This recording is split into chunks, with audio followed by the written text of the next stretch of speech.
Hey my sleepy friends. Tonight, we're peeling back the romantic curtain on medieval espionage to discover what life was really like for the shadowy figures who gathered secrets in an age of castles, plague, and very questionable personal hygiene. This isn't the story Hollywood tells. It's the tale of ordinary people doing extraordinary things in decidedly unextraordinary circumstances.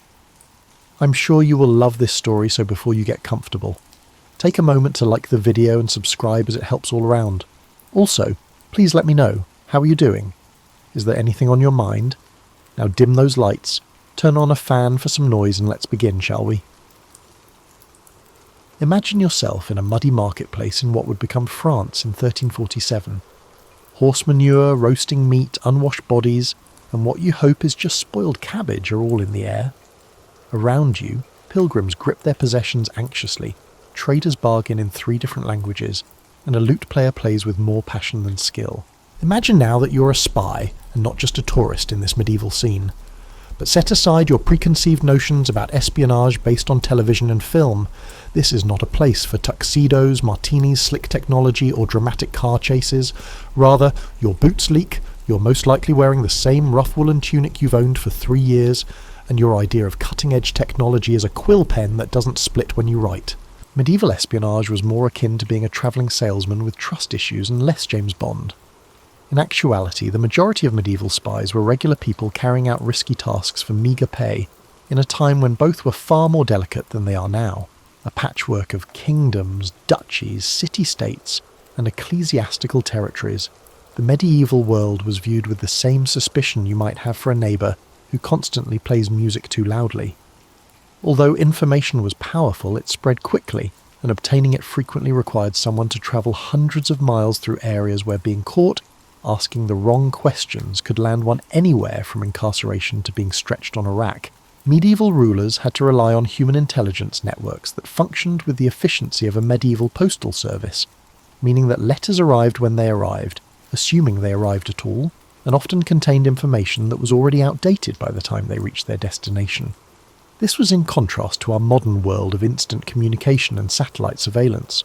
The individuals who became medieval spies were not chosen for their advanced degrees in international relations or recruited from prestigious academies. They were traders who could track troop movements, priests who could learn about noble families from confessions, servants who worked in high-profile homes and could listen in on conversations, and travellers of all stripes who could move between areas without drawing too much notice. In the world in which these early intelligence officers worked, the distinction between espionage and lawful business was as hazy as that between magic and medicine. Military fortifications may also be noted by a merchant collecting information about trade routes. A pilgrim visiting places of worship might notice political unrest in other areas. Correspondence containing diplomatic secrets could be discovered by a scholar copying manuscripts in different monasteries. The work required a certain kind of courage, not the heroic heroism of combat glory, but the quiet bravery of someone who was prepared to lie convincingly, keep up a false identity for months at a time, and accept that being discovered could mean not just death, but a particularly unpleasant death that was preceded by intense interrogation about exactly what you knew and who you'd told. The majority of medieval spies were always aware that they were balancing on a tightrope over a very deep abyss. Their life and career could end in an instant if they say something inappropriate, act suspiciously, or are recognised by someone from a past assignment. It was a job that required psychological fortitude in addition to courage, which most people just lacked. There was very little truth to the romanticised portrayal of the enigmatic medieval spy, slinking through shadows and luring information from unwary nobles. The majority of espionage work involved living conditions that would make modern backpackers complain, pay scales that hardly covered basic survival needs, and long stretches of boredom interspersed with genuine terror. Yet these ordinary individuals built the networks of intelligence that influenced the outcome of wars, moulded medieval politics, and sometimes altered the path of history. Their work was dangerous, necessary, and nearly unacknowledged by the societies they served. Their tales should be told because they were the unsung heroes of medieval statecraft. Imagine managing a medieval intelligence agency, which is essentially the same as attempting to set up a neighbourhood watch programme in multiple nations, where the majority of people are illiterate and everyone speaks a different language. For this unachievable position, who would you hire? Almost anyone who could travel without drawing suspicion, had a good reason to ask questions, and had the emotional strength to keep up a false identity, while constantly running the risk of being caught was the answer, it turned out. Medieval spy masters needed people who could complete the task, regardless of their background or social standing, so they weren't very picky. It makes sense that medieval intelligence networks were anchored by merchants. They had good reason to inquire about everything from local prices to political stability, travelled widely, and frequently crossed political boundaries. While conducting perfectly normal business operations, a wool merchant travelling from England to Flanders could observe military preparations, record changes in fortifications, and learn about diplomatic relationships. These merchant spies worked in a society where politics and business were closely linked. The trader who purchased your grain may be tallying the number of soldiers in your garrison, and the same person who sold you silk may also be assessing the defences of your city. In a time when most people understood business better than they understood international politics, it was espionage masquerading as capitalism, and it worked remarkably well. For various reasons, religious leaders were good spies. Throughout Europe, monks, priests and friars could move between monasteries and churches, frequently bringing with them official letters that made for ideal cover for intelligence operations. Due to their religious responsibilities, they were able to enter noble homes and were typically literate, which was uncommon in medieval society. While travelling between monasteries, a Franciscan friar could pretend to be on strictly religious business, while carrying messages between intelligence networks. Confessions could reveal political secrets about a family to a priest. Letters exposing diplomatic schemes may be found by a monk copying manuscripts in a noble's library. Intelligence services made full use of the freedom with which religious leaders moved through medieval society. Although historians have frequently ignored their contributions, women played important roles in medieval espionage. While women from lower social classes could work as servants in important households, where they could listen in on conversations and watch activities that provided important information, noble women had access to court circles and family networks that were closed to men. A duchess's lady-in-waiting may gain knowledge of marriage talks that could forge new political connections. In a bishop's home, a kitchen maid may overhear conversations about church politics.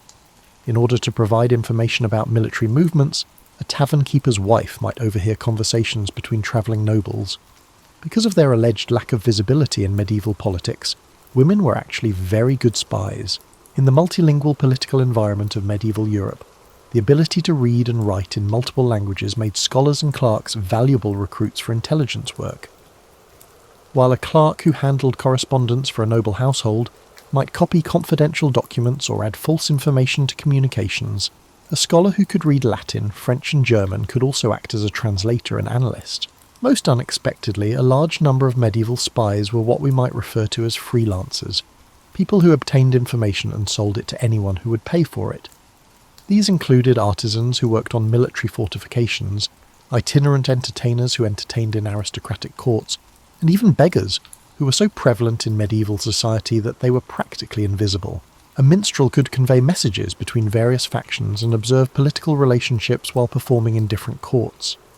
Detailed information about defensive capabilities could be obtained from a mason working on castle fortifications. It's possible for a beggar outside a noble's home to overhear conversations that contain crucial information. Their capacity to integrate into medieval society while retaining the psychological fortitude required for espionage work was what bound these disparate recruits together. They needed to be at ease with lying, able to retain complicated information without writing it down, and prepared to live with the ongoing possibility that their actions would be caught.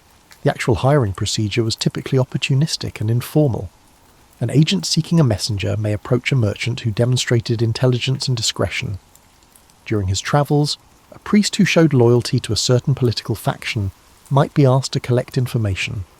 A servant who demonstrated exceptional insight could be developed as a source of information about their employer's operations.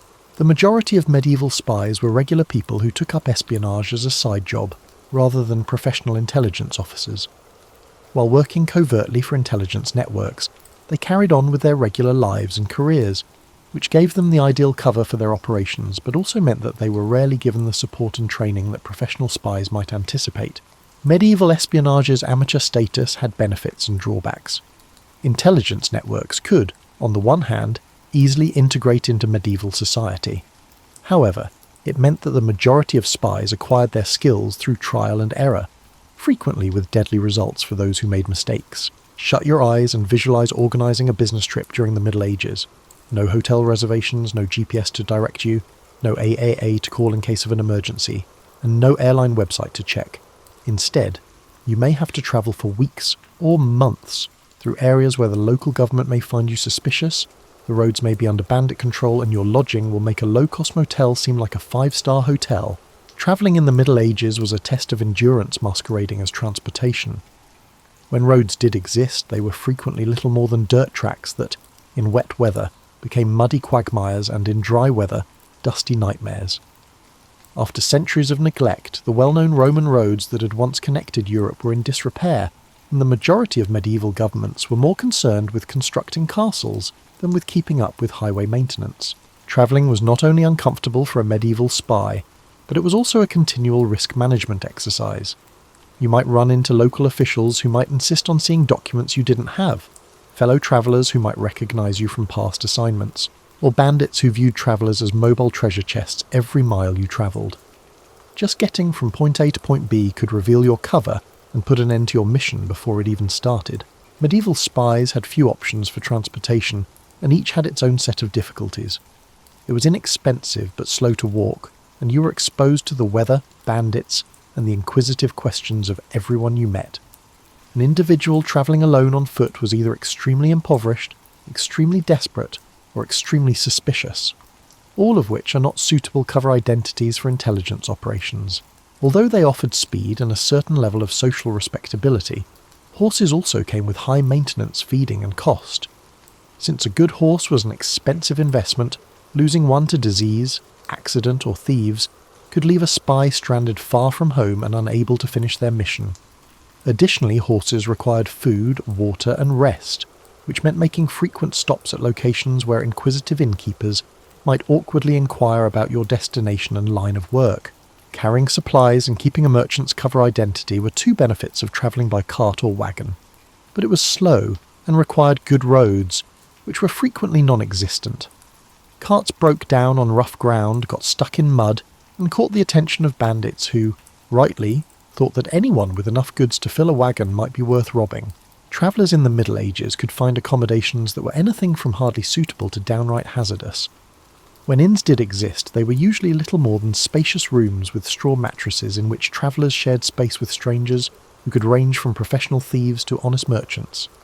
The food was whatever the innkeeper happened to be serving that day. There was no privacy, and sanitation was rudimentary. Medieval inns were a constant source of difficulty for a spy attempting to keep up a cover identity. Other visitors may inquire in depth about your background, your destination, or your business. By collecting information about tourists to sell to local authorities or anybody else who would pay, innkeepers frequently served as unofficial intelligence agents themselves. Your entire mission could be jeopardized by a thoughtless remark made during dinner or a suspicious object spotted in your luggage. Even worse was the alternative to inns. Travellers could take refuge in monasteries, which provided rudimentary lodging but also put them under the roof of religious leaders who might feel compelled to alert local authorities to questionable activities. Although country priests had strong ties to local nobility and could provide information about odd travellers, rural churches occasionally offered sanctuary. Although camping outside had its own risks, it avoided the social complications of formal lodging. Travellers who were alone and vulnerable were the targets of bandit attacks, and sleeping outside exposed one to weather that could be anything from mildly uncomfortable to actually fatal. If a spy becomes ill or hurts themselves while camping by themselves, they might just vanish, leaving their mission uncompleted and their fate uncertain. For travellers in the Middle Ages, the weather was a continual enemy. Extreme heat or cold could kill unprepared travellers, snow made navigation impossible, and rain turned roads into impassable swamps. There were no emergency services to call, no weather forecast to refer to, and no assurance that assistance would be accessible in the event that conditions deteriorated. Travel conditions and political requirements had to be balanced, and medieval spies had to schedule their trips around seasonal weather patterns. In certain cases, the best travel times occurred during times when heightened security made espionage work more hazardous, and in other cases urgent intelligence had to be delivered in spite of hazardous weather. Medieval travel was as difficult on the mind as it was on the body. In addition to continuously assuming false identities and remaining on the lookout for potential threats, Spies spent weeks or months away from their homes, families, and any emotional support systems. Even seasoned agents could become emotionally weary and prone to making potentially fatal mistakes due to the isolation and stress of medieval travel. Another ongoing worry on medieval travels was food. Long trips necessitated resupplying along the way, which meant relying on local markets that might not exist, local cuisine that might not be edible, and local prices that might be exorbitant for foreigners. Travellers brought what provisions they could. A spy's ability to finish their mission could be severely jeopardised if they became ill from eating poorly or were unable to find enough food. During the Middle Ages, even the basic task of navigation was difficult. When maps were available, they were frequently erroneous and depicted political boundaries that may have changed since they were created. The majority of tourists depended on locals for directions, who may have been helpful, deceptive, or entirely incorrect about routes they had never taken themselves. Medieval spies somehow managed to keep up intelligence networks that crossed continents, transmitted information across political boundaries, and updated their employers on political developments in far-off places in spite of all these obstacles. Their accomplishments demonstrated human tenacity, resourcefulness, and flexibility in the face of adversity that would have tested even the most advanced modern travellers. Imagine attempting to send a text message with just a quill pen, parchment, and the hope that it will reach its recipient within the next few months. Then, settle back in your cosy chair. Now picture yourself stretched on a rack, or hanging from a gibbet if someone reads that message and intercepts it. Greetings from the world of secret communication in the Middle Ages, when ingenuity literally meant the difference between life and death. Because they had no other option, medieval spies had to become experts at the delicate art of concealing information from the public. Intelligence officers created increasingly complex techniques to hide their actual communications within seemingly innocent correspondence because every message carried the potential for execution if it were discovered. The simplest method was invisible ink, which may sound fancy but was typically created using commonplace ingredients like milk, urine, or lemon juice. These materials would become brown when heated, exposing hidden text between the lines of a regular letter. While the true message about troop movements was written in milk between the lines, invisible until the recipient heated the parchment near a fire, a medieval spy might write a perfectly normal business letter about wool prices. The problem with invisible ink was that the recipient had to be aware of the existence of a hidden message, and know how to make it visible. In order to identify when letters contained classified information, medieval intelligence networks created complex signalling systems. Certain words in the visible text, a unique signature, or a certain wax seal could all be signs that the letter contained secret information. Book codes were more advanced, with references to particular words or letters in books that both the sender and the recipient owned, indicating the true message.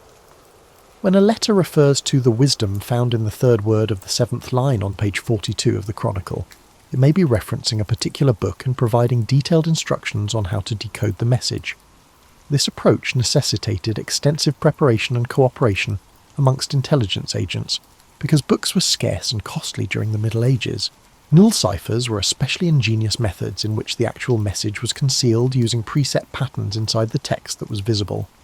The first letter of each sentence may spell out the secret information, or every third word may contain the actual intelligence. A business letter might hide military intelligence in the final word of each paragraph, or a love letter might have a secret message in the first letter of each line. Using religious texts as a cover for intelligence messages was one of the most inventive ways to hide information. A spy might copy out a prayer or a passage from the Bible, but with extra markings or slightly changed letters that would reveal the true meaning to someone who knew where to look. This method provided excellent cover, because religious texts were often carried by travellers, and religious copying was common. Steganography, the technique of concealing messages within other objects, was also employed by medieval spies. A wax tablet's wooden backing could have text written on it that would not be visible until the wax was removed. Messages could be inscribed on the inside of leather goods, stitched into garments, or even inked on a messenger's scalp and concealed by hair growth. Finding concealment techniques that would withstand the rough treatment of medieval travel was crucial. Medieval intelligence networks gave rise to coded languages, in which common words had hidden meanings that only network participants knew. While a letter from a merchant discussing the purchase of fine wool might be reporting on military fortifications, a discussion of grain prices might be revealing information about political alliances. To prevent detection, These codes needed to be carefully used and thoroughly memorized. In ways that are nearly impossible for modern minds to comprehend, physical objects were used as messaging systems. For someone who understood how to read these signals, the placement of a candle in a window, the way a cloak was hung, or the arrangement of objects on a table could all provide information. In order to transmit messages without leaving any written records that could be found and used as proof, medieval intelligence agents created complex non-verbal communication systems. The more educated members of medieval intelligence networks used mathematical codes. Basic security for written communications was offered by simple substitution ciphers, in which a different letter or symbol was used for each letter. More advanced agents employed polyalphabetic ciphers, which made it much harder for unauthorized readers to decipher the codes by altering the substitution pattern in accordance with preset rules. Medieval cryptography faced the difficulty of striking a balance between security and usefulness. Better protection was offered by complex codes, but they also took longer to encode and decode, increased the possibility of mistakes that could make messages incomprehensible, and placed more strain on the user's memory and education. It was worse than useless to have a code that was impossible to crack but impossible to use properly. The issue of key distribution, or making sure that senders and recipients had the data required to encode and decode messages, was another challenge faced by medieval intelligence networks.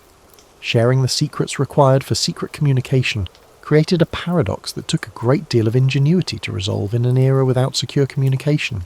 Medieval secret communication was further complicated by timing codes. It's possible for messages to be sent in segments, with each segment arriving at a different time, and only making sense when put together correctly. Alternatively, the coded information may include the delivery time and date, which recipients must account for when decoding the message. Working with secret messages put a lot of psychological strain on employees. A single encoding error could give the intended recipient no meaning at all. An entire intelligence network could be exposed by a mistaken concealment. Important intelligence could end up in the hands of the enemy if the wrong messenger is chosen.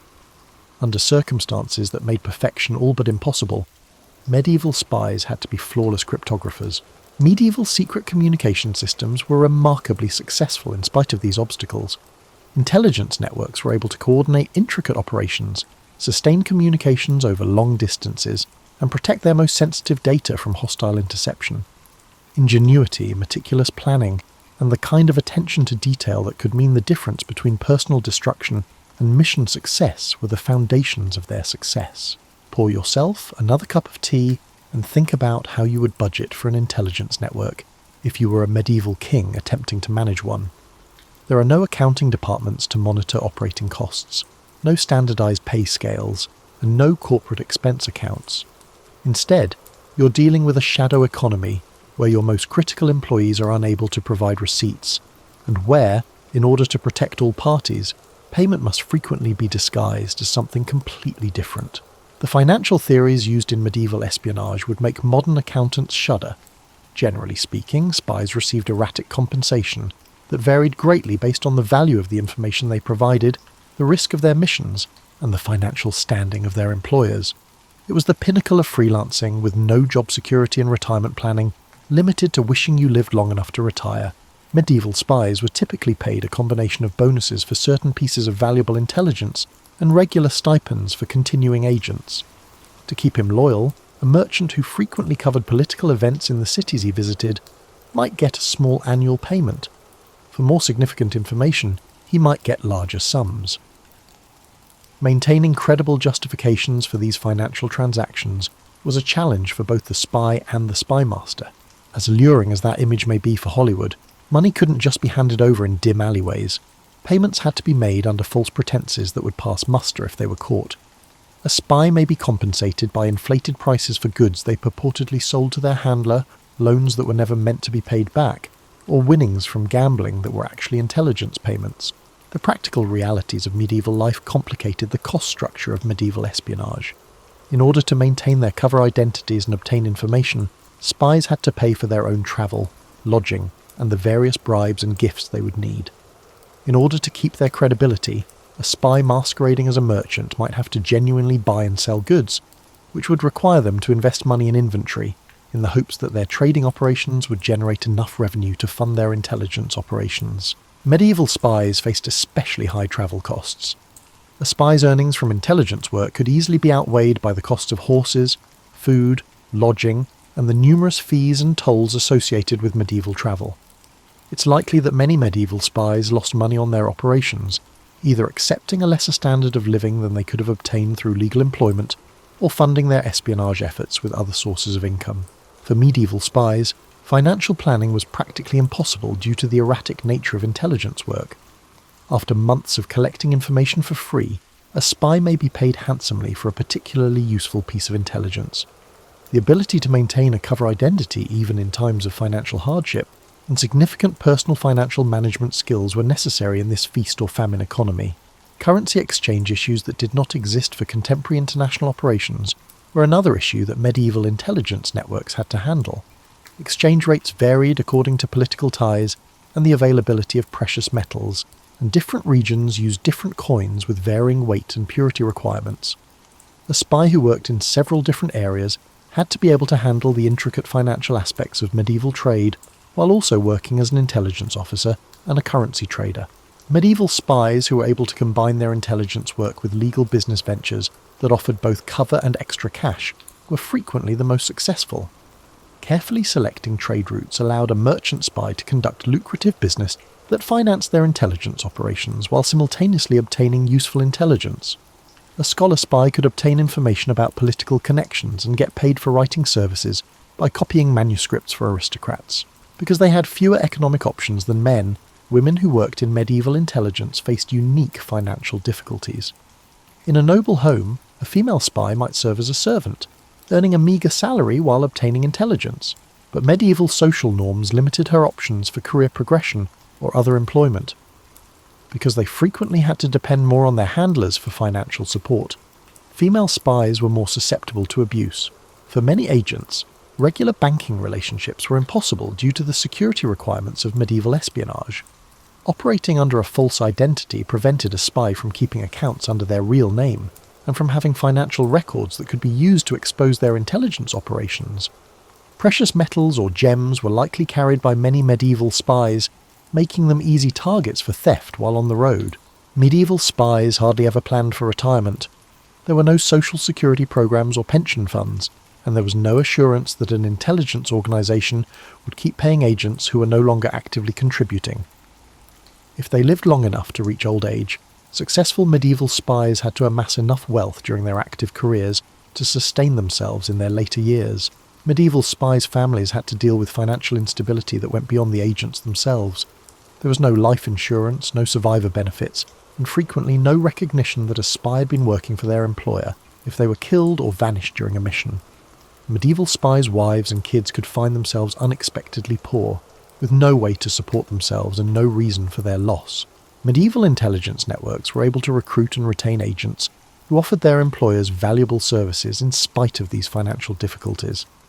People who found that espionage offered better opportunities than traditional employment in their social class, or who were prepared to accept financial uncertainty in exchange for the thrill of intelligence work, were drawn to the work. With its own payment systems, financial difficulties, and strategies for handling the interplay between money and secrecy, the shadow economy that ran concurrently with the legal medieval economy is revealed by the economics of medieval espionage. It was capitalism with a conspiracy twist, where information was the most valuable resource and the cost of discovery was frequently the highest. Turn down the lights a little bit and imagine what it would be like to get out of bed each morning and put on not just your clothes but a completely different persona. Imagine posing as someone else for months or years at a time, never being able to let your guard down, and never knowing if those around you are buying into your carefully crafted lies. In a world where authenticity was a luxury they couldn't afford, medieval spies had to learn not only the methods of obtaining intelligence but also the far more challenging art of psychological survival. Maintaining false identities for extended periods of time while residing close to people who might discover the deception was the main obstacle of medieval espionage. Compared to contemporary communities, medieval society was more intimate, smaller, and suspicious. Individuals inquired about strangers, knew their neighbours, and looked for clues that might indicate someone's true motivations or background. A medieval spy masquerading as a merchant needed to be familiar with the finer points that would persuade seasoned traders, in addition to the fundamentals of business life. They had to comprehend seasonal market swings, trade route challenges, regional price disparities, and the interpersonal ties between merchants in various cities. One discussion with an actual merchant could reveal knowledge gaps that could take years to fill on their own. There was no way to alleviate the psychological stress brought on by the ongoing attention to detail needed to maintain cover identities. While medieval spies frequently went months without speaking to their actual employers or co-workers, modern undercover agents can at least communicate with their handlers or take breaks from their duties. They maintained personalities that weren't their own, lived in total seclusion, and were surrounded by untrustworthy people. For medieval spies, memory became both a psychological burden and an essential survival skill. They had to recall the intricate fictional histories they had written for their cover identities in addition to the intelligence they had gathered. If the spy was unable to reliably recall the specifics of their fake background, a casual inquiry about early life or familial ties could turn into a risky situation. Medieval society placed a great value on social connections and community ties, making the social isolation of medieval espionage especially challenging. Suspicion was immediately raised against those who appeared to have no family ties, roots, or long-standing community ties. Spies in the Middle Ages had to establish credible social networks while steering clear of intimate connections that could expose their true identities. Medieval espionage was further complicated psychologically by religious conflicts. Spies frequently had to maintain cover identities that required them to support political causes they personally opposed, participate in religious ceremonies that might violate their conscience, or pretend to hold religious beliefs that were at odds with their true beliefs. Moral stress resulting from the internal struggle between one's personal convictions and professional obligations could jeopardize an agent's psychological stability. Medieval spies lived in a state of chronic anxiety that pervaded every part of their lives due to their constant fear of being discovered.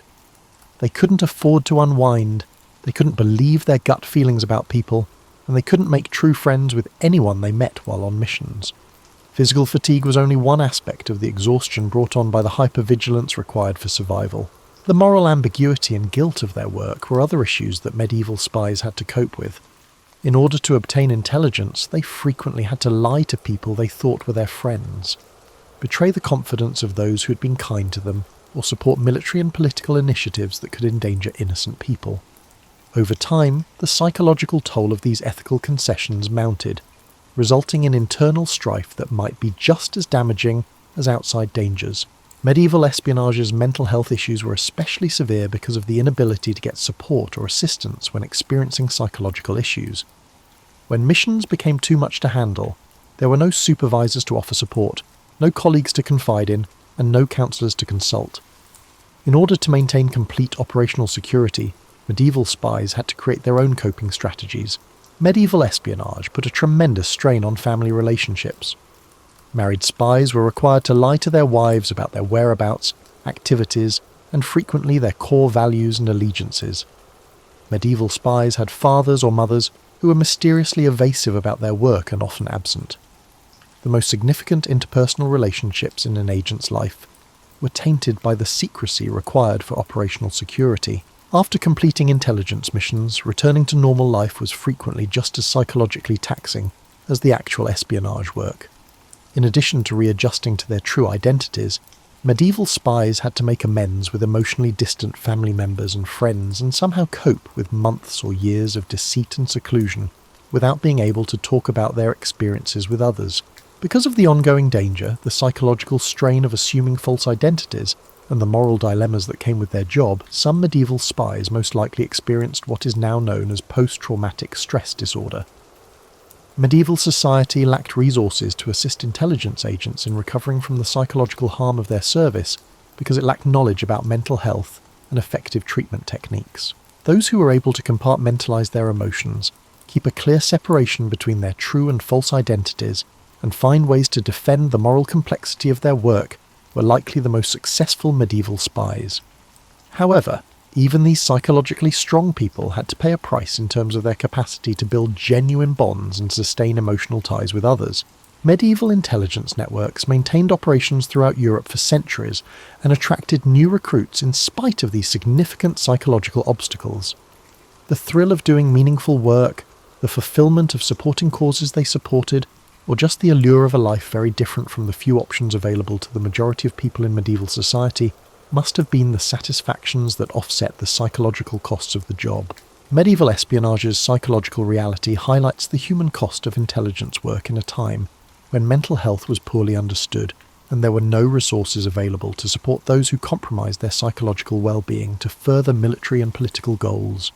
These forgotten heroes of medieval statecraft incurred psychological burdens long after their active service ended, in addition to the physical risks of their missions.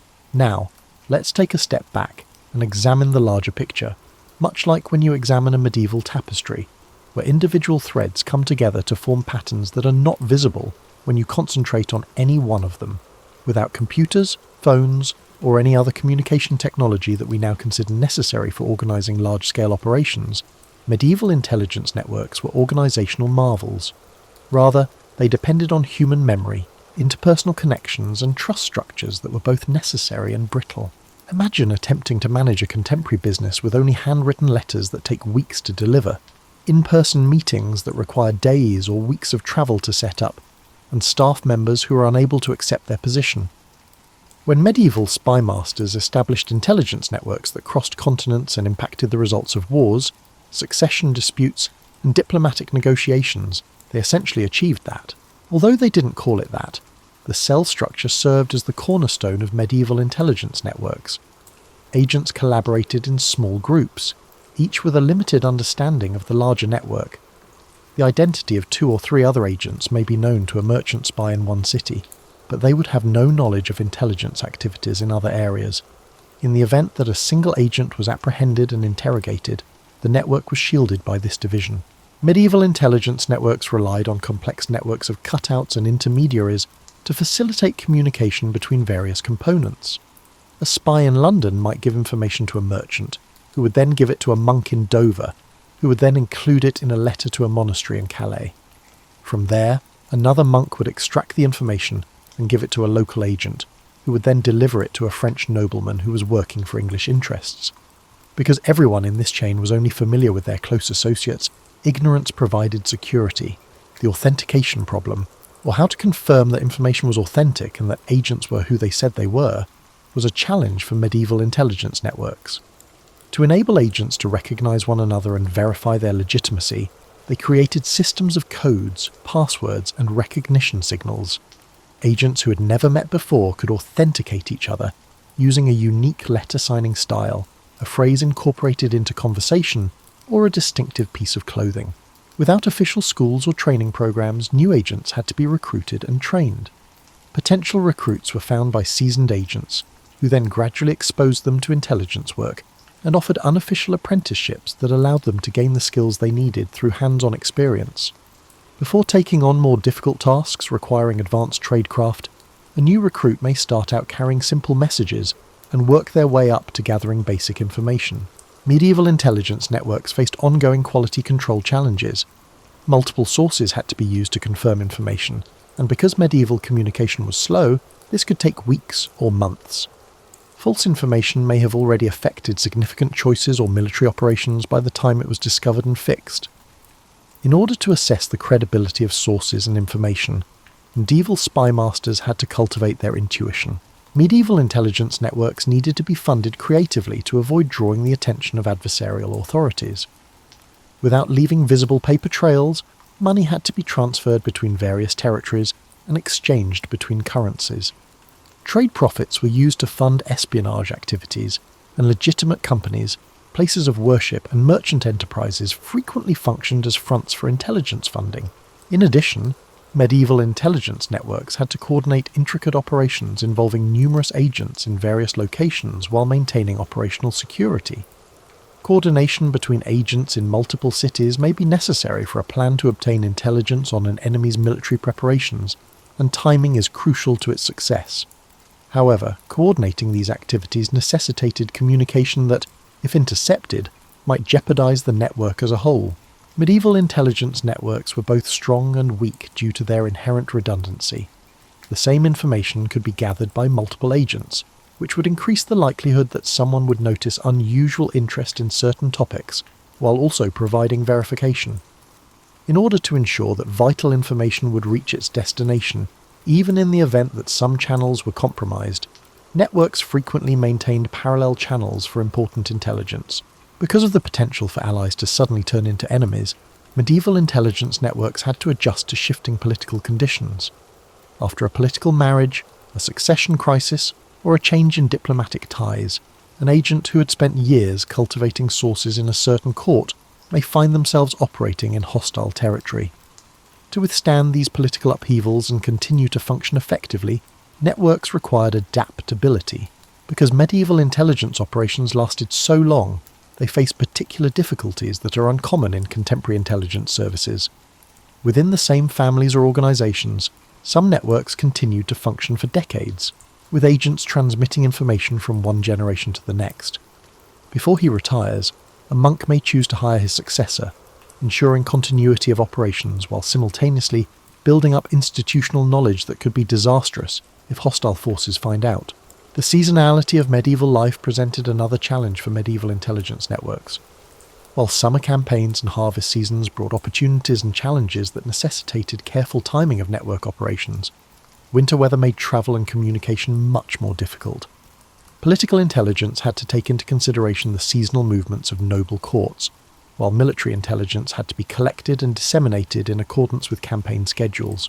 In order to concentrate resources on specific kinds of information, the most advanced medieval intelligence networks created specializations.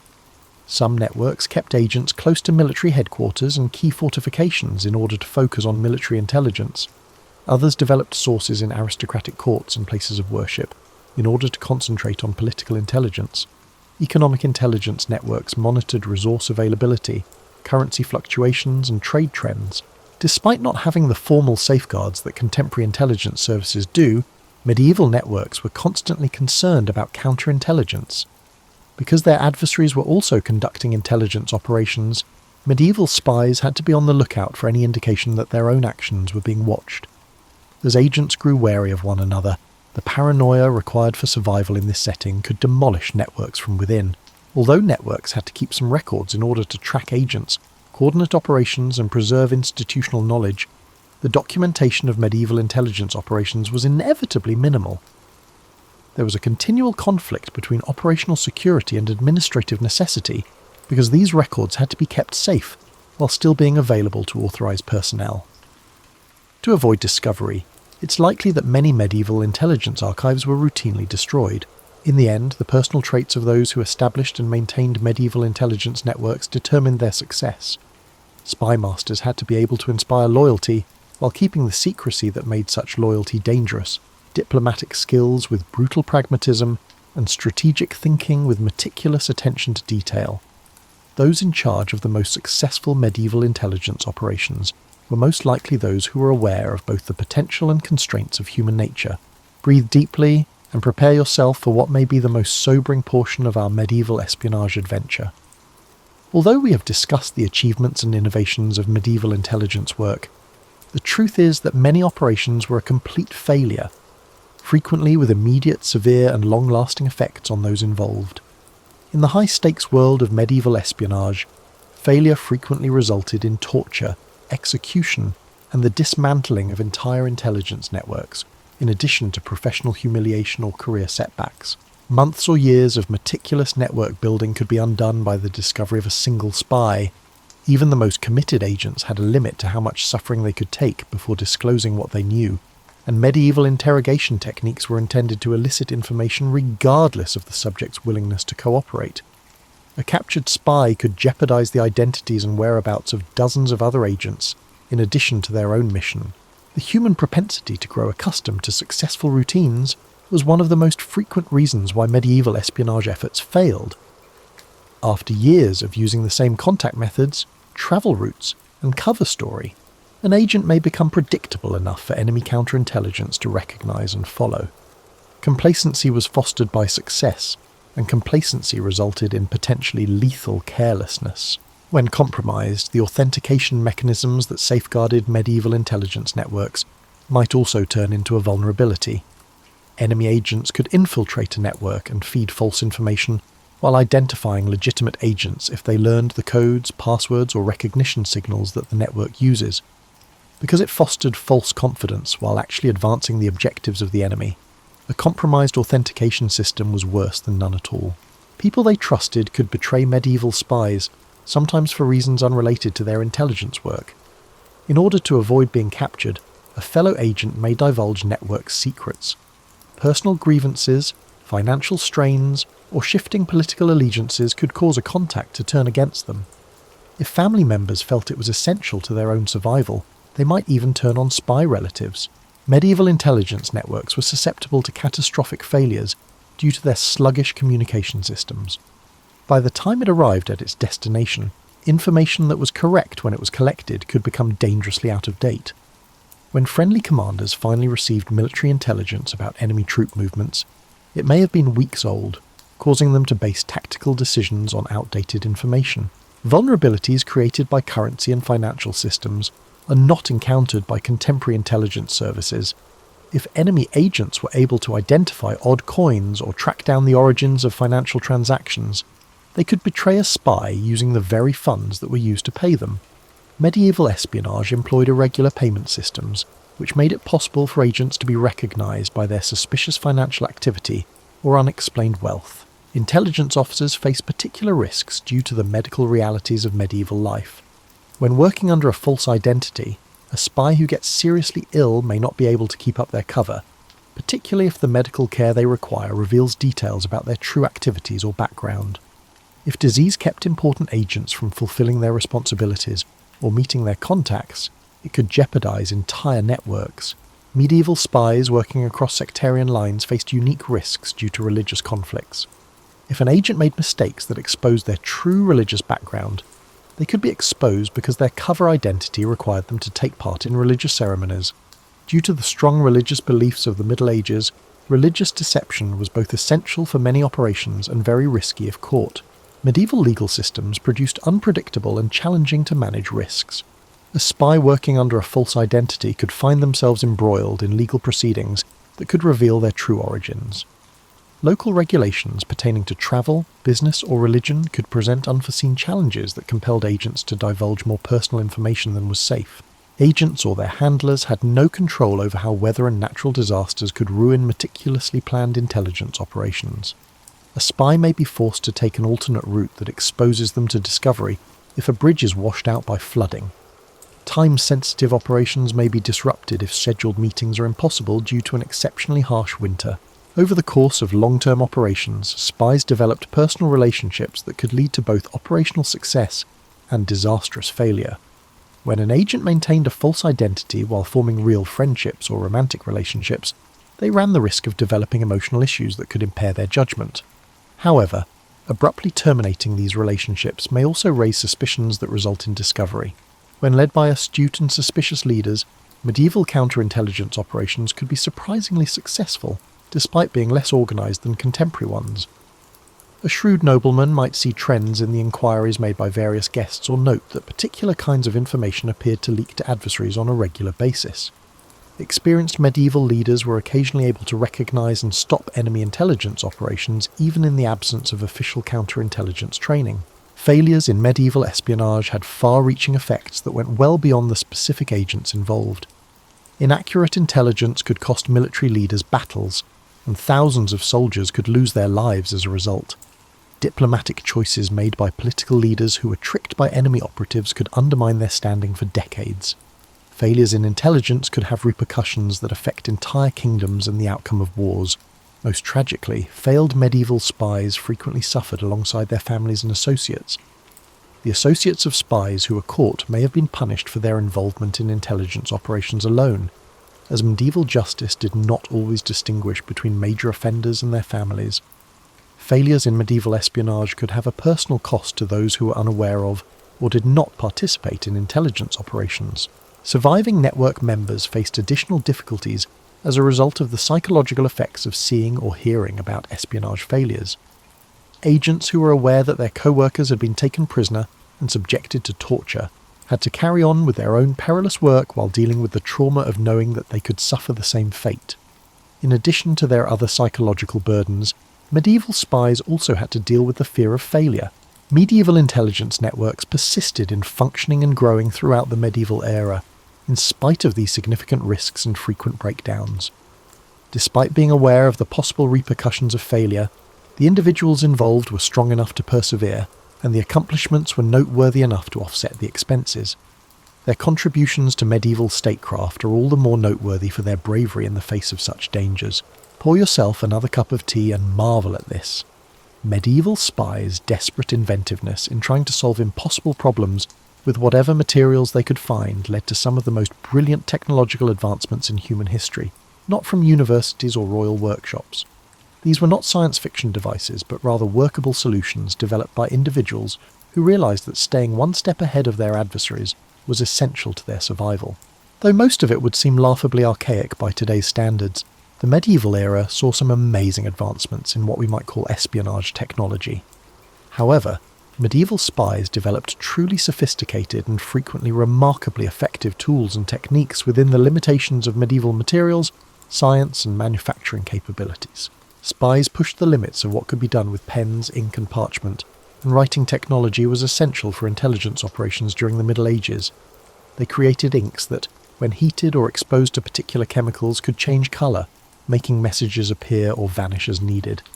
Inks that were invisible until exposed to specific substances that only the intended recipient would know how to apply were made by some medieval spies.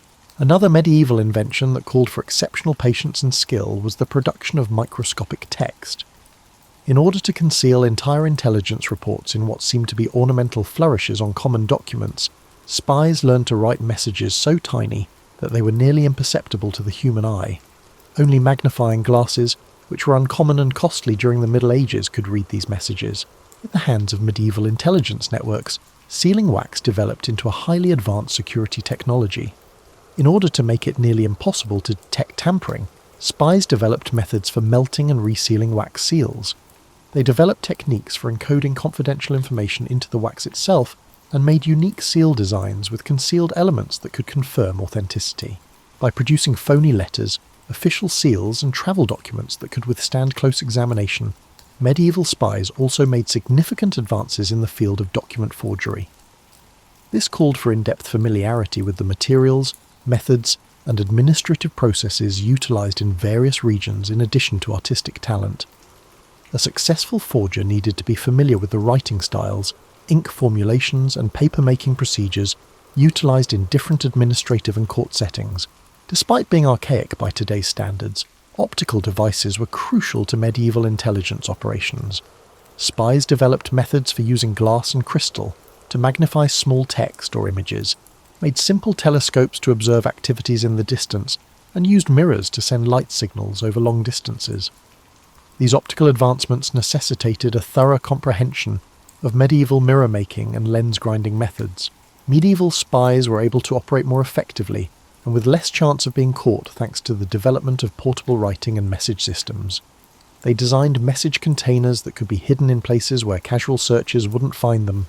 They developed inks that could be quickly mixed from everyday materials, and they made writing kits that could be hidden inside everyday objects. Even though clock and timing technologies were still in their infancy during the Middle Ages, intelligence networks adopted them for security and coordination reasons. By using natural phenomena like tide cycles, star positions, and shadow lengths to coordinate activities across multiple locations, spies created techniques for timing meetings and message deliveries that did not rely on mechanical clocks. As spies produced more precise and in-depth maps of regions, fortifications, and routes of travel, medieval cartography evolved into an intelligence tool.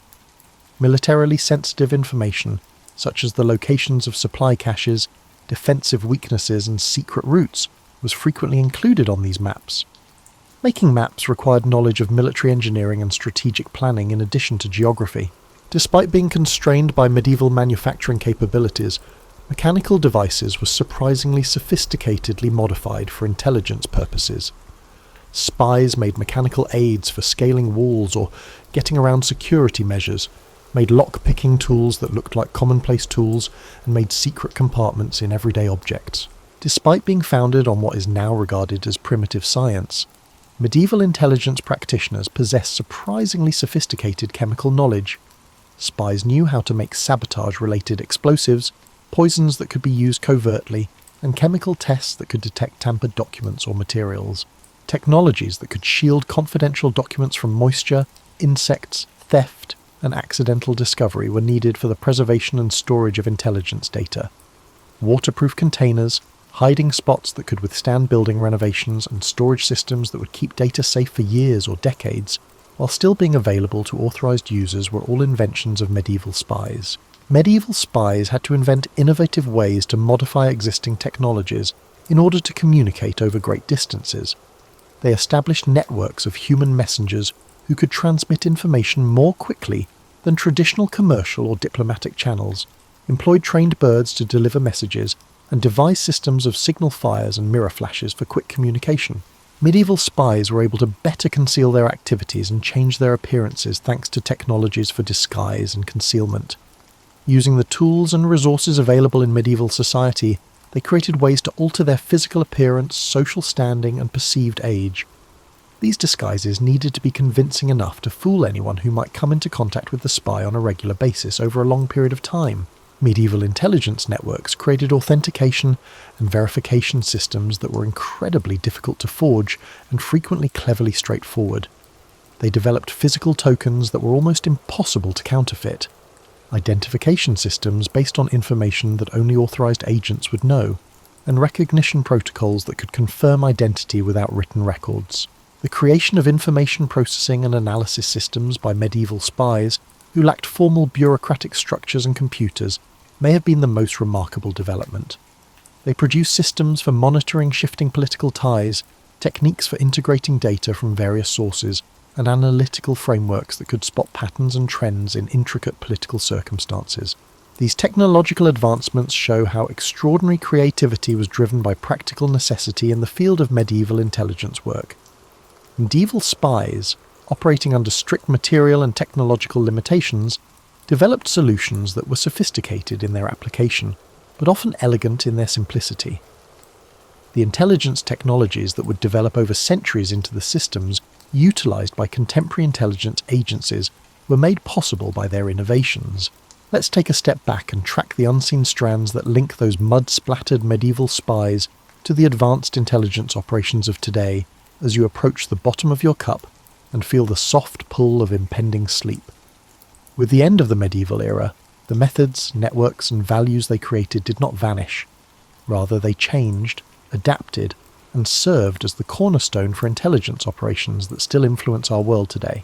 The establishment of intelligence gathering as a crucial government function was the most fundamental legacy of medieval espionage. Initially considering spying a repugnant necessity, medieval rulers eventually realized that information was just as crucial to preserving political power as armies. As a result of this acknowledgement, permanent intelligence organizations were established, which later developed into the national intelligence services of contemporary nations. Medieval intelligence networks created recruitment guidelines that set trends that are still used by contemporary organizations. Intelligence recruitment still heavily favors those who could travel without suspicion, who naturally ask questions, and who have the psychological fortitude to keep up false identities. The most successful spies, as demonstrated by medieval spies, are frequently those who can blend in with the general population. The foundation for contemporary intelligence communications was established by medieval advances in secure communication and cryptography. The complex encryption systems that safeguard contemporary intelligence communications were developed from the codes and ciphers created by medieval networks. The fundamental concepts of secure communication, message authentication, and key distribution that medieval spies found difficult to grasp continue to be major obstacles for contemporary intelligence organizations. Modern intelligence services continue to employ the organizational principles established by the network structures developed by medieval intelligence organizations. Modern intelligence compartmentalization was based on the cell structures that prevented medieval networks from being totally compromised when individual agents were apprehended. One of the main challenges for contemporary intelligence operations is maintaining the operational security and coordination balance that medieval networks were able to achieve. The fundamentals of contemporary defensive intelligence work were established by the counterintelligence awareness that medieval spies developed in reaction to enemy intelligence activities. Modern counterintelligence doctrines, which assume hostile intelligence services are continuously attempting to compromise friendly operations, are based on the medieval understanding that intelligence services must defend themselves against deception and penetration. Modern forensic methods for examining intelligence materials are the result of medieval advancements in document analysis and verification. Modern intelligence analysis techniques, which employ technology but adhere to similar logical principles, evolved from the abilities that medieval spies developed for identifying forged documents, evaluating writing styles, and confirming the reliability of information sources. Modern knowledge of intelligence operations incorporates the psychological understanding of human motivation, deceit, and loyalty that medieval intelligence practitioners acquired. Medieval spies acquired skills in motivating agents, evaluating the credibility of sources and preserving operational security while fostering fruitful collaborations. These realizations continue to be essential to contemporary human intelligence activities. Medieval networks' successful integration of military and diplomatic operations with intelligence work created models that contemporary governments continue to adhere to. The effective coordination of military action, diplomacy, and intelligence was a lesson learned by medieval rulers that is still applicable to contemporary national security strategy. Modern intelligence funding and financial management have their roots in the economic principles that guided medieval intelligence operations. Just as it was for medieval spy masters attempting to pay agents covertly, the problem of financing covert operations without leaving audit trails that hostile services could use is still present today. Modern intelligence services are still confronted with the moral and legal dilemmas brought up by medieval espionage operations. Modern democratic societies must strike a balance between security requirements, legal restrictions, and ethical principles. Medieval societies grappled with the conflict between the practical necessity of intelligence work and traditional moral and legal principles. Modern intelligence technology development is characterized by patterns of adaptation and creativity that were established by the technological innovations pioneered by medieval intelligence networks. In the same way that contemporary intelligence agencies modify commercial technologies for security applications, medieval spies who modified civilian technologies for intelligence purposes started a tradition. Medieval intelligence work's global scope set the stage for contemporary intelligence competition and collaboration. Cross-political medieval intelligence networks created models for state-to-state intelligence cooperation and competition that still have an impact on contemporary international intelligence cooperation. Literature, entertainment, and the general public's perception of intelligence work all reflect the cultural influence of medieval espionage and continue to shape how contemporary societies view spies and intelligence organizations. The way intelligence work is portrayed and understood in popular culture is still influenced by the narrative patterns created by medieval tales of spies and secret agents. The value of historical analysis for contemporary intelligence work was established by the institutional memory that medieval intelligence networks preserved. Medieval practitioners set the standard for contemporary intelligence services that preserve historical records and analyze past operations to enhance present performance by learning from the successes and failures of earlier operations. Most significantly, medieval espionage showed that, at its core, intelligence work is not about technology or institutional frameworks, but rather about human relationships and psychology. The success or failure of medieval spies was determined by their capacity to comprehend and influence human behavior, a skill that is essential to intelligence operations even with all of the modern era's technological advancements. Modern intelligence services are still influenced by the moral and professional standards set by the bravery and commitment of medieval intelligence agents. Modern intelligence professionals are still inspired by the traditions of service established by medieval spies who risked their lives for causes they supported, upheld professional standards in the face of personal danger, and served their societies without much credit or compensation. The principles and techniques that were initially developed by those anonymous medieval agents who travelled muddy roads, slept in flea-infested inns, and risked their lives to gather information that would shape the course of history, are still used by modern intelligence agencies as they confront new challenges from international terrorism, technological change, and evolving security threats. Think about the amazing people whose stories we have told tonight as you get ready to close this chapter of history and go to sleep. They were regular people who made extraordinary life choices, people who put up with discomfort, risk, and anonymity for causes that frequently brought them little reward and little recognition. The glitzy characters of contemporary fiction were not the medieval spies whose stories we have examined. Rather, they were perhaps more admirable, actual people who bravely, creatively, and resolutely faced real challenges. They contributed to historical advancements that shaped the world we inherited solved problems that would have challenged contemporary professionals, and upheld their integrity in situations that would have broken many others. These underappreciated heroes of medieval statecraft serve as a reminder that history is shaped by the innumerable people who labour silently in the background to maintain communications, gather information, and provide the intelligence necessary for effective leadership, not just by kings and queens, conflicts and treaties. Their contributions should be honoured because they were the unsung heroes of their time. Their experiences also serve as a reminder that the problems intelligence professionals face, such as striking a balance between security and effectiveness, juggling personal and professional commitments, and balancing morally challenging but necessary work, are universal human struggles that cut across all time periods. Dreams of moonlit castle walls, coded messages concealed in merchant letters, or courageous people walking perilous roads in support of causes they believed in may come to mind as you drift off to sleep. These dreams introduce you to a never-ending tale of selflessness, service, and unsung bravery that has influenced our world in ways we hardly ever recognise. Although the lives of the medieval spies we've met tonight were frequently uncomfortable, dangerous, and little known, their work was vital to the societies they served. They serve as a reminder that civilization is not solely dependent on the well-known people whose names we can still recall, but also on the innumerable unnamed people who make incalculable, frequently unseen, but always vital contributions to the common good. Rest easy knowing that you've spent the evening with some of the bravest and most devoted people in history, people whose dedication to service and willingness to make sacrifices for the greater good made traditions that still serve and protect our contemporary world. Every intelligence professional who carries on their work carries on their legacy, and their memory is honoured every time we remember that true heroism frequently doesn't wear a uniform and doesn't seek recognition. Sweet dreams, and may you rest in peace knowing that courageous people have always worked in silence to defend the societies they served, requesting nothing more than the fulfilment of their duty and service to causes bigger than themselves.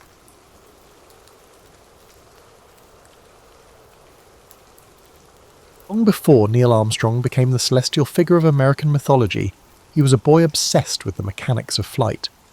Armstrong's fascination ran deeper than the conventional narrative of an innocent child staring at the sky, dreaming of one day touching the stars.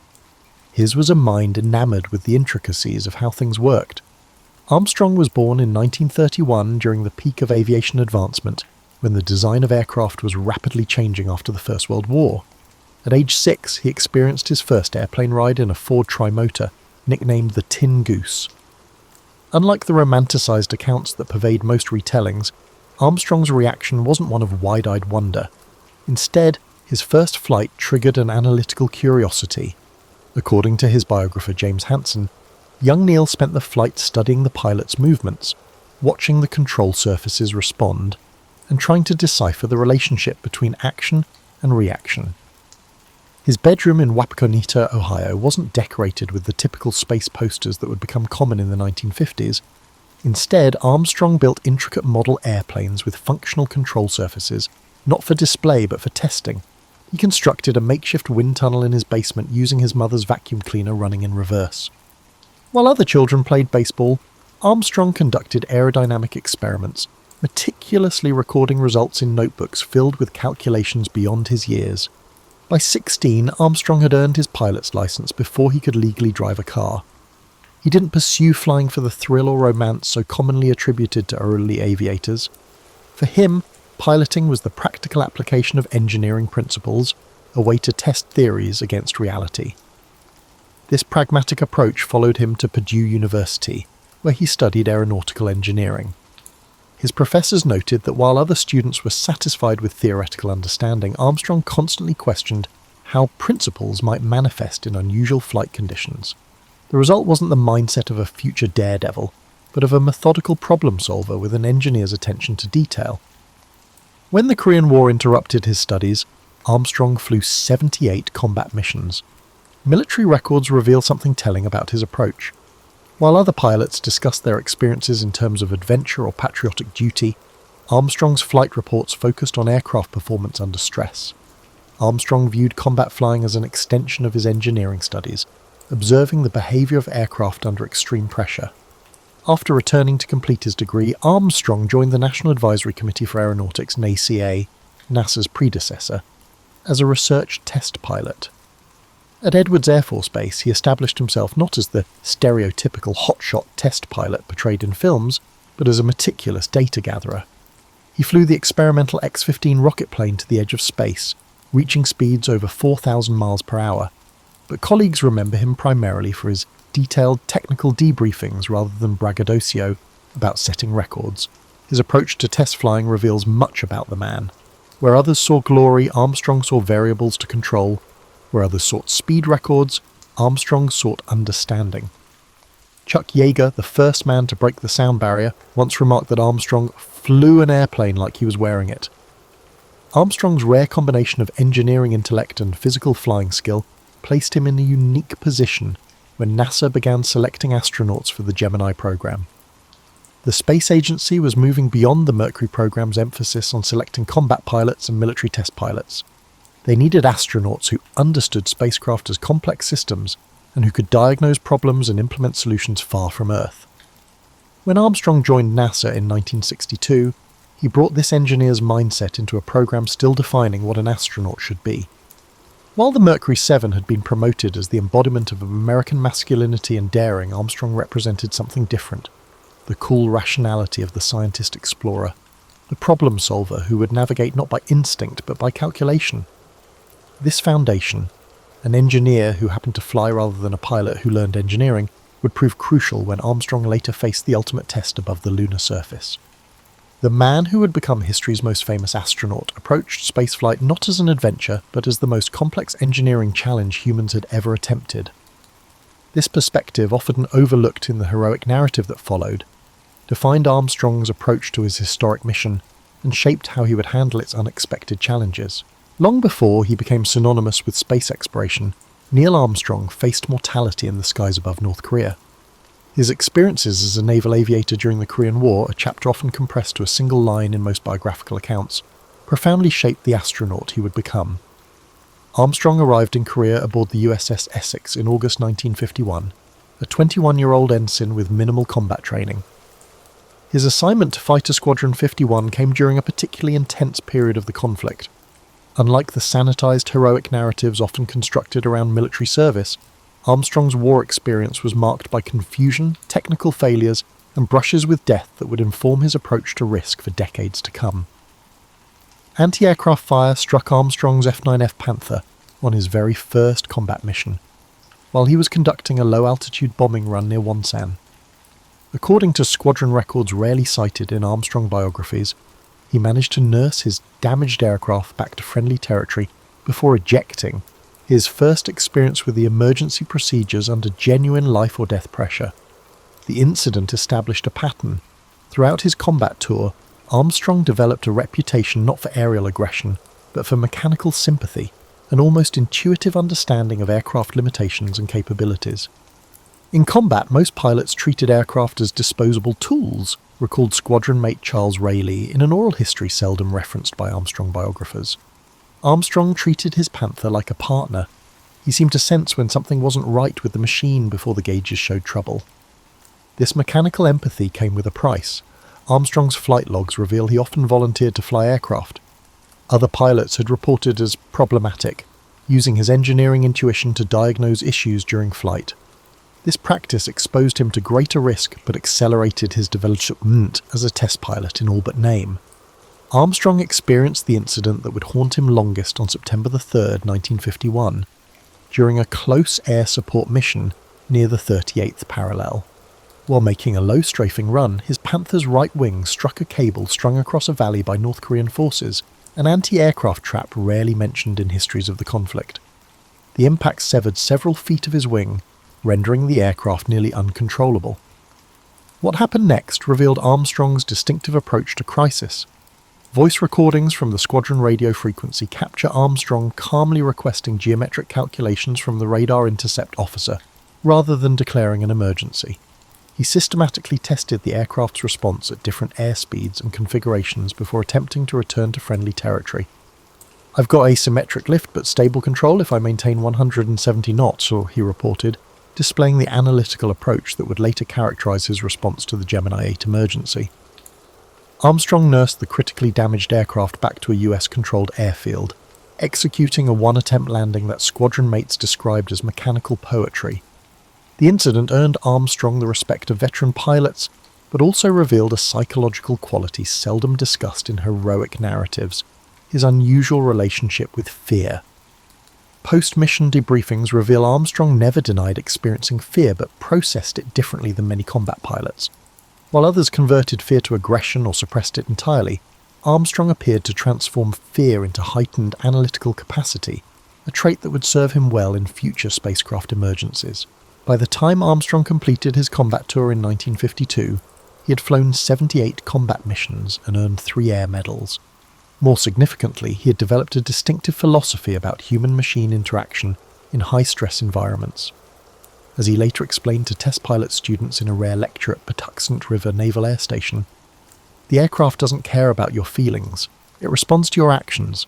Understanding this separation is the difference between panic and problem-solving." Armstrong's combat experience informed his later career in ways rarely connected in historical accounts.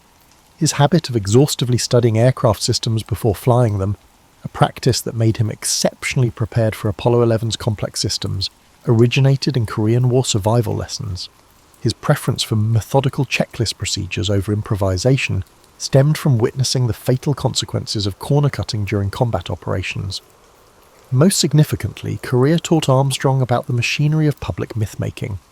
He witnessed firsthand how combat deaths were transformed into sanitized heroic narratives for public consumption, how messy realities were reshaped into cleaner stories.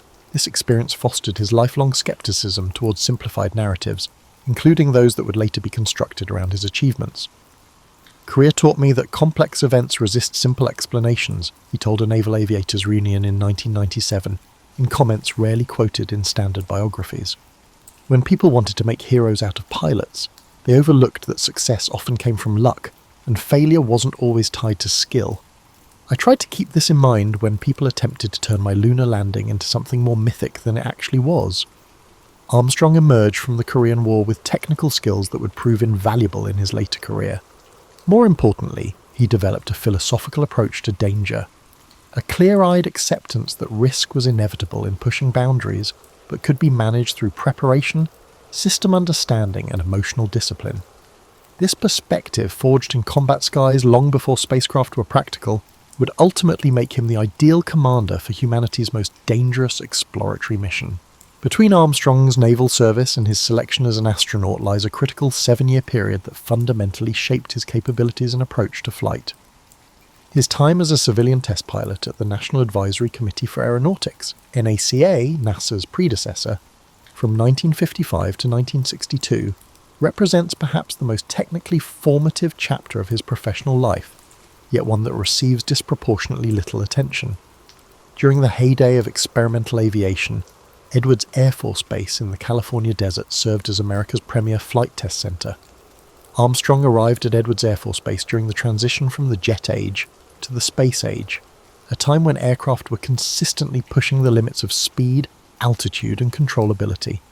What distinguished Armstrong from his contemporaries wasn't raw piloting talent, but a distinctive cognitive approach to experimental flying. Most test pilots approached flights as demonstrations of skill, noted Chief Engineer Walt Williams in previously unpublished interviews. Armstrong approached them as experiments with precisely defined variables.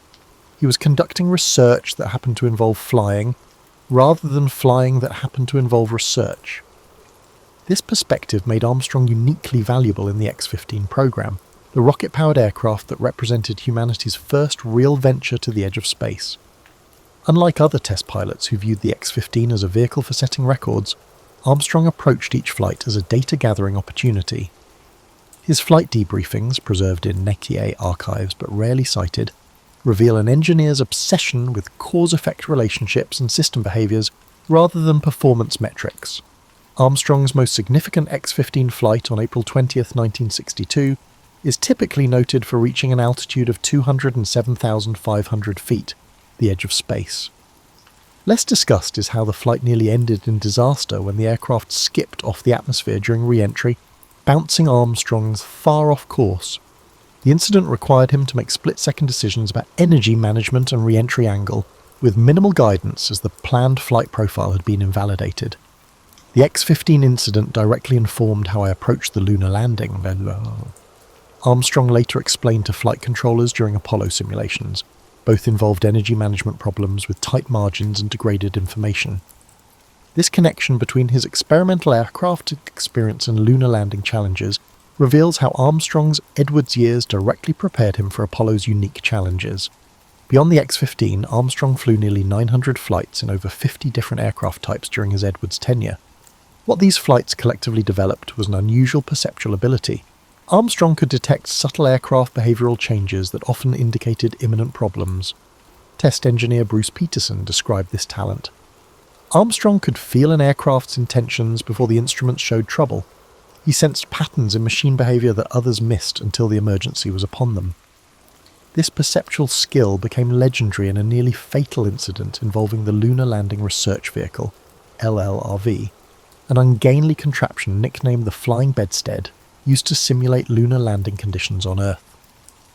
On May the 6th, 1968, while hovering 200 feet above the ground, the vehicle experienced a total propellant system failure. Armstrong detected the failure and ejected barely a half-second before the vehicle crashed, and the explosion was so narrow that analysis suggested any other pilot would have delayed recognition long enough to perish. What's rarely connected is how this incident directly informed Armstrong's later decision-making during Apollo 11's landing. The program alarm crisis during lunar descent presented a similar pattern of degraded information requiring rapid assessment. Armstrong's Edwards experience had trained him to distinguish between a manageable anomaly and a genuine emergency, which was precisely the decision he needed to make when the 1201 and 1202 alarms arose. Armstrong's Edwards years also shaped his communication style. Recordings from X-15 flights reveal his development of what flight controllers later called minimalist precision, the ability to convey complex technical information in extremely concise language. This communication economy would prove crucial during Apollo 11's descent when radio communication was intermittent, and every second of transmission time was needed to convey maximum information. Additionally, during the Edwards period, Armstrong gained extensive experience with fly-by-wire control systems, aircraft controlled electronically rather than through direct mechanical linkages. The lunar module represented the ultimate fly-by-wire vehicle, with control responses entirely mediated through computer systems. Armstrong's unusual comfort with these systems originated in his experimental aircraft work, where he had developed what colleagues called digital hands, the ability to adapt control inputs to computer-interpreted commands rather than direct physical feedback. Perhaps most significantly, Armstrong's Edwards tenure shaped his relationship with risk. Unlike the stereotype of the daredevil test pilot, Armstrong developed what colleagues called calibrated courage, the ability to objectively assess danger without either minimizing or exaggerating it. This perspective was captured in his response when asked about fear during X-15 flights. Fear is an emotion. Risk is a calculation. I try to ensure that calculation governs emotion. This philosophy would prove crucial during Apollo 11's final descent when Armstrong faced multiple potential abort scenarios.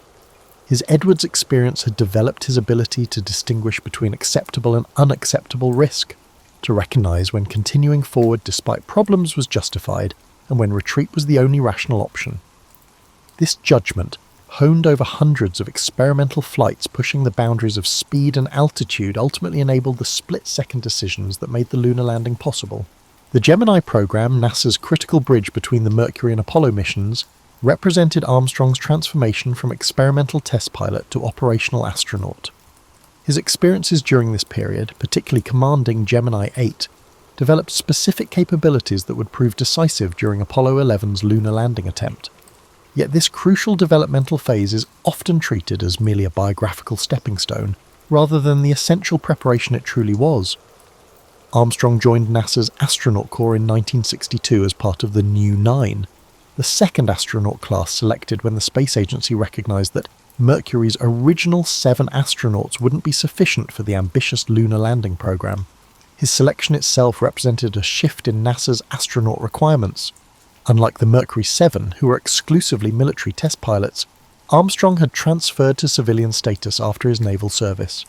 This civilian background would give him a distinctive perspective on the militarized culture of early spaceflight. Gemini's objectives focused on developing the capabilities required for lunar missions, rendezvous and docking, spacewalking, and extended duration missions. Armstrong was assigned as commander of Gemini 8, scheduled to perform the program's first docking with another spacecraft, critical capability for the lunar mission architecture. His preparation for this mission revealed cognitive qualities that would later serve him during Apollo 11. Armstrong's approach to mission preparation was distinctive, recalled flight director Gene Kranz in technical debriefings rarely quoted in popular accounts. Where most astronauts focused on mastering planned procedures, Armstrong devoted equal time to imagining failure scenarios beyond what we had formerly simulated. This approach, preparing for the unexpected rather than just the expected, would prove prophetic during his Gemini flight. Gemini 8 launched on March 16, 1966, with Armstrong commanding and David Scott serving as pilot. The crew successfully rendezvoused and docked with an uncrewed Agena target vehicle, the first docking in spaceflight history. What happened next transformed a milestone success into a survival situation that revealed Armstrong's unique capabilities under extreme pressure. Approximately 30 minutes after docking, the joined vehicles began to roll unexpectedly. The rotation accelerated rapidly until the spacecraft was spinning at nearly 1 revolution per second, a rate that threatened to cause structural damage and was approaching the threshold where the astronauts would lose consciousness. Armstrong faced a critical decision with incomplete information. Was the Agena causing the roll, or was it their Gemini spacecraft? The reality, revealed in mission transcripts and technical debriefings, shows something more significant: a systematic troubleshooting process executed under extreme pressure and physiological stress. Armstrong methodically eliminated variables by undocking from the Agena, a complex procedure never practiced under emergency conditions. When the rotation worsened after separation, he correctly deduced the problem must be in the Gemini's orbital attitude and maneuvering system. The critical decision came when Armstrong bypassed standard procedure by shutting down the primary control system entirely and activating the re-entry control system, thrusters meant only for the return to Earth. This decision consumed precious fuel reserves and would force an early mission termination, but it stabilized the spacecraft and saved both astronauts' lives. 3 aspects of Armstrong's Gemini 8's performance would later prove crucial during Apollo 11. First, his information processing during the crisis revealed an unusual capacity to filter signal from noise, to identify critical variables while disregarding distractions. Second, his choices showed a readiness to depart from accepted practices when research showed they were insufficient. Third, his crew resource management showed exceptional clarity about when to act unilaterally versus when to consult mission control. The Gemini 8 emergency revealed Armstrong's defining quality as a commander. Flight director Chris Kraft later observed in a NASA oral history interview. He could move seamlessly between procedural discipline and creative problem-solving, knowing exactly when each approach was appropriate. That balance is much rarer than either quality alone. The aftermath of Gemini 8 proved equally revelatory about Armstrong's character. Despite saving the mission from potential catastrophe, he focused his debriefings entirely on how procedures and training could be improved. The Armstrong debrief was like nothing we'd seen before, recalled simulation supervisor Dick Coos. He systematically dismantled his performance, identifying every suboptimal decision sequence without defensiveness. It was a masterclass in professional self-analysis. This capacity for dispassionate self-critique became the standard for astronaut debriefings moving forward.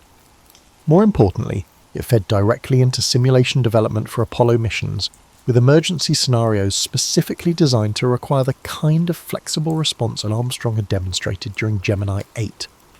Beyond the emergency itself, Gemini 8 developed another capability that would prove essential during Apollo 11: manual control of rendezvous and docking.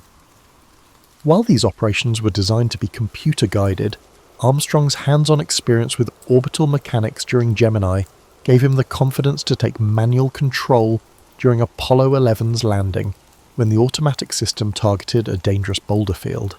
Armstrong's Gemini experience also informed his crew relationship with Buzz Aldrin during Apollo 11. Unlike some commander-pilot pairings, Armstrong developed a collaborative approach that leveraged each astronaut's strengths. This partnership approach, with clear command authority but genuine collaboration, originated from Armstrong's assessment of crew dynamics during Gemini missions. The Gemini program developed Armstrong's distinctive communication style during operations. Mission transcripts show him adopting what linguists would call high-context communication, conveying complex information through minimal expressions with precise technical meaning. This communication economy would prove crucial during Apollo 11's landing, when transmission delays and radio interference made every word critical. Armstrong emerged from the Gemini program with a hard-earned understanding of spaceflight's operational realities, the gap between theoretical mission plans and in-flight contingencies. This perspective would prove invaluable when Apollo 11 encountered its own unexpected challenges during humanity's first attempt to land on another world. The 20 months between Armstrong's selection as Apollo 11's commander and the actual lunar mission represent perhaps the most intensive specialized training program any human has ever undertaken.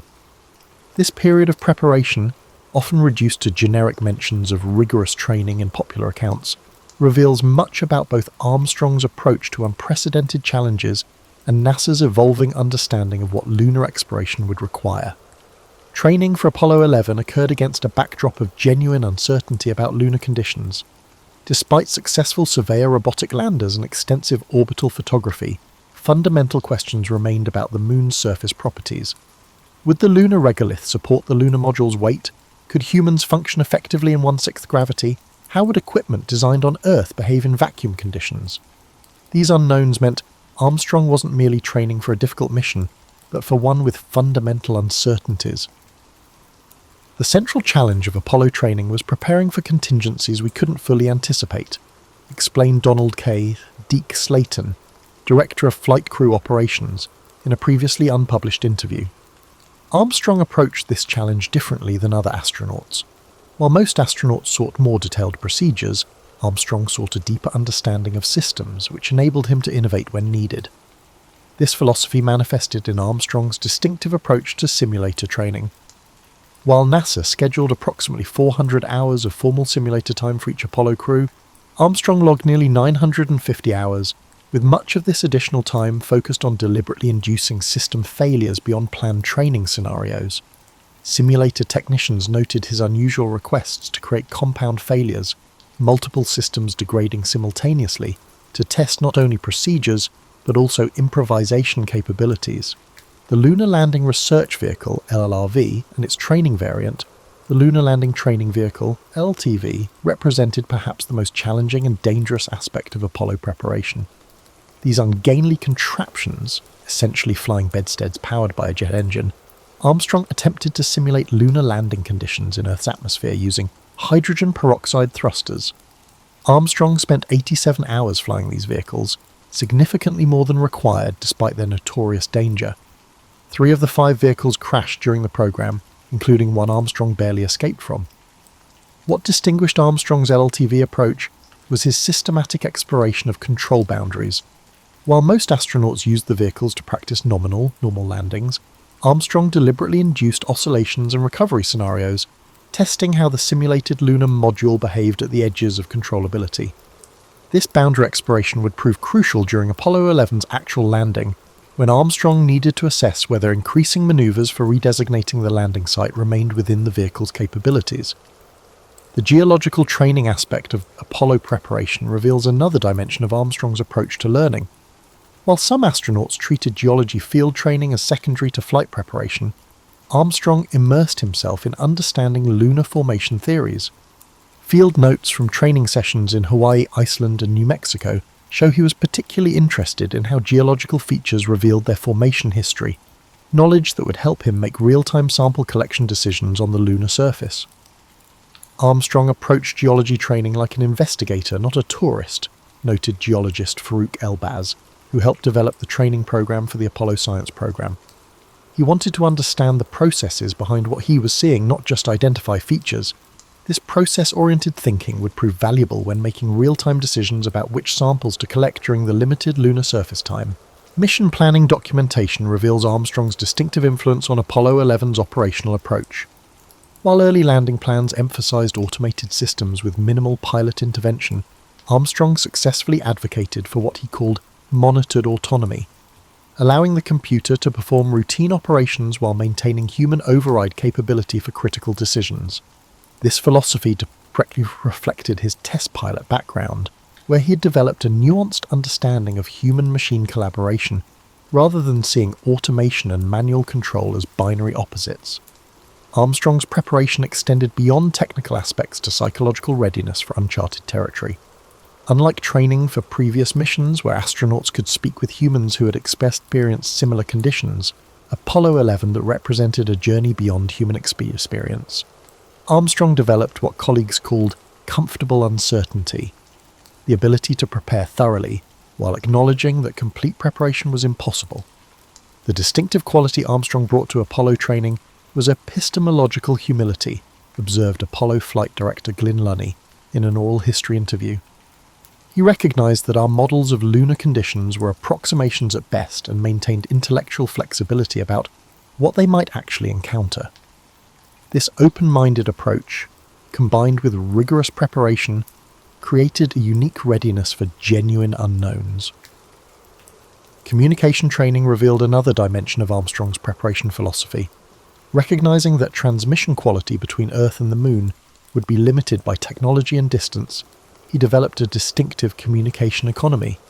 Training transcripts show him systematically reducing message length while preserving critical information, a skill that would prove essential during the landing, when every second of communication time was precious.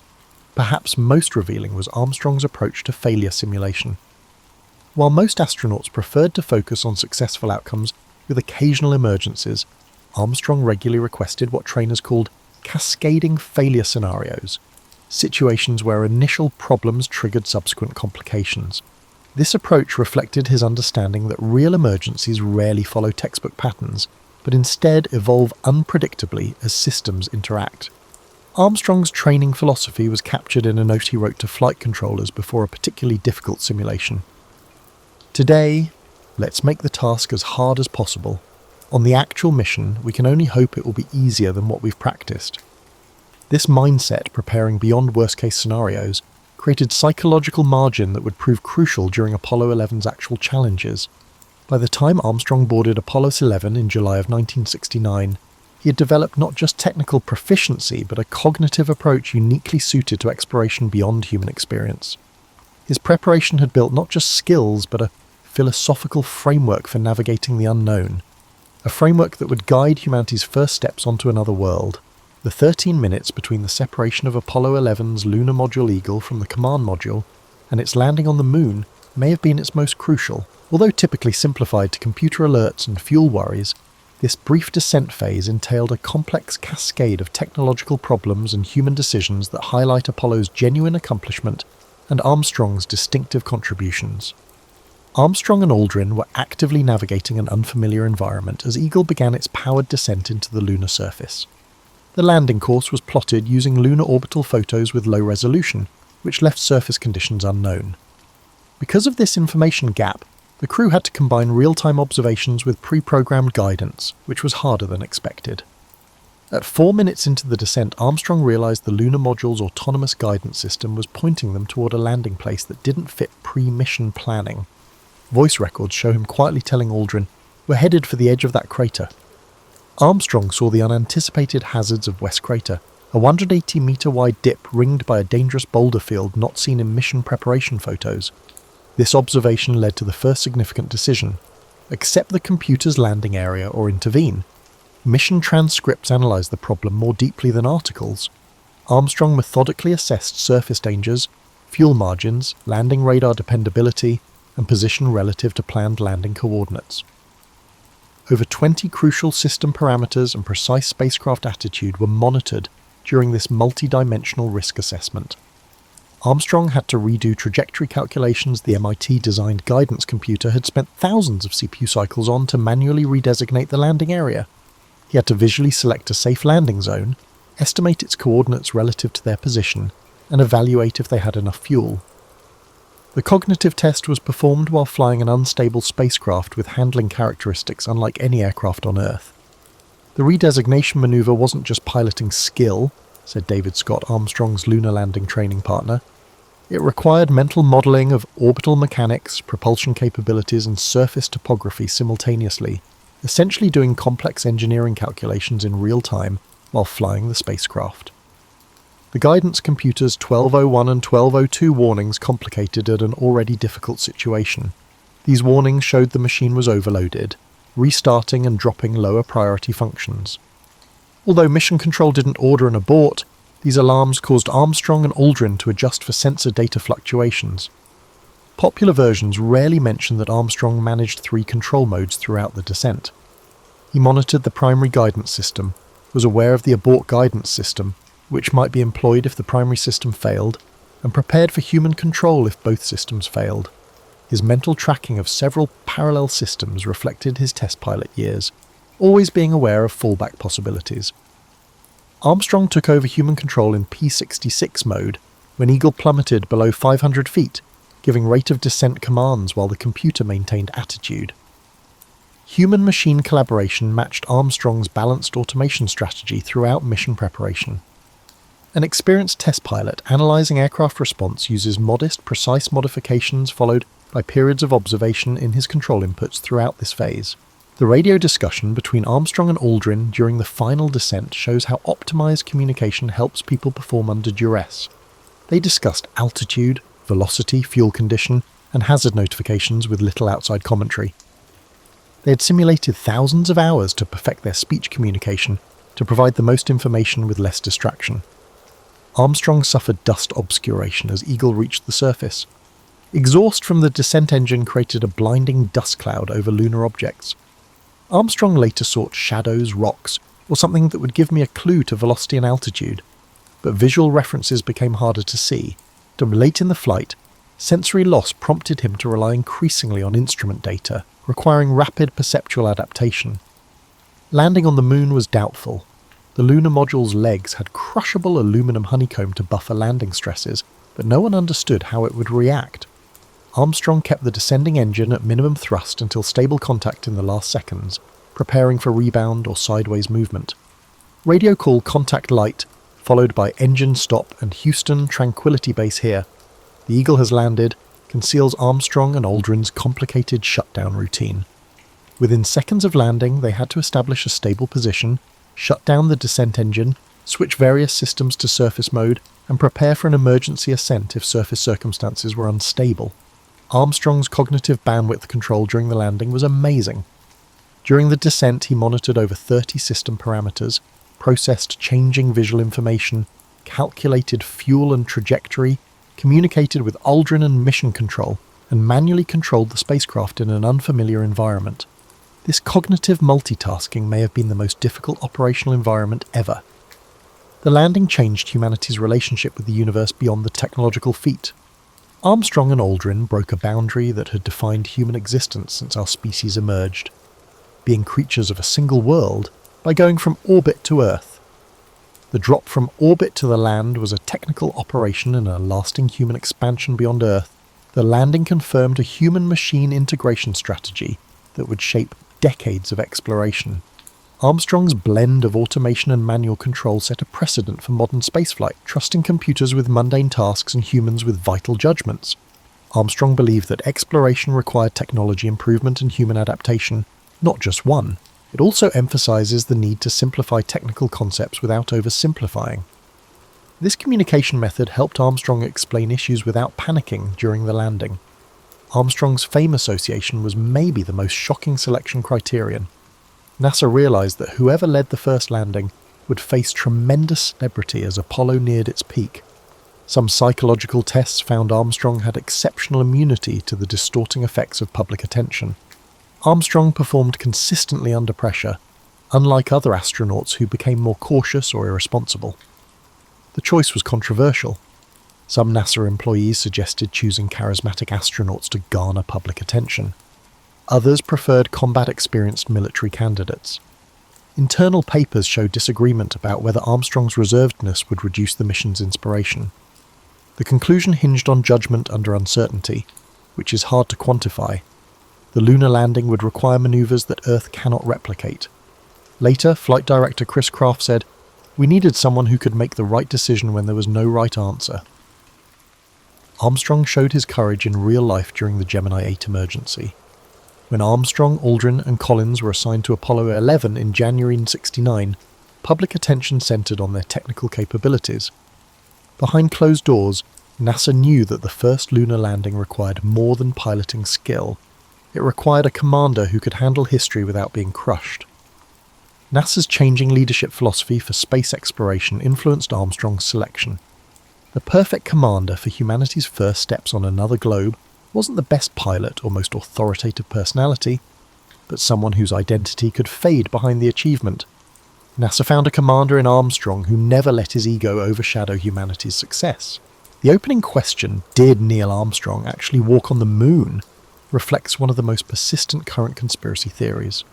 Exploring moon landing denialism's history reveals Armstrong's legacy and cultural concerns about technology, trust, and American identity. Contrary to popular belief, conspiracy theories about the moon landing began immediately after Apollo 11, not in the US.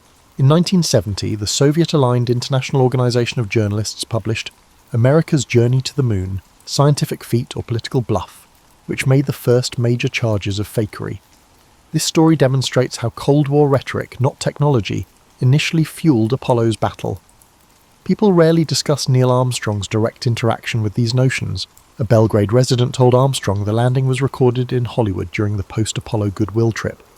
In State Department records but rarely cited, Armstrong said, "If it was a Hollywood production, I'd have demanded a better script and more comfortable costumes." He always responded to conspiracy accusations with wit rather than outrage.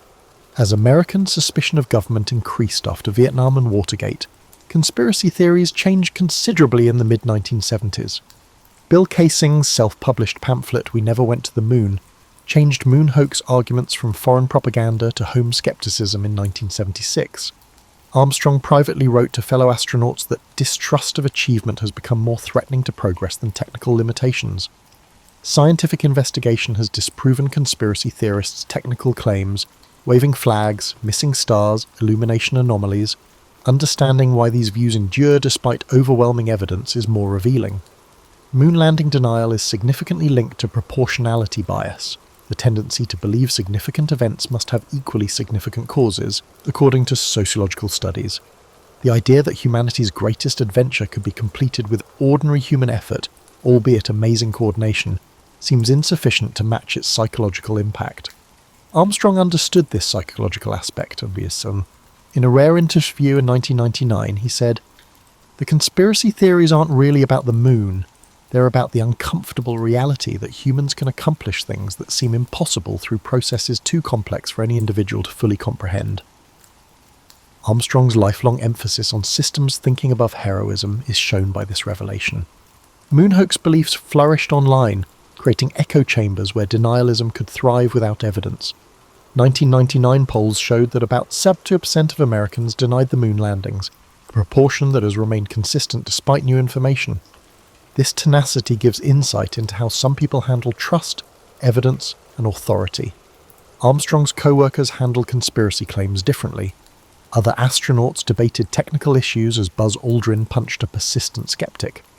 Armstrong kept quiet on public platforms, but addressed the concerns in schools. He told a university audience, "Directly addressing conspiracy theories legitimizes them. Better to motivate the future generation to exceed our achievements than defend history." Conspiracy theories changed revealingly. Early versions claimed radiation, technology, or physics impeded the travel. After disproving each claim, speculation switched to purported motivations: Cold War competition, military purposes, and more intricate conspiracy frameworks. Moon landing denial led to greater rejection of institutional knowledge, reflecting American conspiracy thinking. The documentary Operation Avalanche of 2016 explored the conspiracy by imagining a moon landing scam. Armstrong declined the project but reportedly watched a screening and told associates, "They've made faking it seem far more complicated than actually doing it." This episode explains why moon hoax theories fail. The conspiracy requires more players, technology, and coordination than lunar expeditions. Armstrong saw moon landing denial as a philosophical challenge, not a personal insult. Friends say he saw it as educational failure rather than malice, consequence of science education that emphasized facts over procedure. In his final years, he oriented educational donations towards scientific methodology and critical thinking programs rather than knowledge acquisition. The The question of whether Armstrong walked on the moon exposes American society's tensions between technical achievement and humanistic meaning, institutional authority and individual skepticism, and national narrative and personal identity. Armstrong understood this intricacy and saw that his moonwalk had become a test of how individuals connect to communal achievement. During a congressional hearing 2 years prior to his demise, Armstrong addressed conspiracy theories without directly confronting them, asserting that knowledge is not a finite resource. I can walk on the moon without your believing, but your disbelief may prevent you from attaining the impossible. Armstrong's remark shows that the moon landing was more than a physical feat. It symbolized human possibilities. Moon landing conspiracy theories persist despite overwhelming evidence from multiple missions, independent verification from other countries' space agencies, and retroreflectors still working on the moon. This says something about historical truth in the modern era. The moon landing is unusual in that it was widely documented, but just a few people witnessed it. Armstrong understood this epistemic issue. He emphasized in private letters with historians that space exploration produced a new category of human knowledge that required collective confidence because it could not be independently validated. This knowledge guided his lifelong focus on education that taught how to analyze facts and draw conclusions. After July 1969, the topic, "Did Neil Armstrong really walk on the moon?" becomes more about how cultures establish shared reality. Armstrong's legacy may not be lunar dust, but his example of how human success exceeds individual capacity through collaboration and common purpose, a truth no conspiracy theory can change. The man who took that little step realized that humanity's greatest achievements are defined by how they increase human possibility, not by who does them. This means that whether someone believes in the moon landing is less important than if it encourages them to push themselves. In his final public engagement, Armstrong reminded pupils, "Our sight is limited by the horizon. Moving the horizon is progress."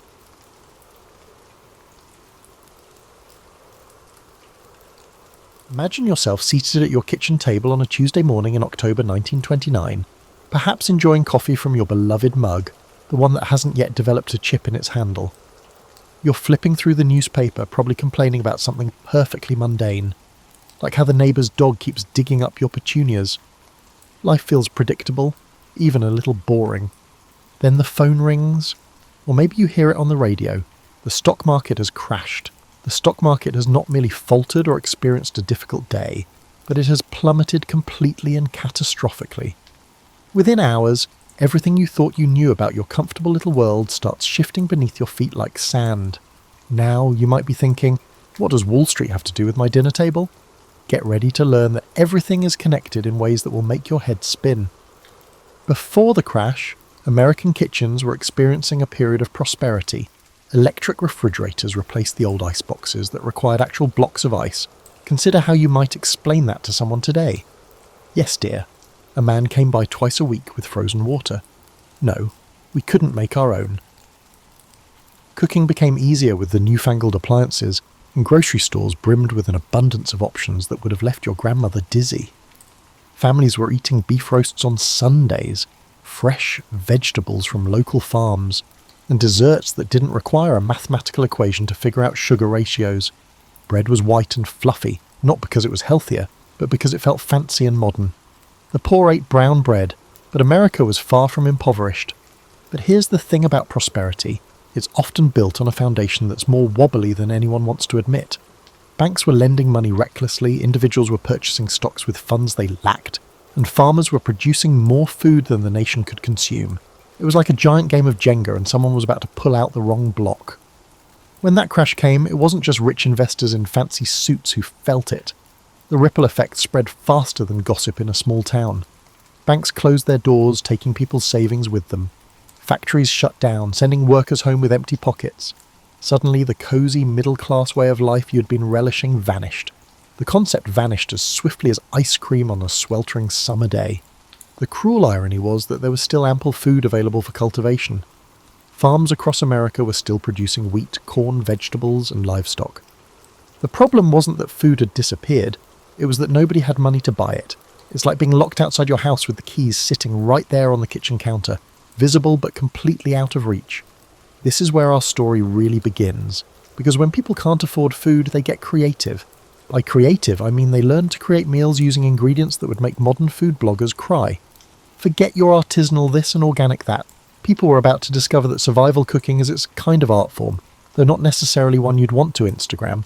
So there you were, perhaps still sitting at that same kitchen table, but now instead of casually reading the newspaper, you're studying it like it holds the secrets of the universe. Which ads are offering work? What stores are having sales? And most importantly, how can you feed your family on what feels like pocket change? The adventure was just beginning, although nobody referred to it as such at that time. They were too busy figuring out how to stretch a dollar until it screamed, and wondering how something as basic as putting food on the table had suddenly become the most challenging puzzle they'd ever faced. You know how today you might spend 20 minutes deciding between 17 different types of pasta sauce, weighing the merits of organic versus regular versus the store brand? Well, imagine if your entire grocery budget was less than what you now spend on a single lunch out, and suddenly those choices become a lot more focused.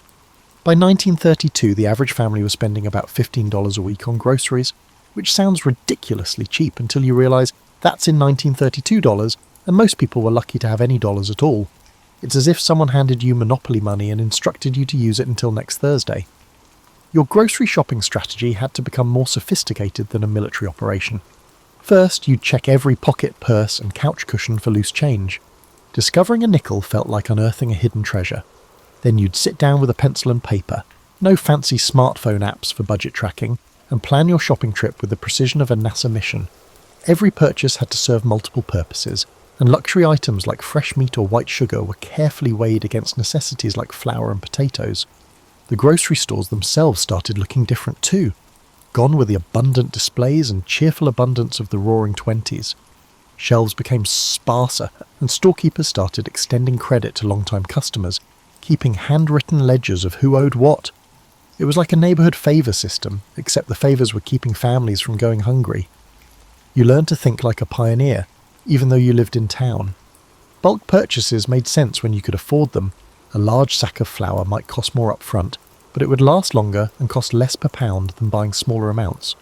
Of course, such an arrangement required actually having enough money for bulk purchases, which was often a catch-22 situation that would make your head hurt if you thought about it too much. Shopping became a social activity in ways it had never been before. Women would compare notes on which stores had the best prices, share recipes for making meals stretch, and sometimes even pool their money for bulk purchases they'd divide up later. It was like having a very practical book club, except instead of discussing literature, you were debating whether potatoes were cheaper per pound at Miller's Market or Thompson's Grocery. The butcher became both your trusted companion and your greatest obstacle. While meat was costly, bones were inexpensive, and a quality soup bone could serve as the basis for numerous meals. You would request the cuts that were previously intended for pet food, and the butcher would frequently include surplus fat at no cost, which you would then cook and utilise in ways that would shock contemporary nutritionists, yet ensured your family's sustenance. Seasonal shopping took on new meaning. Summer meant fresh vegetables and fruits when they were cheapest, but it also meant thinking ahead to winter. Canning became less of a hobby and more of a survival skill. Your kitchen might fill up with mason jars like a general store, each one representing a meal saved for the months when fresh food would become even pricier. Store credit evolved into a delicate balance between dignity and desperation. Storekeepers knew their customers personally. They knew your family, your situation, and your history of payment. Getting credit wasn't just about financial reliability. It was about being part of the community. But using that credit meant admitting you needed help, which was harder for some people than others. The psychology of shopping changed too. You'd find yourself calculating not just price per pound, but meals per dollar. A bag of dried beans might be boring, but it could feed your family for a week if you knew how to cook them right. Meanwhile, that fresh apple that looked so appealing might represent an entire day's budget for luxury foods. Your bags may have been lighter when you got home, but your mental load was definitely heavier. You weren't just carrying groceries, you were carrying the responsibility of making every ingredient count, every meal matter, and every dollar stretch as far as humanly possible. And you were about to learn that creativity in the kitchen wasn't just nice, it was absolutely essential. Here's something that might surprise you.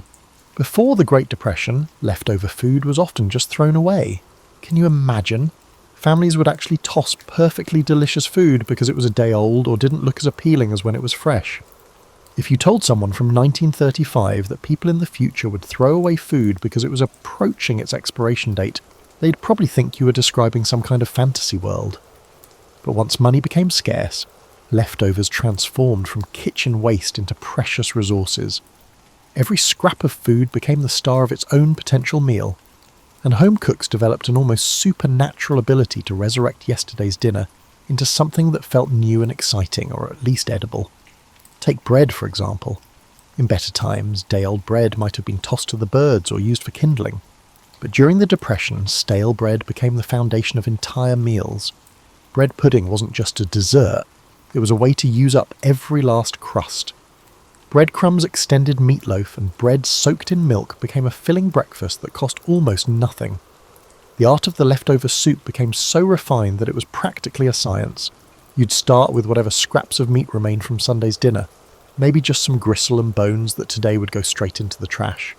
Add some wilted vegetables that were past their prime, throw in yesterday's mashed potatoes for thickness, and suddenly you had a new meal that could feed the whole family. Every kitchen developed its own leftover ecosystem. People saved meat drippings and used them to flavour vegetables. Vegetable cooking water became the base for soups because throwing away anything with potential nutrients felt almost criminal. Even coffee grounds got reused, sometimes multiple times, until they were producing something that barely resembled coffee, but still provided a hot, caffeinated beverage. The psychology of leftovers changed completely. Instead of being considered somehow inferior to fresh food, leftovers became challenges to creativity. A good cook could take completely unrelated remnants and somehow make them work together in harmony. It was akin to performing as a culinary DJ, combining various ingredients to create a dish that exceeded its individual components. Casseroles emerged as the ideal way to utilise leftovers, even though they weren't referred to as casseroles in the past. They were simply anything we could combine in one pot. Have some leftover chicken, mix it with yesterday's vegetables and top with whatever starch you could manage.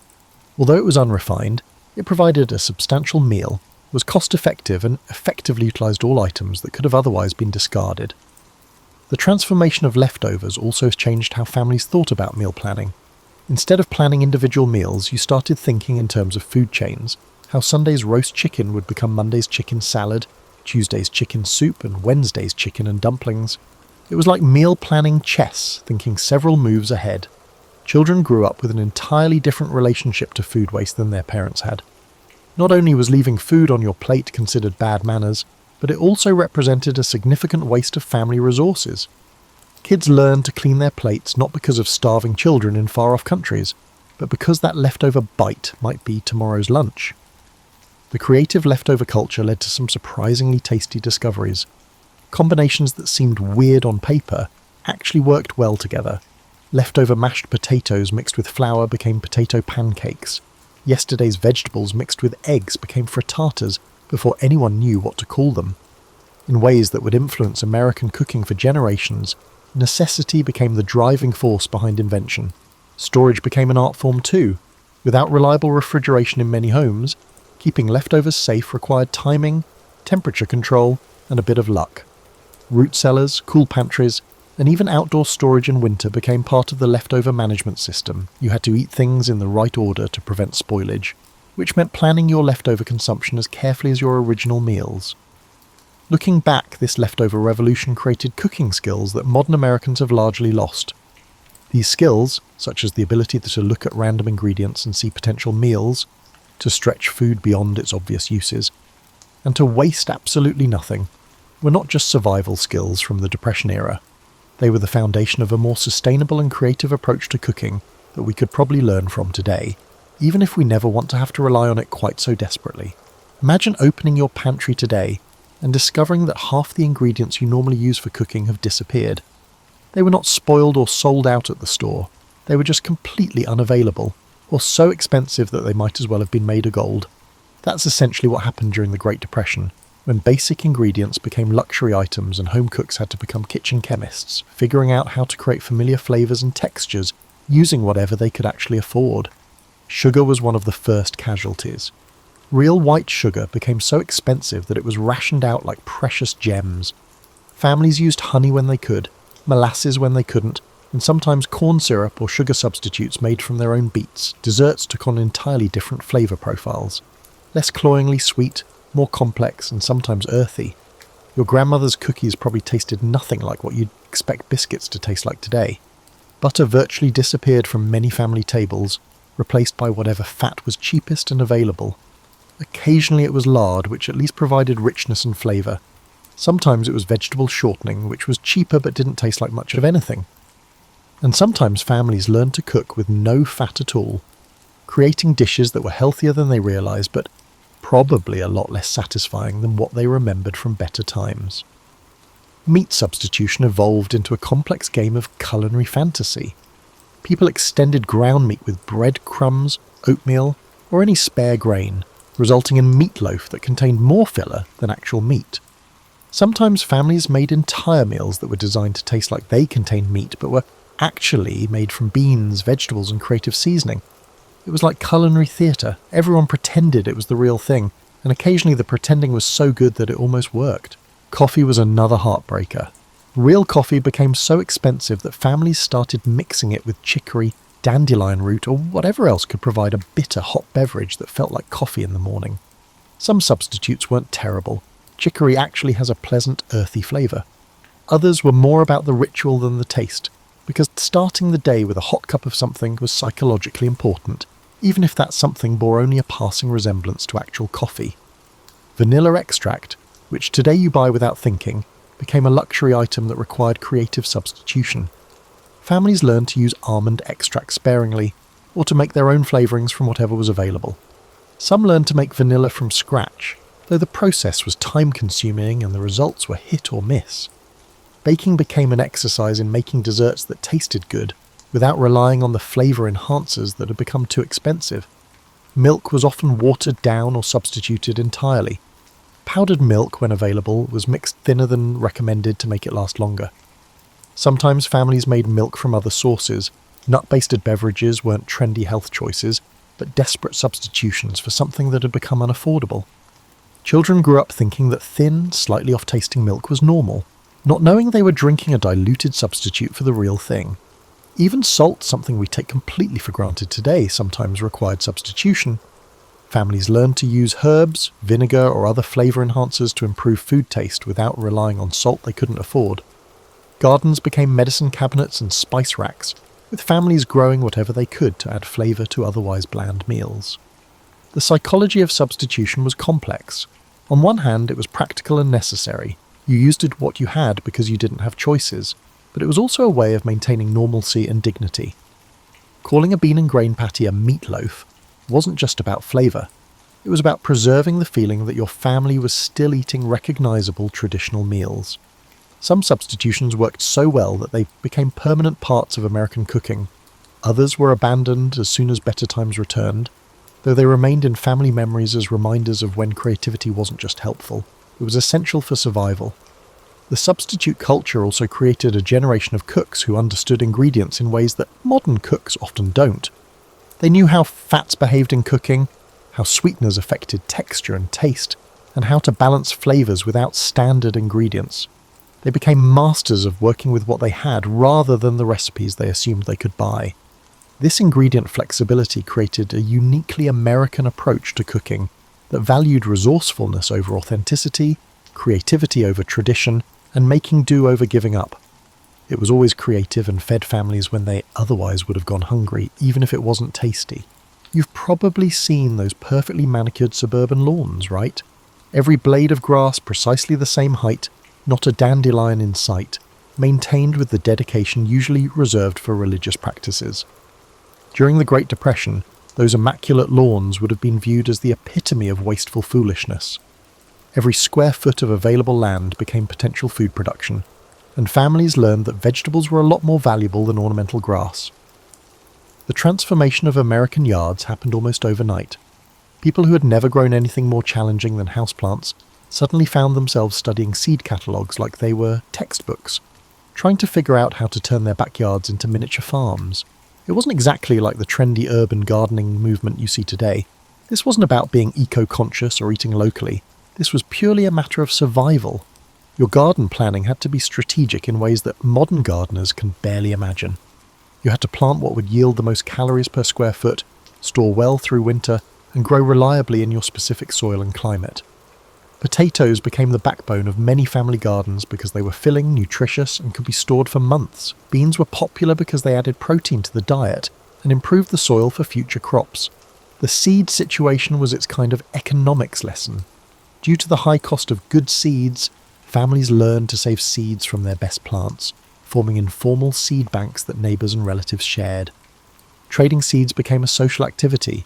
You might trade your extra tomato seeds for someone else's extra bean seeds, creating a community network that helped everyone increase their food security. Tools were another challenge.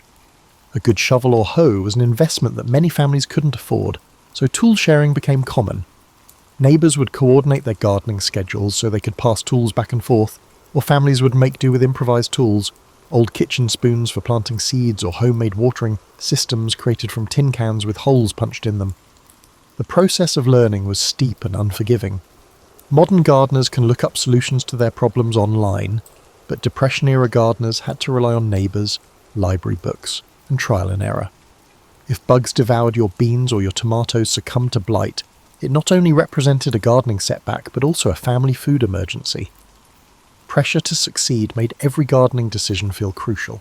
Preservation became just as important as growing. Producing a bumper crop of vegetables was futile if they spoiled before they could be consumed. Families learned canning, pickling, root cellaring and drying, preservation techniques that turned a summer's worth of vegetables into winter sustenance. Your kitchen might be filled with mason jars lined up like soldiers, each one representing security against future hunger. Urban gardening took on new meaning when every available space was pressed into service. Rooftops, vacant lots, and stressor of land beside railroad tracks, anywhere that could support plant life, became potential sites for food production. City dwellers learned to grow vegetables in containers, window boxes, and any patch of soil they could claim or borrow. It was like an entirely different relationship with urban stone space, where every square foot was evaluated for its food-producing potential. The social dynamics of gardening changed too. Gardening knowledge became valuable currency. The neighbour who could successfully grow vegetables became someone worth knowing, and successful gardeners often found themselves teaching others, sharing not just seeds and tools, but knowledge and techniques. Gardening clubs weren't just social organisations, they were survival networks. Children learned to garden out of necessity, not as a relaxing family activity. Kids today spend their summers weeding, watering and harvesting, instead of at camp or playing video games. It wasn't always fun, but it gave them skills and an understanding of where food comes from that most modern children never develop. The psychological impact of growing your food was significant. In a time when so much felt out of control, jobs, money, the future, having a garden provided a sense of agency and self-sufficiency. While you might not have control over the economy, you could manage the watering of your tomatoes. The act of planting seeds was inherently optimistic, a statement of faith that the future would arrive and you'd be there to harvest what you'd planted. Some families discovered they actually enjoyed gardening and continued even after their economic situations improved. Others abandoned their gardens as soon as they could afford to buy all their vegetables again. But for a generation of Americans, the experience of growing their food created a different relationship with vegetables, with land, and with the connection between human effort and sustenance that influenced how they thought about food for the rest of their lives. People's ability to unite during difficult times is a characteristic of humanity. You've probably witnessed this during natural disasters or community crises, where neighbours who previously barely spoke suddenly come together to organise relief efforts and share resources. During the Great Depression, this instinct for mutual aid extended to food in ways that were both heartwarming and heartbreaking, creating community systems that kept people fed when individual families couldn't manage on their own. Community kitchens started appearing in churches, schools, and any building large enough to accommodate cooking for crowds. These weren't trendy communal dining experiences or social experiments in group living. They were practical solutions to the simple problem that many families couldn't afford food. But communities could sometimes pool resources to create meals that would feed everyone. The logistics were complex, the dignity was carefully preserved, and the social dynamics were unlike anything most communities had experienced before. The unspoken rules of community kitchens were intricate and important. Nobody discussed who could afford to contribute ingredients and who couldn't. Nobody kept track of who ate more than they brought. Everyone contributed something, even if it was just labour. Peeling potatoes, stirring pots, cleaning up afterward. It was a careful dance of maintaining pride while acknowledging need, of helping without making it obvious who was helping whom. Potluck dinners took on new meaning when families genuinely couldn't afford to feed themselves, let alone contribute to community meals. The mathematics of potluck became creative. One family might bring a giant pot of soup made mostly from vegetables and water, while another might contribute a small but precious amount of meat or seasoning. Together, these contributions created meals that were more substantial and varied than any individual family could have managed alone. Recipe sharing became an act of generosity that went beyond just culinary tips. When someone discovered how to make a filling meal from inexpensive ingredients, sharing that knowledge was like sharing wealth. Women would write down recipes on whatever paper they could find, creating informal networks of survival cooking that passed from kitchen to kitchen and neighbourhood to neighbourhood. The psychology of eating together changed when eating alone meant not eating enough. Community meals provided not just nutrition, but social connection, during a time when people felt isolated by their economic circumstances. Children who might have felt embarrassed about their family's financial situations discovered that many other families were experiencing the same challenges. Adults discovered that sharing meals also meant sharing the emotional burden of difficult times. Church basement dinners, neighbourhood soup kitchens, and informal meal-sharing arrangements created a parallel food distribution system that operated alongside and sometimes instead of traditional commerce. These weren't charity operations in the way we might think of them today, because the line between helper and helped was often blurry. Families might host a community dinner one week and depend on someone else's community dinner the next week. Seasonal community cooking made sense in ways that individual cooking didn't.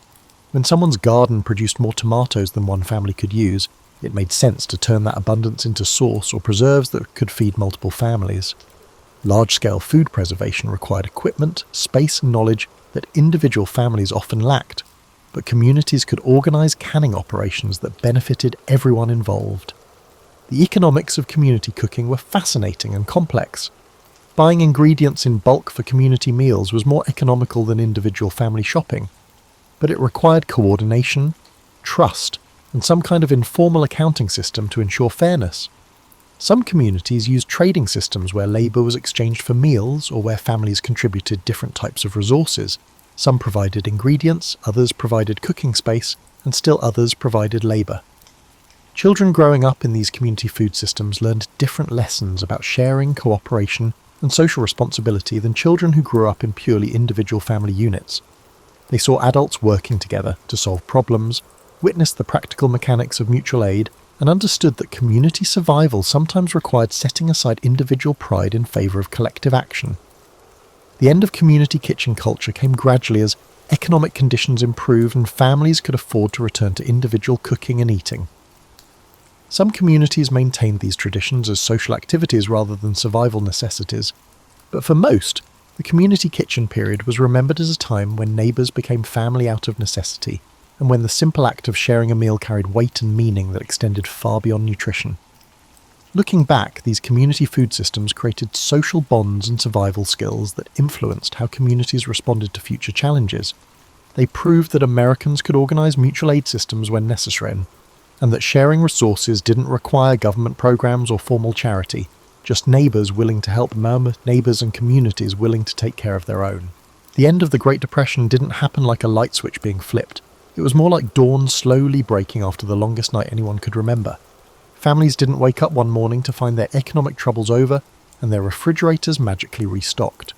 Instead, prosperity gradually returned, permanently altering Americans' relationship with food.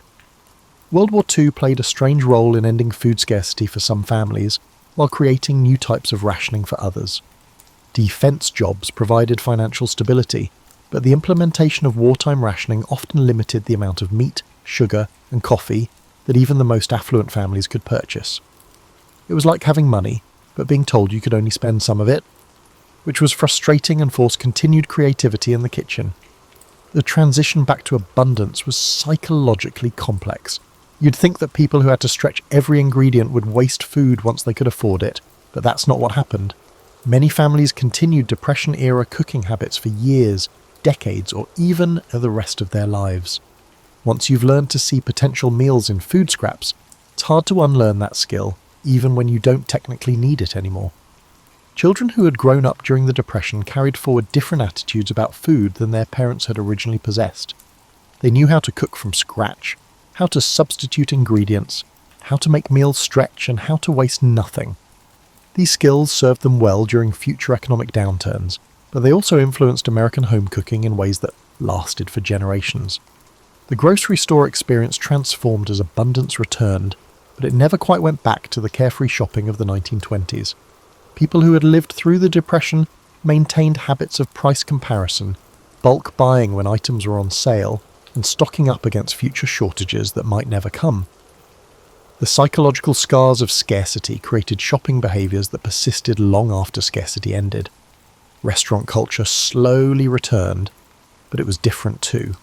The casual throwing away of restaurant food that had been common in the 1920s was replaced by more careful eating, taking leftovers home, and appreciation for meals that someone else had prepared.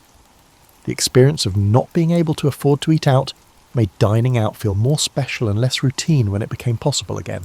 Food technology advanced rapidly in the post-war years, partly in response to lessons learned during the Depression about food preservation, nutrition, and efficient cooking. Frozen foods, improved canning techniques, and new appliances were developed with an understanding of how families actually cooked and ate during difficult times, not just during prosperous ones.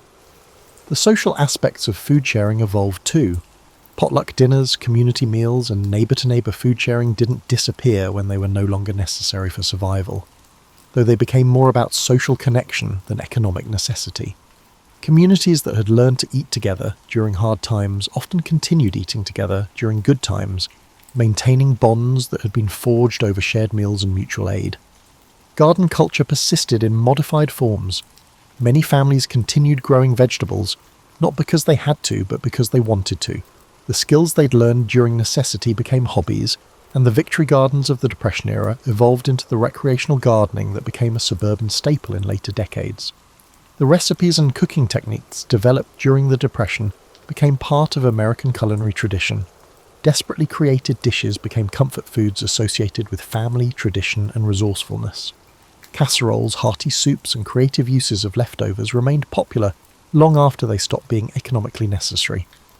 Perhaps most importantly, the Great Depression created a generation of Americans who understood the difference between wanting food and needing it, between eating for pleasure and eating for survival. This distinction influenced how they raised their children, how they thought about waste, and how they appreciated abundance when it returned. The legacy of Depression-era food culture wasn't just about specific recipes or cooking techniques. It was about resilience, creativity, and the understanding that survival sometimes requires reimagining your relationship with basic necessities. Families learned that they could adapt to the unexpected, that communities could support each other through mutual aid, and that meals could be satisfying and meaningful even when they weren't elaborate or expensive. As you drift off to sleep tonight, maybe in a kitchen stocked with more food choices than Depression-era families could have dreamed of, it's worth remembering that the ability to adapt, to create something from nothing, and to find satisfaction in simplicity aren't just historical curiosities. They're human capabilities that remain available to us, skills that our grandparents and great-grandparents developed out of necessity, but that represents something valuable about human creativity and resilience. The Great Depression taught America that food is never just about food. It's about community, creativity, survival, and the remarkable human ability to make the best of whatever circumstances life serves up, even when those circumstances are nothing like what anyone ordered.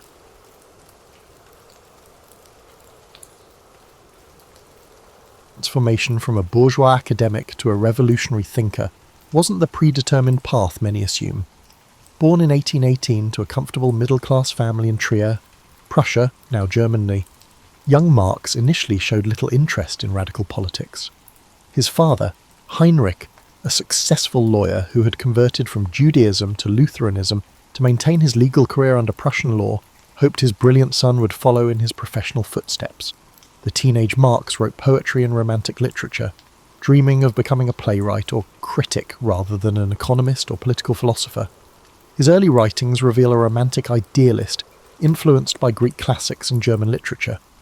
One of his student poems, The Fiddler, portrays a wild musician who cast magical spells with his violin, hardly foreshadowing his later materialist philosophy. Marx's father arranged his education at the prestigious University of Bonn, where the young man quickly became involved in a drinking society, accrued debts, and ended up in jail for disrupting the peace. Concerned about his son's direction, Heinrich transferred him to the more serious University of Berlin. There, Marx encountered the philosophy of G.W.F. Hegel, whose dialectical methods would later form the backbone of Marx's analytical approach, though Marx would ultimately reject Hegel's idealism. What's rarely discussed is how reluctant Marx was to abandon his comfortable bourgeois aspirations. His correspondence reveals a man who longed for stability and security, even as his intellect pushed him toward revolutionary conclusions. His engagement to Jenny von Westphalen, an aristocrat 4 years his senior, and the daughter of Baron Ludwig von Westphalen, demonstrated his social ambitions. The Baron had introduced the young Marx to romantic literature and social criticism, but Marx likely never anticipated how far these intellectual pursuits would take him from conventional success. The pivotal moment occurred when Marx finished his doctoral dissertation on ancient Greek philosophy in 1841. His hopes for an academic career at the University of Bonn collapsed when his mentor Bruno Bauer lost his teaching position due to atheistic views. Without academic prospects, Marx turned to journalism, becoming editor of the liberal newspaper Rheinische Zeitung. Here, reporting on the suffering of Moselle vineyard workers and timber theft laws opened his eyes to economic exploitation. Marx faced a critical decision when Prussian authorities shut down his newspaper in 1843. He was already married to Jenny, who had sacrificed her aristocratic comforts for a life with him. Financial pressures mounted, yet rather than compromising his increasingly radical views for security, Marx chose exile,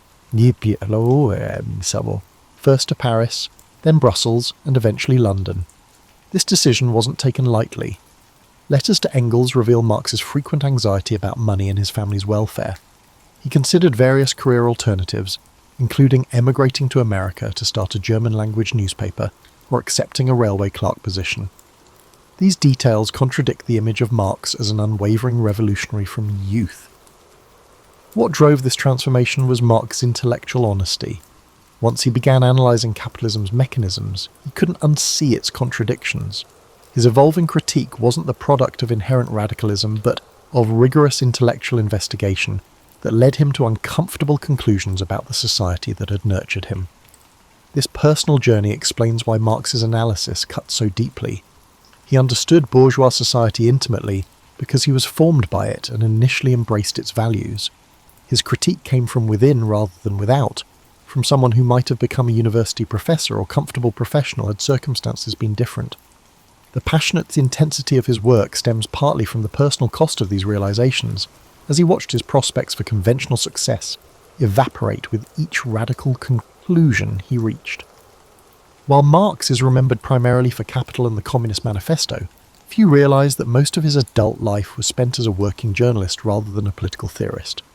From 1848 to 1862, Marx wrote over 500 articles for the New York Daily Tribune, making him one of the paper's most prolific European correspondents during a transformative period in world history. This aspect of Marx's career reveals a pragmatic professional writer, rather than the ivory tower philosopher many imagine. As the Tribune's European correspondent, Marx covered everything from diplomatic crises and wars to financial panics and colonial rebellions. He earned approximately £5 per article, equivalent to several $100s today, providing crucial income for his chronically cash-strapped family. Marx's journalism demonstrates a remarkably prescient understanding of how capitalism was globalizing in the mid-19th century. While covering the 1857 Sepoy Rebellion in India for American readers, he connected British imperial policy to domestic economic interests. His analysis of the American Civil War identified economic contradictions between industrial capitalism and plantation slavery that many contemporary observers missed. What's particularly notable about Marx's journalism is how it contradicts stereotypes about his rigid ideological thinking. His articles show a nuanced geopolitical analyst who could recognize the progressive aspects of capitalism despite its exploitative nature. For example, he supported the Union in the American Civil War, not only because he opposed slavery, but also because he saw northern industrial capitalism as historically progressive compared to southern feudal-like plantation society. Charles Dana, managing editor of the Tribune, valued Marx as a correspondent precisely because his analysis went deeper than most journalists of the era. Marx brought his dialectical approach to news reporting, connecting events across nations and seeing patterns where others saw only isolated incidents. His analysis of the Crimean War, for instance, linked diplomatic manoeuvring to financial interests and class politics. The journalism years also reveal Marx's surprising admiration for Abraham Lincoln. While Marx criticized Lincoln's initial reluctance to make the Civil War explicitly about abolition, he later praised Lincoln's evolution and recognized the pragmatic challenges of leading during crisis. After Lincoln's assassination, Marx drafted a letter of condolence to the American people on behalf of the International Workingmen's Association, calling Lincoln the single-minded son of the working class who had led his country through the epic of its people's rebirth. These journalistic writings expose the limitations of viewing Marx solely as an abstract theorist. He was deeply engaged with the concrete political and economic developments of his time, forming his theories through active observation of global events rather than mere philosophical speculation. Financial documents from this period reveal how Marx prioritized this journalism over his theoretical work out of necessity. With 4 surviving children to support, 4 others died in childhood due to poor living conditions, Marx sometimes complained that his newspaper duties prevented progress on capital. Yet these journalistic responsibilities kept him connected to current events in ways that enriched his theoretical perspective. Perhaps most surprising about Marx's journalism is how it anticipated modern global reporting. He traced supply chains connecting Manchester cotton mills to American plantations and Indian colonies, showing how labour exploitation and profit extraction operated across continents. This global perspective emerged decades before globalization entered our vocabulary, demonstrating Marx's foresight in understanding capitalism as an inherently transnational system. The journalism years also reveal Marx's writing versatility. While his theoretical works can be dense and complex, his newspaper articles were accessible and engaging, displaying a sardonic wit and literary flair absent from his more famous works. Marx could be remarkably entertaining when writing for a general audience, using metaphors and historical references that made complex economic developments comprehensible to average readers. Behind the forbidding beard and revolutionary rhetoric existed a devoted family man whose personal life was marked by extraordinary tragedy. Marx's domestic life reveals dimensions of his character that rarely appear in political or economic discussions of his work. His marriage to Jenny von Westphalen lasted 38 years until her death in 1881. Their correspondence reveals a passionate intellectual partnership rather than the patriarchal Victorian marriage one might expect. Jenny was Marx's first reader and critic, copying his manuscripts and contributing editorial insights. She maintained her own political convictions, sometimes disagreeing with her husband while supporting his work. Their letters during periods of separation show genuine romantic affection, persisting through decades of hardship. The Marx household's financial precarity is well documented, but less known is that Jenny had grown up with servants and comfort as a baron's daughter. Her adjustment to poverty represented a profound personal sacrifice. When the family lived in 2 rooms in London's Soho district, Jenny wrote to a friend, "The memories of the days when I wore silk cannot compensate for the realities of having no coal for the fire." Of their 7 children, only 3 daughters, Jenny, Laura and Eleanor, survived to adulthood. Their son Edgar died of tuberculosis at age 8 in 1855, a loss that devastated Marx. He wrote to Engels, "I have already had my share of bad luck, but only now do I know what real unhappiness is." Jenny suffered a nervous breakdown after this loss. Their infant daughter Franziska died the following year, and another son, Guido, died before his first birthday in 1850. Their firstborn, also named Jenny, had died in 1844. These deaths weren't abstract statistics, but direct consequences of their poverty. The family couldn't afford proper medical care or adequate nutrition. Marx was acutely aware that his political commitments had concrete costs for those he loved most. This awareness likely contributed seriously to his lifelong health problems, including carbuncles, liver disease, and insomnia. Perhaps most revealing of Marx's character was his relationship with Helene Demuth, the family's longtime housekeeper. Evidence strongly suggests Marx fathered her son Freddie in 1851. While Marx never acknowledged paternity, Engels claimed responsibility, though historians now generally believe this was a fiction to protect the Marx family reputation. Marx's treatment of this situation reflects the gap between his progressive theories and personal actions regarding gender and class.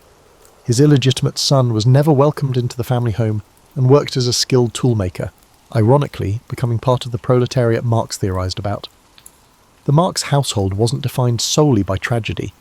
Visitors described evenings filled with music, literature and animated discussion. All three surviving daughters were educated far beyond Victorian standards for women, learning multiple languages and studying literature, history and politics. They became accomplished women, Jenny a journalist, Laura a translator, and Eleanor a labour organiser and feminist. Marx was an affectionate father who spent hours telling his children elaborate stories. On Sundays, he would take them on long walks across London, describing plants and animals with scientific precision before stopping at a tea shop for treats they could barely afford. These glimpses humanise a figure often reduced to abstract theory. The family's poverty sometimes led to situations that were absurdly comedic. When visitors were expected, Marx would sometimes pawn their few valuable possessions to create an impression of middle-class respectability, only to redeem them later.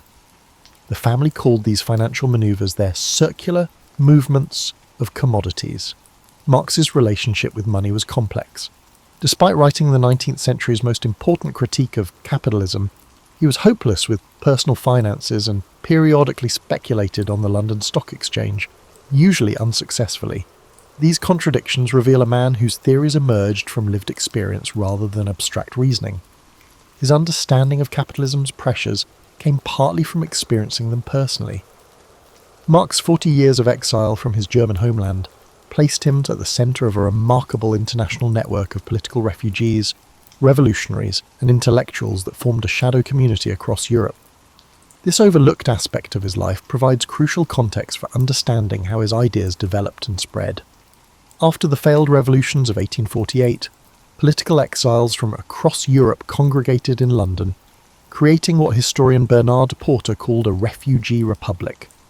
Marx's Soho neighbourhood became home to Italians, French, Poles, Hungarians, and Russians fleeing persecution. This community transformed Marx from a German philosopher into a truly international thinker. The British Museum Reading Room served as an unofficial headquarters for this exile intelligentsia.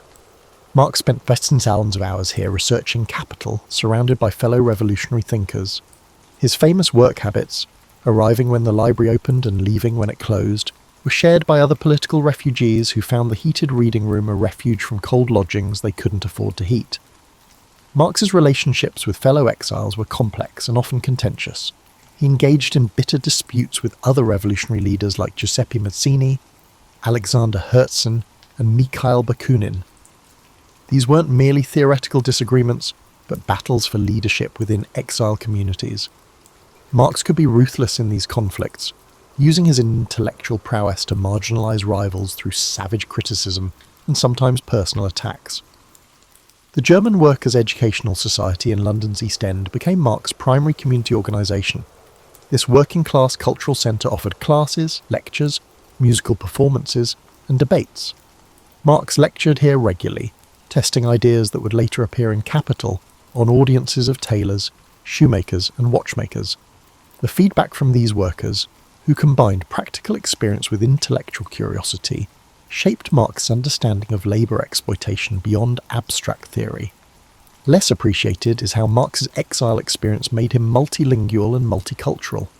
He already knew German, Greek, Latin, and French before arriving in London. During exile, he learned English well enough to write professionally and studied Russian to understand that country's economic development. His home became multilingual as well. His daughters grew up speaking German, English, and French, switching languages mid-conversation depending on the topic. The exile community lived under constant surveillance. British police monitored Marx's activities, and spies from various European governments infiltrated exile organisations. Prussian police agent Wilhelm Stieber spent years gathering intelligence on Marx and his associates. These experiences contributed to Marx's perpetual paranoia and health problems, but also kept him connected to the concrete realities of political resistance rather than abstract theory. Marx's personal financial survival depended on this international network. While Engels provided crucial support, Many others contributed. The American Joseph Weidemeyer commissioned articles, German émigré Louis Kugelmann sent medical advice and occasional funds, Wilhelm Liebknecht arranged German lecture fees, and countless working-class supporters made small contributions to Marx's household during financial crises. The international character of Marx's exile community directly influenced the formation of the International Workingmen's Association, later known as the First International, in 1864. This organisation brought together British trade unionists, French followers of Proudhon, Italian Mazzinians, Polish nationalists, and German socialists. Marx's experience navigating the complex politics of exile prepared him to write the International's founding documents in ways that could unite these diverse tendencies. Perhaps most significant about Marx's exile network was how it transformed his understanding of revolutionary change. The failed revolutions of 1848 had shattered romantic notions of spontaneous uprising. Through decades of discussion with fellow exiles who had experienced similar defeats, Marx developed a more sophisticated understanding of historical change that acknowledged the durability of capitalist social relations and the need for patient organisational work. This exile perspective explains why Marx, despite his revolutionary reputation, often counselled patience to younger radicals. Having seen premature revolutionary attempts crushed, he developed a longer historical view that recognised how economic conditions had to mature before successful revolutionary change could occur. Contrary to popular portrayal, Marx wasn't primarily a political agitator but an empirical researcher with scientific ambitions. His methodological approach more closely resembled modern social science than ideological polemics, though this dimension of his work remains underappreciated. Capital represents one of the 19th century's most ambitious research projects. During its creation, Marx compiled 200 notebooks of economic data, statistical analysis, and historical documentation. He meticulously studied factory inspection reports, public health statistics, criminal justice records, and technical manuals on industrial machinery. Both critiques and celebrations of his work often overlook these empirical foundations for his theories. Marx's scientific aspirations are evident in his correspondence with Engels about Charles Darwin's Origin of Species, published while Marx was working on Capital. Marx recognised a methodological kinship with Darwin, writing, "Darwin's work is most important and suits my purpose in that it provides a basis in natural science for the historical class struggle." Both men were attempting to discover underlying patterns and developmental laws in their respective fields. This scientific orientation led Marx to revise his theories when new evidence emerged. During his study of Russian rural communes in the 1870s, Marx specifically learned Russian to read original economic and ethnographic studies. His notes reveal a willingness to reconsider his earlier views on historical development based on this empirical research. Late in life, he acknowledged that different countries might follow different paths to social transformation, rather than the linear progression he had earlier postulated. Marx's mathematical manuscripts, largely unknown until recently, show his attempts to develop mathematically rigorous models of economic processes. He filled notebooks with calculus problems and algebraic formulations trying to express value formation and capital accumulation in mathematical terms. While these efforts were primitive by contemporary standards, they demonstrate his commitment to analytical precision rather than mere rhetoric. The British Museum Reading Room, where Marx conducted much of his research, was the equivalent of a modern research university. Marx's library requests show him consulting works in multiple languages across disciplines, including economics, history, anthropology, chemistry, geology, and agriculture. Modern researchers might recognise his work as an early form of interdisciplinary social science rather than political philosophy. Marx's empirical approach involved both quantitative and qualitative methods. He collected statistical data on wages, prices, and productivity while also gathering ethnographic accounts of working conditions. His description of Manchester factories and capital combines numerical analysis with detailed observation of production processes and worker experiences, methodology that resembles modern mixed methods research. His correspondence reveals frustration with revolutionaries who prioritise political agitation over careful analysis. In an 1864 letter, Marx complained about German socialists who had not made a single theoretical contribution, and merely recycled slogans without empirical investigation. This scientific commitment sometimes put him at odds with those who wanted simple revolutionary formulas rather than complex analysis. Marx's research methods were constrained by 19th century limitations. He lacked computing power, sophisticated statistical techniques, and organised data sets that modern social scientists take for granted. Nevertheless, he pioneered systematic approaches to studying economic systems which anticipated later developments in economics and sociology. What separates Marx from many contemporaries was his integration of historical and economic analysis. While classical economists treated economic laws as universal and timeless, Marx insisted on historicising economic relationships. His comparative studies of different economic systems, from ancient Rome to medieval Europe to 19th century capitalism, represented an early form of comparative historical analysis now common in social science. Even Marx's errors demonstrate his scientific orientation. His labour theory of value has been critiqued by the modern economists, but it represented an attempt to develop a quantifiable measure of economic value based on available data and concepts. His predictions about capitalism's development contained both remarkable insights and significant misconceptions, but they were grounded in systematic analysis of empirical patterns rather than wishful thinking. While Marx's economic analysis dominates his reputation, his writings on literature, art, and culture reveal dimensions of his thought that challenge conventional understanding. Marx wasn't merely concerned with material production, but had sophisticated views on aesthetics that continue to influence cultural theory. Marx began his intellectual life as a literary figure rather than an economist. His early notebooks contain poetry, a satirical novel, and an unfinished play.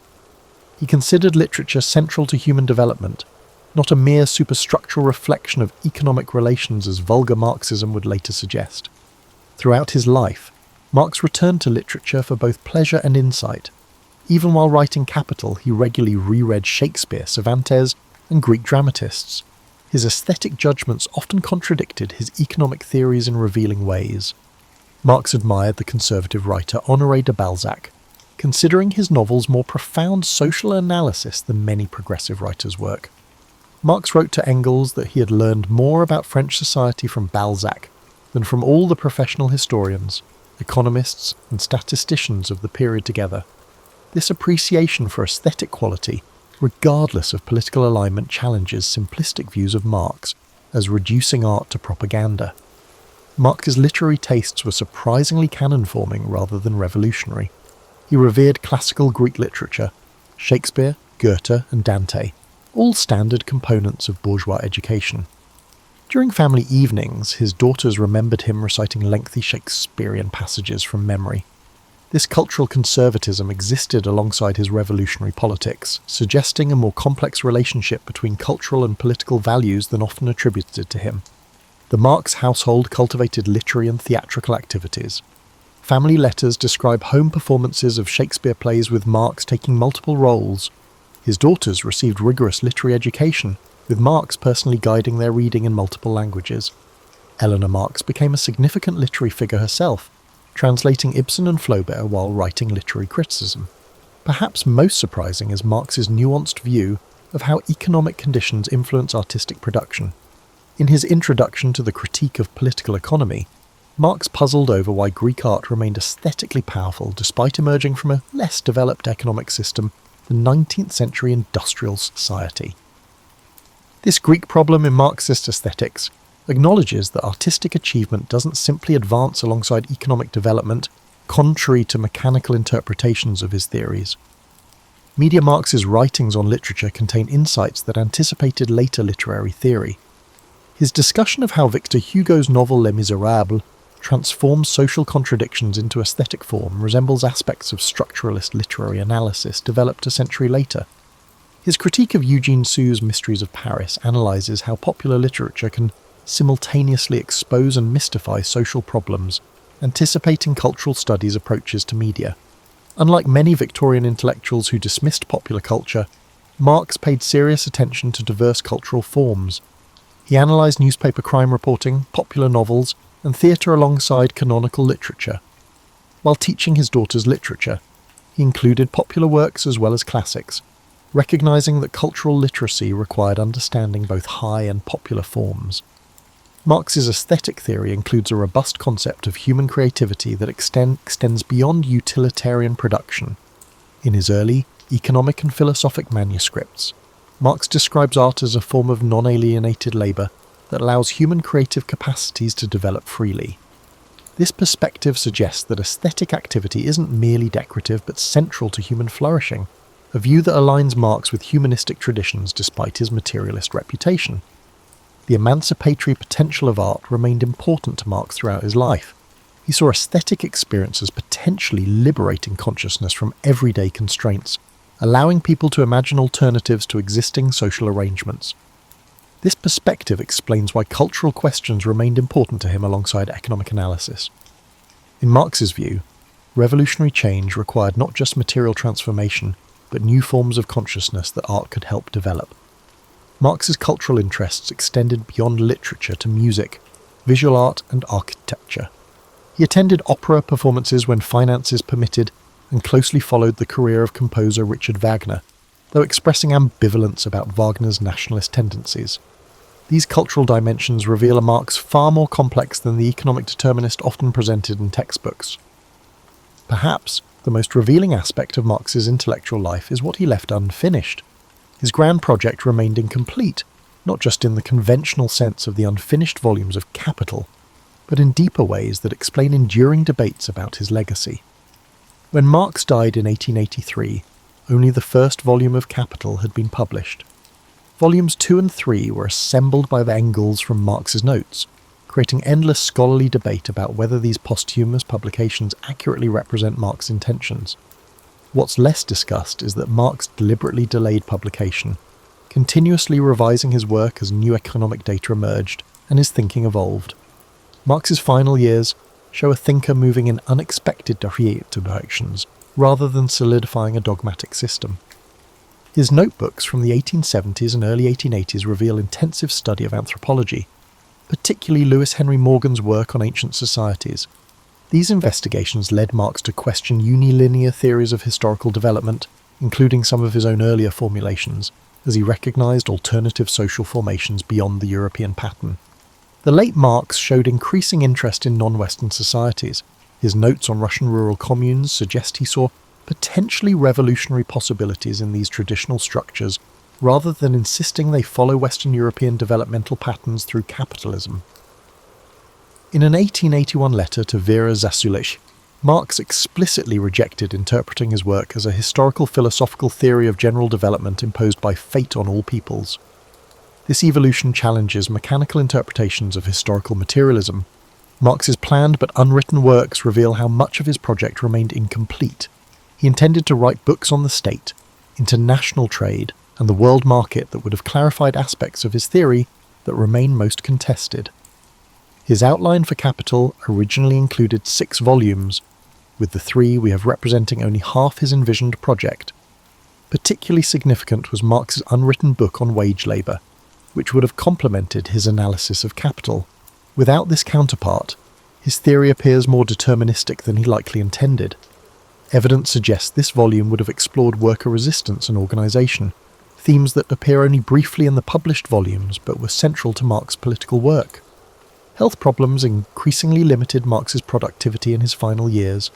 Chronic insomnia, liver disease, and respiratory ailments made sustained intellectual work difficult. Letters from this period show a man aware that time was running out to complete his project. This physical decline partly explains why so much remained unfinished, but also reflects his unwillingness to publish prematurely, a perfectionism that contributed to his work's incompleteness. Marx was perpetually distracted by political obligations that diverted energy from theoretical work.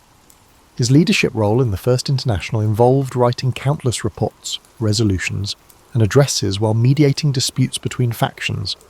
He complained to Engels that these responsibilities prevented progress on Capital, but felt obligated to the working class movement despite these intellectual costs.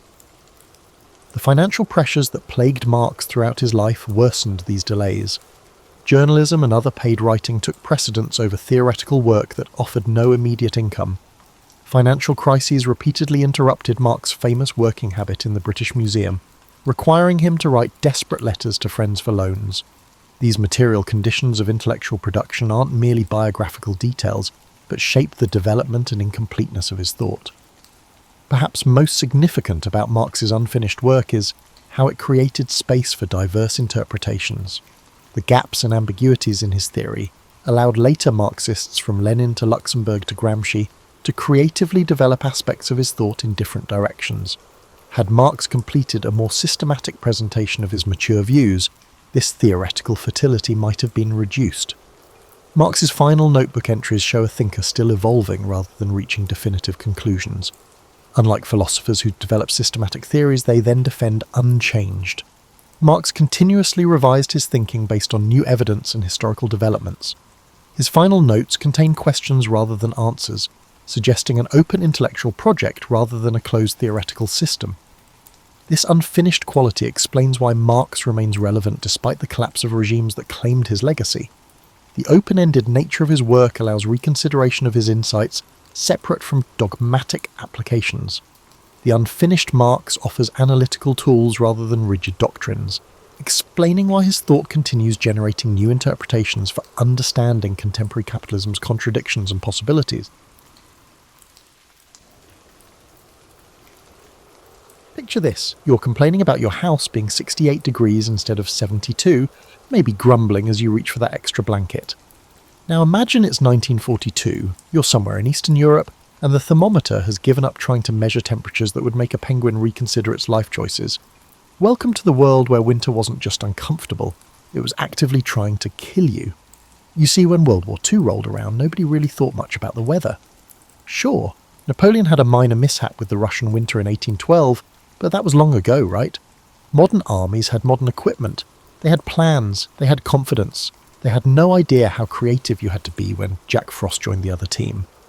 The thing about military planning is that it's a lot like packing for a vacation. You think you know what you'll need.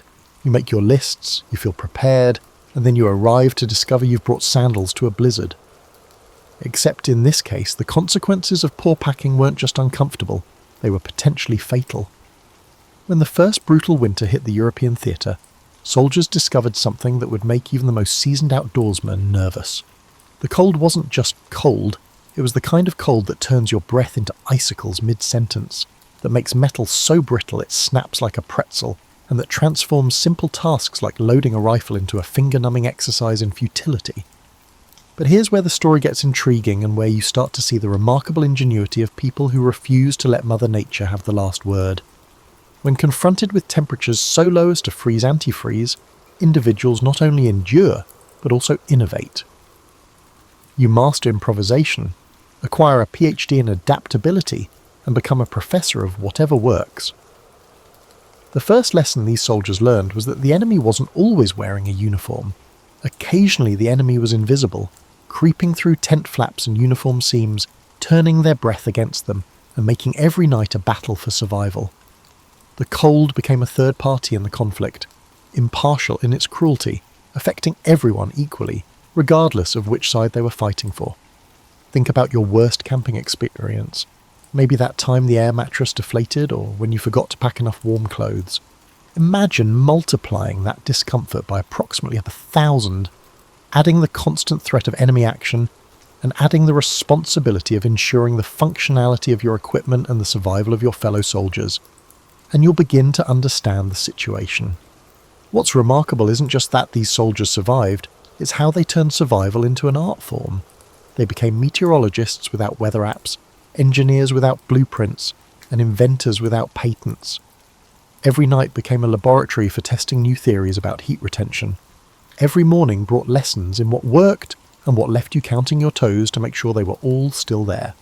The standard issue gear quickly proved about as useful as a screen door on a submarine, designed by people who probably tested it in climates as harsh as a suburban backyard in October. Wool uniforms that seemed adequate became insufficient. Boots designed for marching became ice buckets for feet. Tents meant to provide shelter became elaborate ways to concentrate cold air. So what do you do when your equipment fails, your supply lines are stretched thinner than your patience, and the thermometer looks like it's trying to dig to China? You get creative. You start looking at everything around you, not for what it is, but for what it could become. That mess kit isn't just for eating, it's a potential hand warmer. That extra sock isn't just spare clothing, it's insulation for your rifle. That piece of canvas isn't just material. It's the difference between sleeping and freezing. And this is where our story really begins. not with the grand strategies or the famous battles, but with the quiet moments when ordinary people figured out extraordinary ways to stay alive in conditions that seemed designed to make that impossible. Now, you might think that socks are just socks, those things you lose in the dryer, argue about with your spouse, and occasionally use to dust furniture when nobody's looking. But in the frozen theatres of World War II, socks became currency, lifelines, and the foundation of an entire underground economy that would make Wall Street traders jealous. The first thing you need to understand about feet in sub-zero temperatures is that they are basically traitors.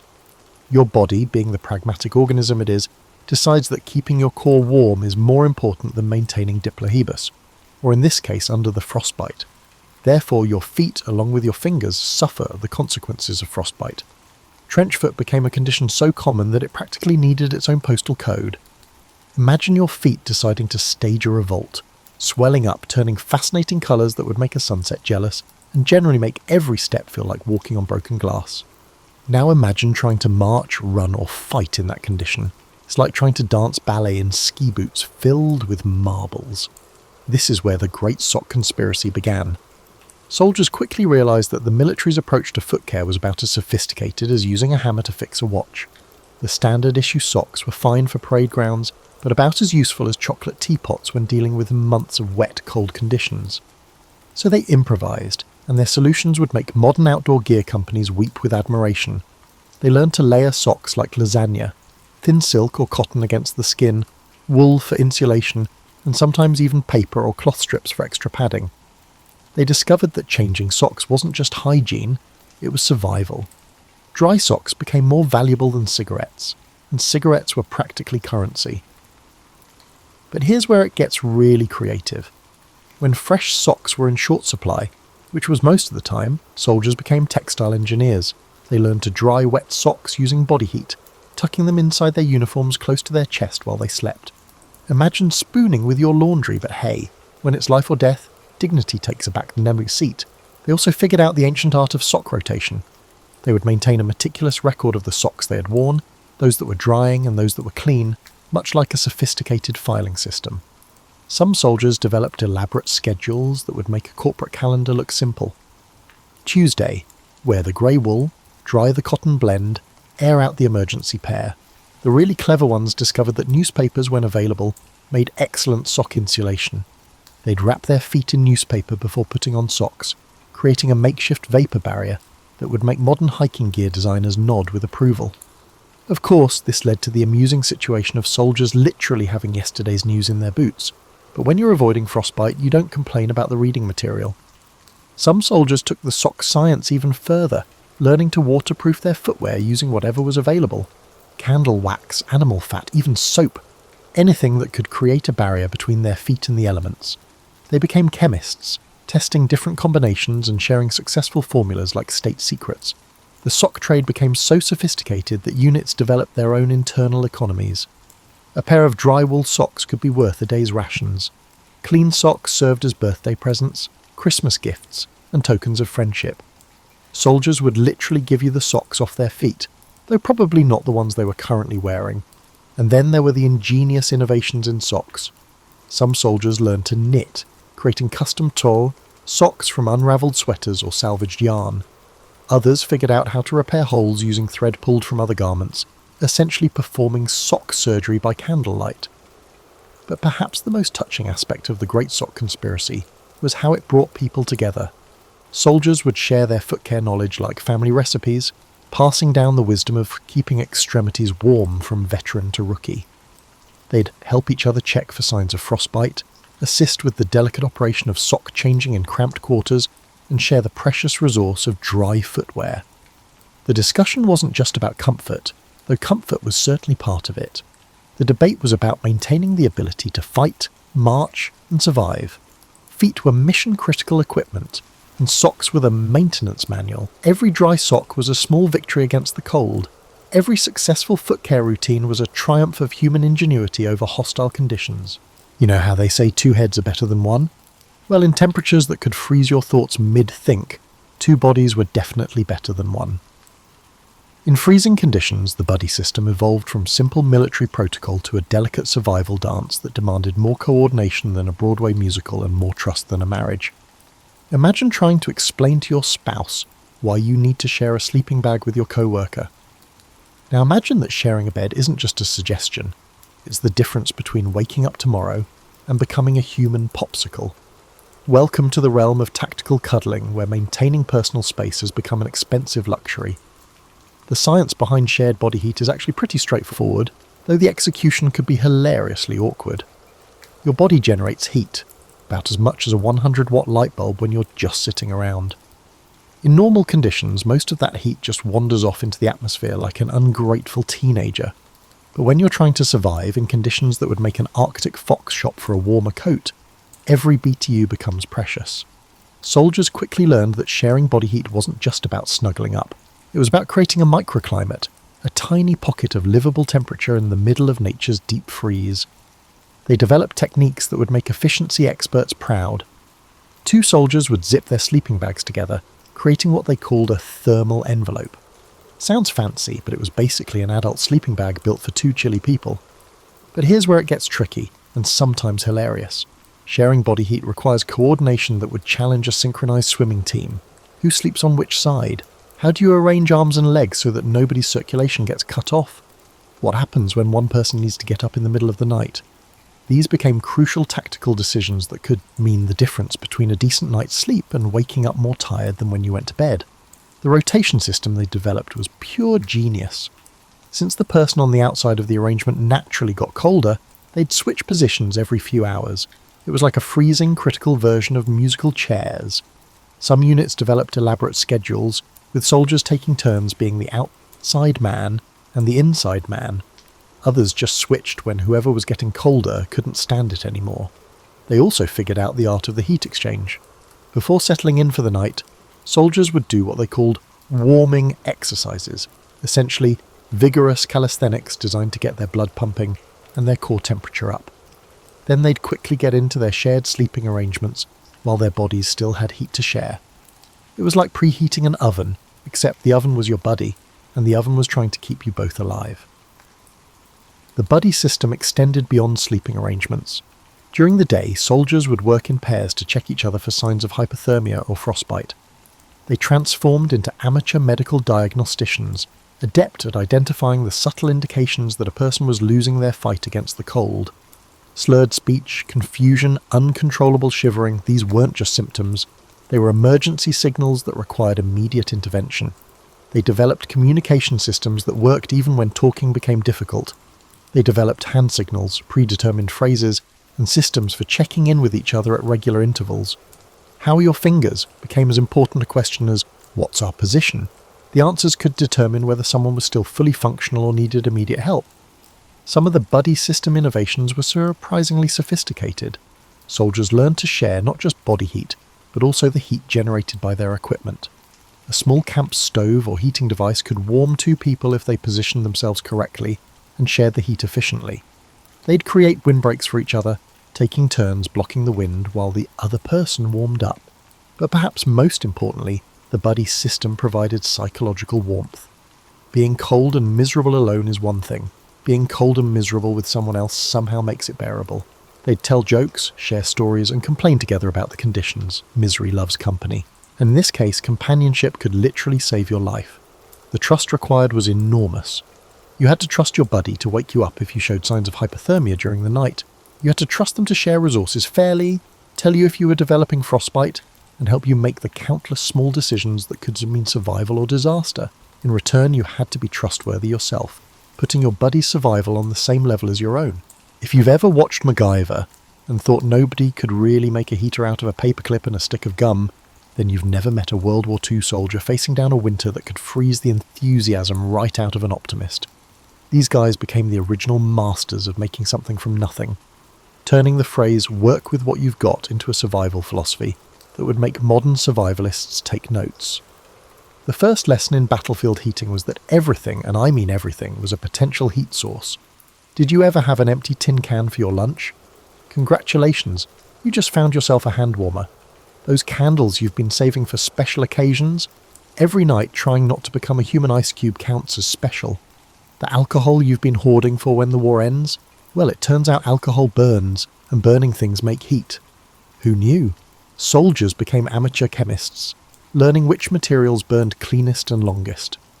They discovered that strips of cardboard, when rolled tightly and lit, could burn for surprisingly long periods. Paper soaked in melted candle wax became a slow-burning fuel source.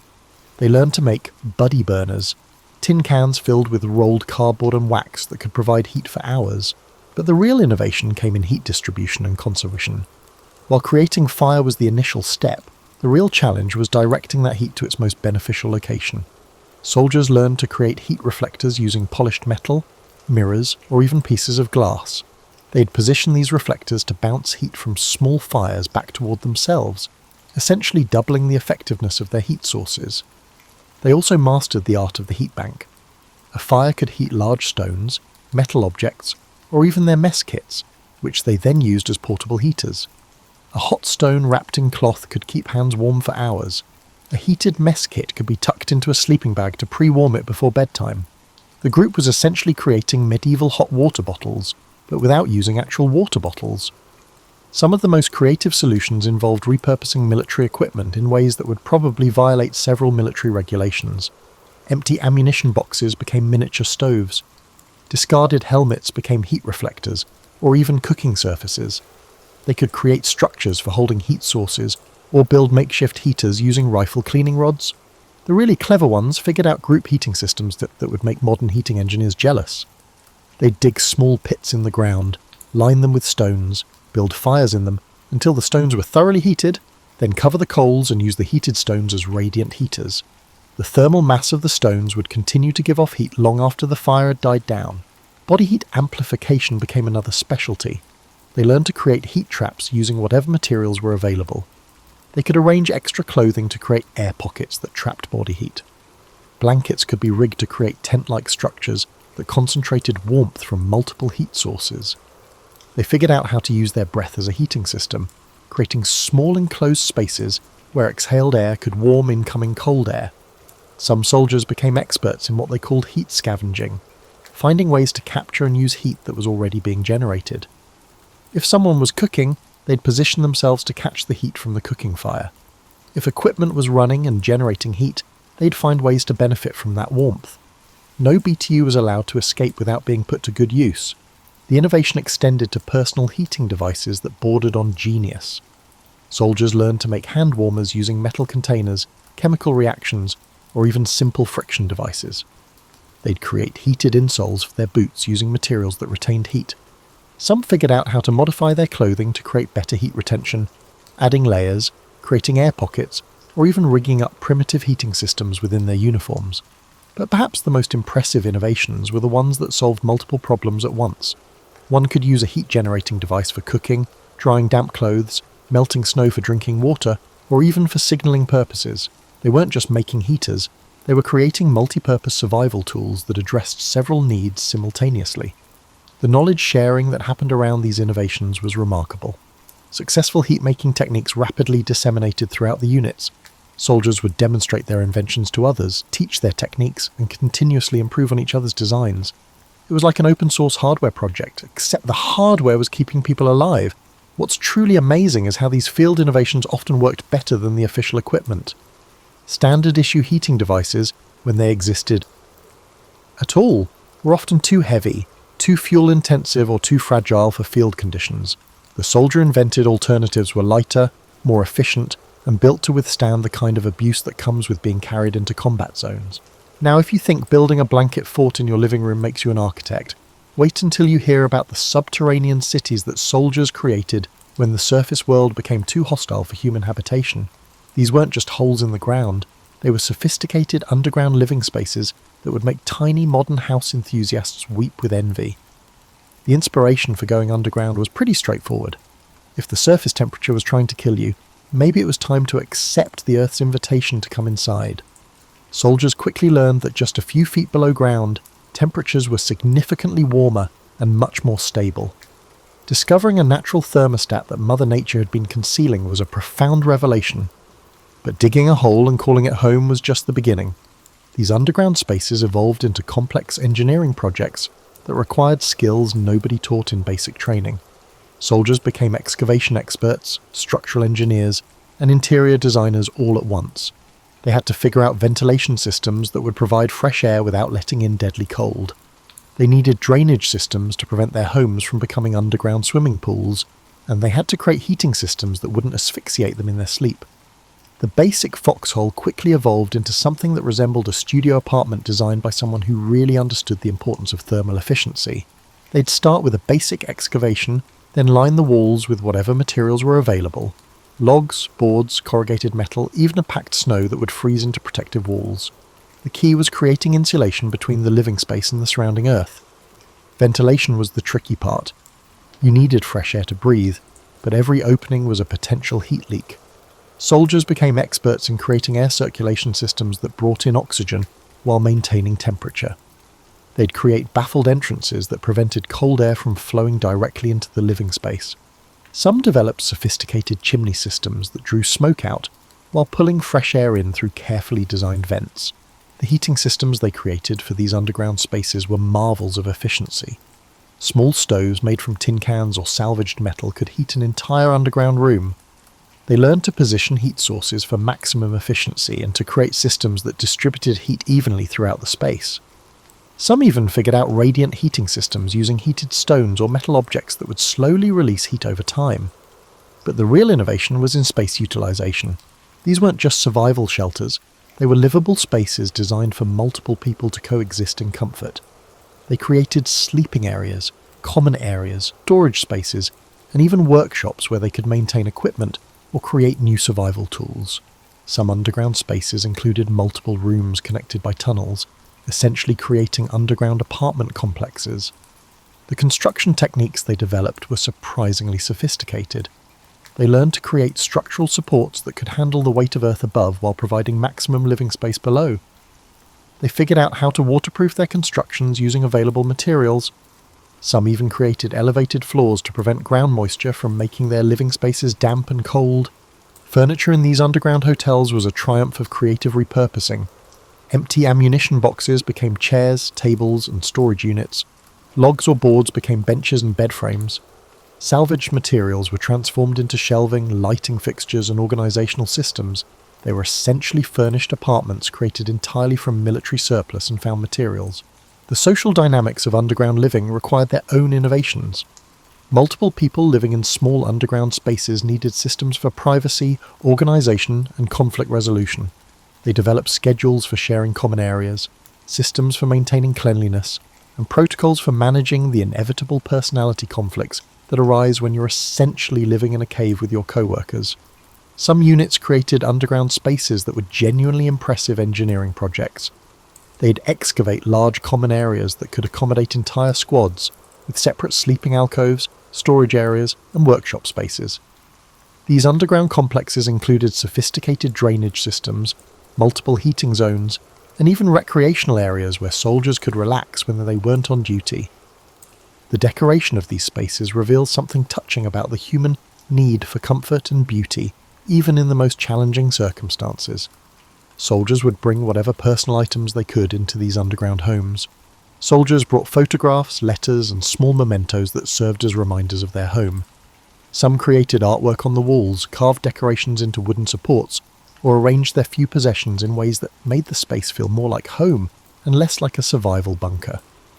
Perhaps most remarkably, these underground spaces became centres of community life.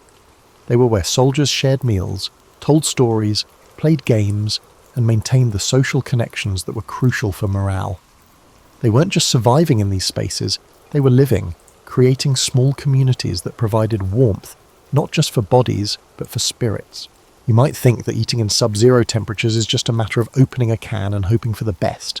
But soldiers in World War II's coldest theatres discovered that food wasn't just fuel, it was medicine, a hand warmer, a morale booster, and occasionally the difference between making it through the night and not making it at all. The science of eating to stay warm became as crucial as any military strategy. The first thing these soldiers learned was that their bodies became calorie-burning furnaces in cold weather.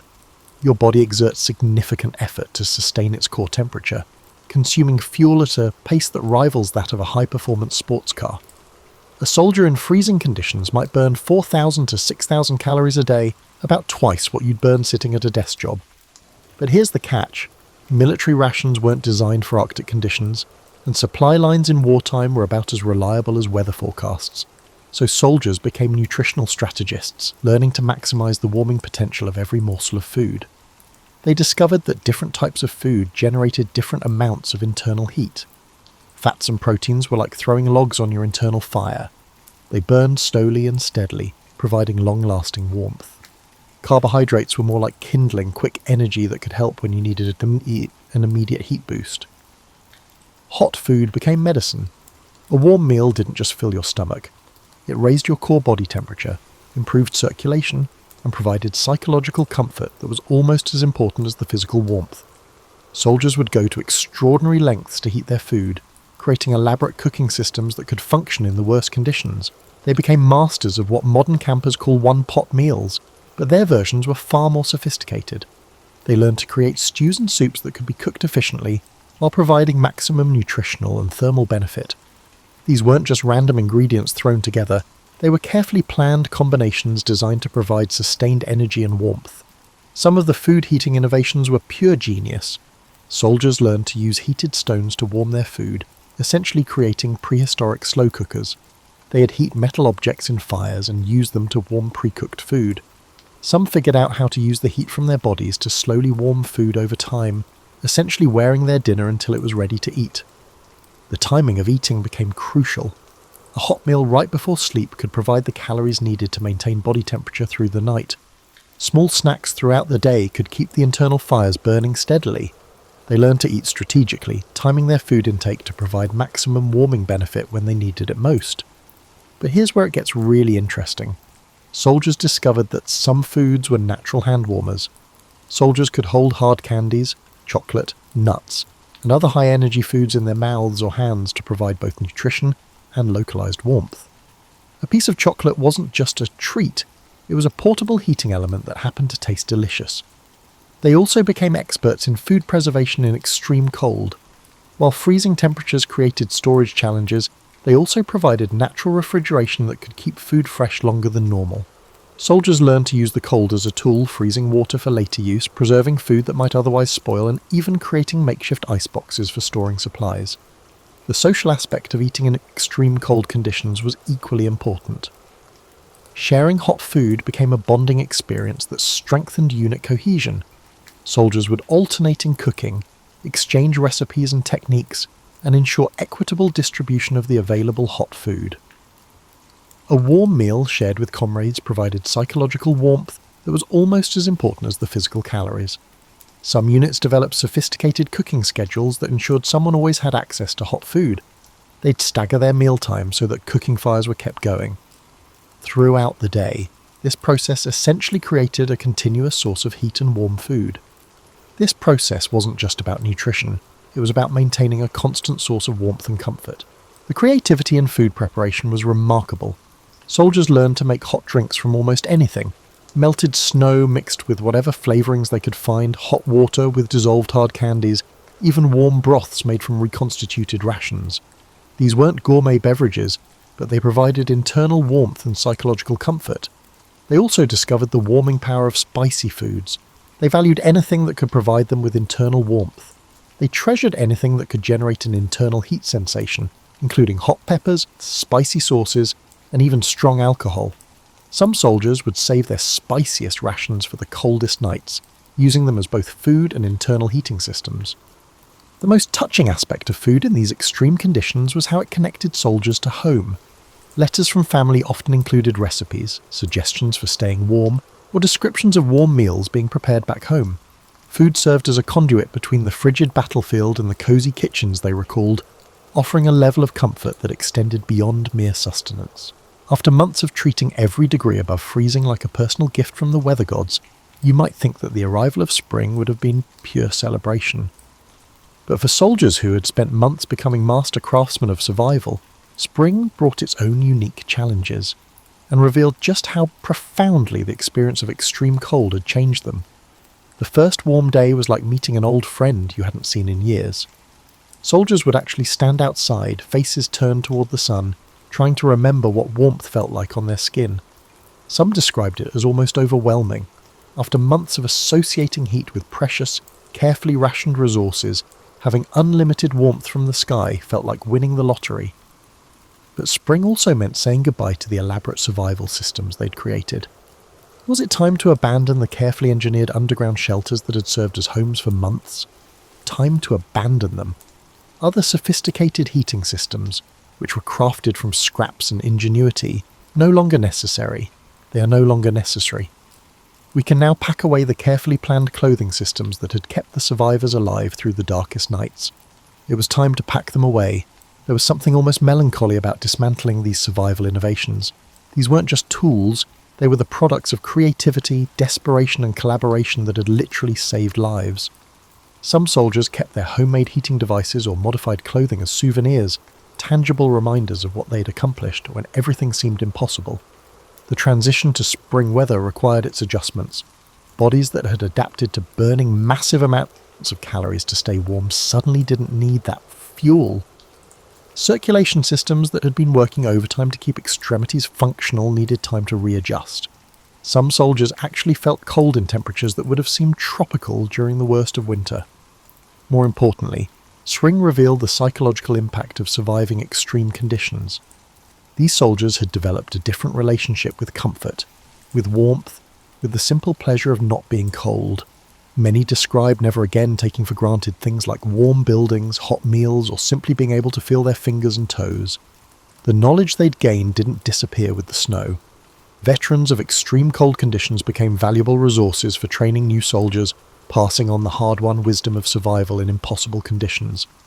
They taught the sock rotation systems, the buddy heating techniques, the underground construction methods, and the crucial psychology of staying warm when your equipment fails. Some of the innovations that soldiers developed in desperation actually influenced post-war military equipment design. The military started focusing more on cold weather gear, leveraging the hands-on experience of soldiers who had discovered effective solutions when lives were at stake. The gap between what looked good on paper and what functioned in life or death situations had been dramatically revealed. But perhaps most importantly, these experiences created bonds between soldiers that lasted long after the war ended. Men who had shared body heat to survive, who had worked together to build underground shelters, who had created heating systems from scraps. These shared experiences created relationships that transcended normal military camaraderie. Years later, at unit reunions, veterans would still discuss the innovations they'd created, the close calls they'd survived, and the remarkable things they'd accomplished when circumstances forced them to become inventors, engineers, and survival experts. They'd demonstrate their old sock-changing techniques, laugh about the complex methods for sharing body heat, and marvel at their ingenuity. The story of how World War II soldiers survived the coldest nights isn't just about individual survival. It's about what humans can accomplish when they combine necessity with creativity, when they work together toward a common goal, and when they refuse to let impossible conditions defeat them. Every warm sock, every shared sleeping bag, every makeshift heater was a small victory against circumstances that seemed designed to be unbeatable. These soldiers proved that survival isn't just about enduring. It's about adapting, innovating, and maintaining humanity even in the most inhumane conditions. They showed that comfort isn't just about having the right equipment, but about the creativity to make something from nothing, and the wisdom to understand that sometimes the best heating system is another human being who is facing the same challenges you are. So the next time you're adjusting your thermostat, pulling up an extra blanket, or complaining about being a little chilly, remember the soldiers who turned survival into an art form, who made warmth from scraps and ingenuity, and who proved that the human capacity for adaptation and innovation knows no limits, even when the thermometer suggests otherwise. Ultimately, they not only endured the coldest nights, but also conquered them through inventive solutions, and in doing so they left us a legacy not just of military history, but of human resilience, creativity, and the remarkable things that become possible when ordinary people refuse to accept that extraordinary circumstances must defeat them.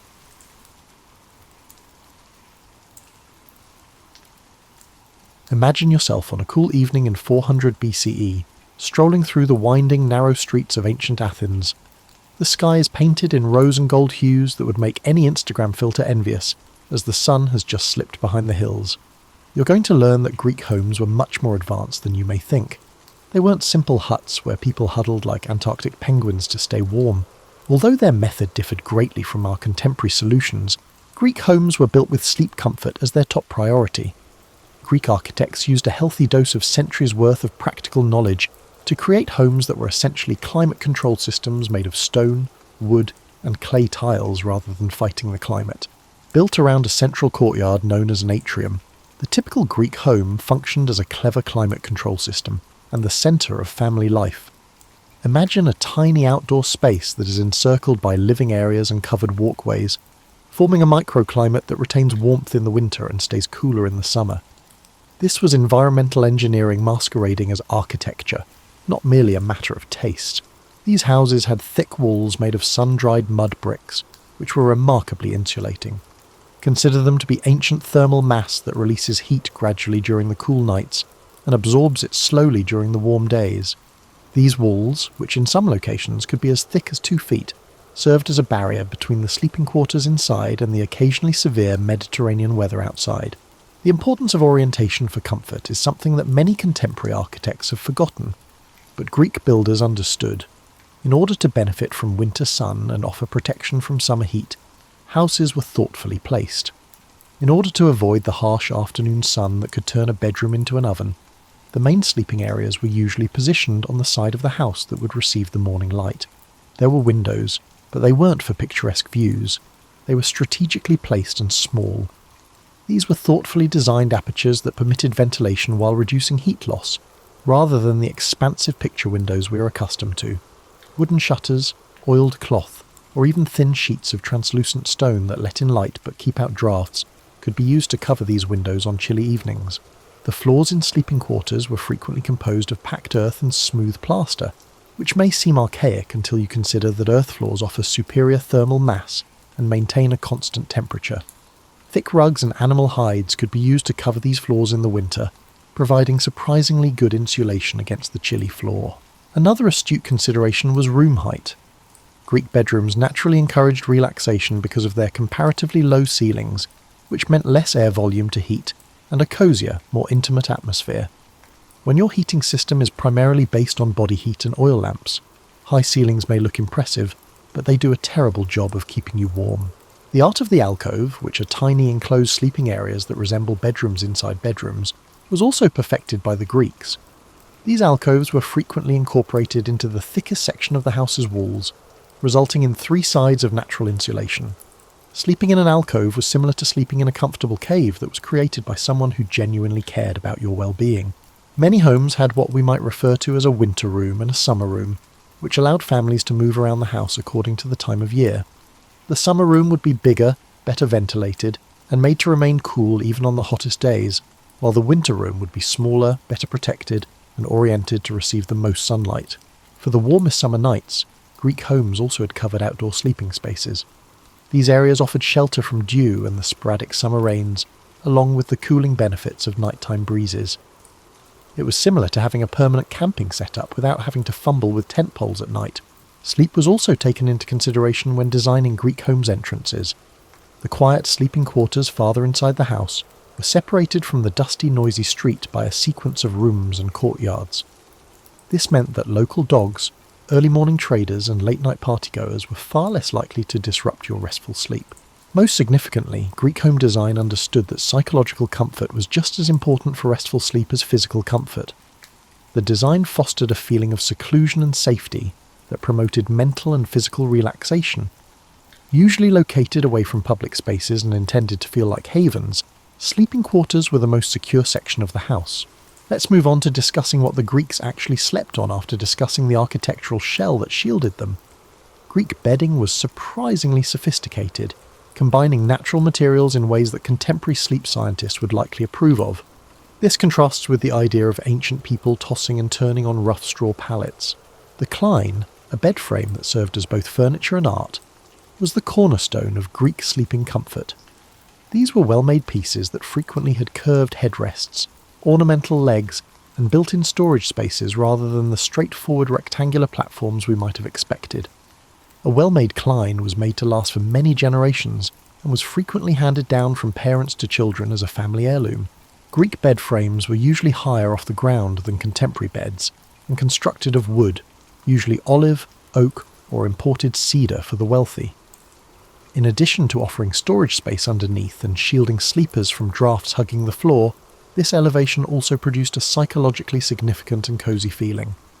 In a literal sense, climbing into bed meant ascending to a place of safety and rest. The actual sleeping surface was made up of a foundation made of leather straps or woven rope, which was more flexible than a contemporary box spring. After that, this foundation was covered with several layers of carefully selected materials, each of which had a distinct function in the pursuit of comfort at night. Usually the first layer consisted of a thick mattress made of wool filled with materials that were chosen according to local availability and family wealth. The mattresses of wealthy Greeks may be filled with imported silk fibres, goose feathers, or even soft sheep's wool. Wool was mixed with dried seaweed or clean straw in middle-class households. Reeds, dried grasses, or the wool from the family's own sheep could be used to make cosy sleeping surfaces in even the smallest of homes. It was surprising how well these old mattresses controlled the temperature. In addition to wicking moisture away from the body, wool in particular has the amazing ability to keep you cool in the summer and warm in the winter. These characteristics were intuitively understood by Greek bedmakers, who used them to design sleeping surfaces that adjusted to the body temperature of the sleeper, as well as the room temperature. Depending on the season and individual preference, layers of woolen blankets and linen sheets were placed over the mattress. The quality of Greek textiles was well known throughout antiquity, and sleeping linens were valued enough to demand hefty expenditures. Often included in a bride's dowry, a set of luxurious bed linens was meant to be used for many years. The ability to design layered bedding systems that could be modified for various conditions was a specialty of the Greeks. A sleeper may only use a thin woolen cover and a light linen sheet on warm summer nights. Additional layers could be added as the temperature dropped, such as quilted covers filled with wool or down, fur throws, or heavier woolen blankets. Pillows were smaller, firmer supports intended to maintain the head and neck in the proper alignment while sleeping, rather than the fluffy, oversized cushions we're accustomed to today. These were thought to be necessary for a comfortable night's sleep, and were frequently filled with soft materials like wool, feathers, or dried herbs. In order to combine comfort and aromatherapy, some Greek pillows were even filled with lavender or rose petals. Rich people may own several sets of bedding for various times of year and events. More blankets that could turn a bed into a comfortable cocoon, thicker mattresses and heavier wools were all features of winter bedding. Breathability and cooling were the main features of summer bedding, which featured lighter materials and fewer layers that were simple to modify on hot nights. Additionally, Greek bedding included useful elements that are frequently absent from contemporary bedding. In order to keep them from falling off while you were sleeping, many blankets featured loops or ties that allowed them to be fastened to the bed frame. Foot warmers, which are special pockets or compartments where heated stones or metal objects can be placed to warm cold feet, were built into some sleeping systems. Greek bedding was influenced by colour and design for psychological as well as aesthetic reasons. Lovely bedding contributed to the setting that encouraged rest and restful sleep. In order to provide a feeling of comfort and individuality, wealthy Greeks may have had their bedding embroidered with geometric designs, mythological scenes, or family symbols. The Greeks were also aware of the significance of maintaining bedding for both health and comfort. To keep freshness and keep insects away, sleeping areas were fumigated with herbs, blankets were cleaned and recarded, and mattresses were frequently aired and refilled. Clean, well-maintained bedding just slept better and lasted longer, so this attention to cleanliness was about more than just hygiene. Another Greek invention that enhanced comfort while safeguarding priceless textiles was the seasonal storage of bedding. In order to prevent insect damage, heavy winter bedding was meticulously cleaned and stored during the summer, frequently with fragrant herbs. This meant that families could bring out clean, fresh bedding that was ready to provide the most warmth and comfort when the cold weather returned. Because bedding could be made at home and purchased locally, even small Greek homes frequently had surprisingly cosy sleeping arrangements. A family could make cosy beds with locally sourced wool, homegrown herbs, and textiles woven on domestic looms, even if they could not afford imported silk or fine furs. Without electric blankets or central heating, you may be wondering how the Greeks stayed warm during those frigid Mediterranean winters. The solution combines clever heating techniques, architectural gimmicks, and a thorough comprehension of the flow of heat through structures, knowledge that would be very helpful to many contemporary homeowners. The brazier, a transportable metal container made to safely store burning wood or charcoal indoors, served as the main heating source in the majority of Greek homes. These were carefully designed heating devices that provided warmth while lowering the risk of fires or carbon monoxide poisoning, not rudimentary fire pots that filled rooms with smoke. Consider them the ancestors of space heaters, but with centuries of refinement. From tiny personal warmers that could warm a single sleeping alcove to massive family models that could warm an entire room, Greek braziers came in a variety of shapes and sizes. The best braziers were constructed of iron or bronze and had perforations on the sides that safely contained the burning fuel while allowing heat to radiate effectively. Some even featured movable vents that let users regulate the airflow and heat output. These heating systems' fuel was carefully selected for its safety and heat output. Because it burned hotter, produced less smoke, and was easier to manage, charcoal was favoured over wood. In addition to providing warmth, burning aromatic woods like cedar or sandalwood allowed wealthy families to fill the air with pleasant scents that encouraged rest and sleep. Greek homes frequently had extremely advanced built-in heating systems for their era. Hypocausts, or underfloor heating systems, were found in some homes. These systems heated rooms from below by circulating hot air from a furnace through spaces beneath the floor.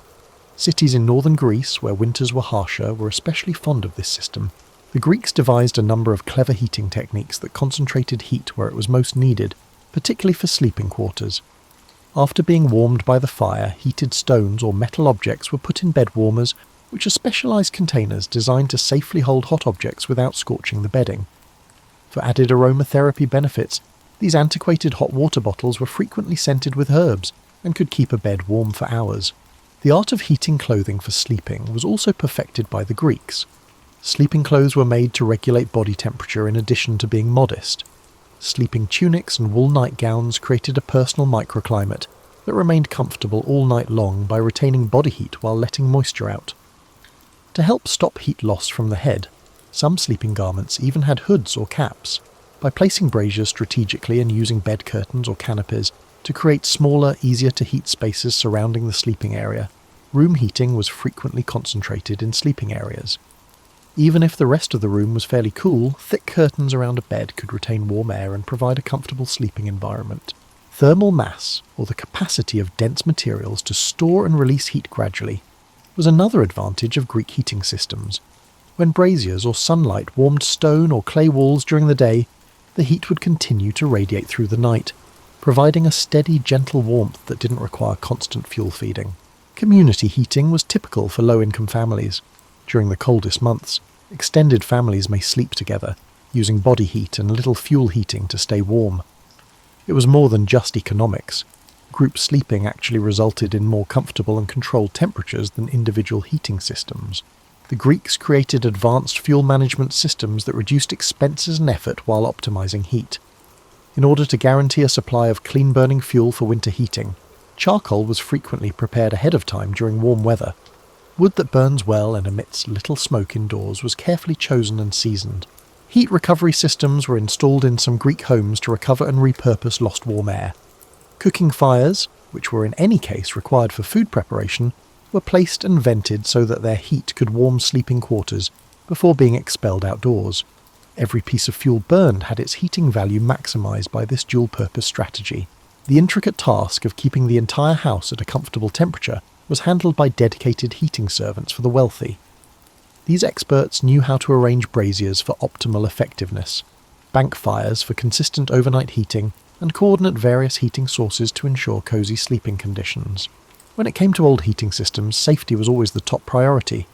Greek homes frequently had sleeping quarters with stone or tile floors surrounding heating appliances to prevent fires. Heating devices were carefully placed away from bedding and easily flammable textiles, and water containers were kept close by for emergency fire suppression. The significance of air quality in heated sleeping areas was also recognised by the Greeks. Ventilation systems prevented hazardous gas accumulation from burning fuel while allowing fresh air to enter heated rooms. Some homes had advanced chimney systems that kept heat inside while safely drawing combustion gases and smoke outside. Greek families were able to control fuel expenses and maintain year-round comfort through the use of seasonal heating techniques. Heating may only be used to warm bed linens before bed in mild weather. Several heating systems would be used to provide layers of warmth throughout the house during cold snaps. Because of this adaptable strategy, heating could be changed to accommodate family budgets and weather conditions. Imagine living in a world where sleep was a sacred journey into the world of the gods rather than merely a biological necessity as you get ready for your own journey into sleep tonight. The ancient Greeks understood that the transition from waking to sleeping required both physical and spiritual preparation, so they approached bedtime with the same respect and ritual that we might save for significant life events. Greek bedtime customs predate the act of actually getting into bed. Because the evening was viewed as a period of transition during which the lines separating the divine and mortal realms grew increasingly blurred, preparation was crucial for both spiritual protection and sound sleep. These were well-planned routines that encouraged both physical comfort and mental tranquility, rather than superstitious beliefs. Perhaps the most significant aspect of Greek bedtime preparation was the lighting ritual. The harsh light of the day was gradually replaced by the soft glow of oil lamps filled with olive oil and scented with herbs like chamomile or lavender as night fell. Lighting evening lamps served as more than just a means of illumination. It was a form of meditation that assisted the mind's shift from the active energy of the day to the quiet, receptive state of the night. Greek oil lamps were themselves works of art, frequently embellished with pictures of serene gods, symbols of protection, or serene landscapes. In contrast to the harsh, constant illumination of contemporary electric lights, the light they produced was warm and flickering.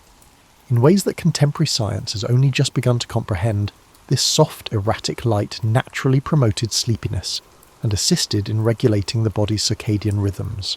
Before going to bed, personal hygiene and spiritual purification were thought to be crucial. Greeks used water that had frequently been scented with flower oils or herbs to wash their faces, hands, and feet. This was about cleaning away the spiritual debris that could build up from day-to-day activities and potentially disrupt restful sleep, not just the dirt of the day. The sleeping mind was a sacred space that needed to be prepared for and protected, because the Greeks thought that dreams were messages from the gods. Many Greeks would offer small sacrifices to the gods of sleep, Hypnos, and dreams, Morpheus, before bed in order to obtain restful sleep and enlightening visions. These sacrifices could be as easy as leaving a small piece of bread on a home shrine, or a few drops of wine on the ground. Greek bedtime rituals included prayer and meditation, but these weren't the somber, formal prayers we might anticipate. Rather, they were prayers for protection during the vulnerable hours of sleep, thanksgiving for the day's blessings, and soft dialogues with guardian gods. Deep, peaceful sleep was encouraged by these spiritual exercises, which also helped to calm racing thoughts and foster a sense of divine protection. Greek sleeping areas frequently featured small household shrines, sacred symbols, or protective amulets that were thought to ward off evil spirits and nightmares. These were psychological aids that contributed to a feeling of security and tranquility in the sleeping environment rather than manifestations of archaic superstition. Your mind can fall asleep more fully when your bedroom feels safe and sacred. For various kinds of sleep difficulties, the Greeks had particular rituals. People who experienced nightmares might burn certain herbs, such as juniper berries or bay leaves, whose smoke was thought to purify the sleeping area and encourage restful sleep. Gentle prayers were offered to Nyx, the goddess of night, for the gift of deep sleep and natural drowsiness in order to treat insomnia. Seasonal sleep rituals recognized that the agricultural calendar and weather had an impact on sleeping needs. Warmth, safety, and the prospect of springtime were the main themes of bedtime rituals during the long winter nights. Cooling, cleansing, and a connection to nature, which was alive and vibrant during the warm months, were the main focuses of summer sleep rituals. Everyone in the home was able to sleep soundly thanks to family sleep customs. Before going to bed, parents would bless their kids, frequently by giving them a gentle pat on the forehead and muttering prayers for restful sleep and a safe night. In addition to strengthening family ties, these private moments offered psychological solace that improved everyone's quality of sleep. The actual sleeping area was also prepared according to Greek customs. Sleeping areas were fumigated with aromatic herbs that both freshened the air and created a sacred atmosphere. Bedding was arranged in specific patterns thought to promote comfort and peace, and beds were frequently sprinkled with blessed or scented water. Greek bedtime customs included activities that are now known to be very helpful for maintaining proper sleep hygiene. Modern sleep experts advise the following practices for better sleep: creating a calm sleeping environment, focusing on relaxation and thankfulness, gradually lowering the lights, and scheduling bedtime activities regularly. Though they were frequently customized to each person's requirements and preferences, Personal bedtime rituals usually included aspects of introspection, thankfulness, and dream world preparation. In order to let go of any resentment or anxiety that might keep them from sleeping, some Greeks would reflect on the day's events in an attitude of forgiveness and learning. Others would engage in periods of silent reflection, letting the mind naturally transition into the receptive state that facilitates both sleep and deep dreams. It was believed that the daily shift from waking to sleeping offered a chance for spiritual rejuvenation and a closer relationship with God.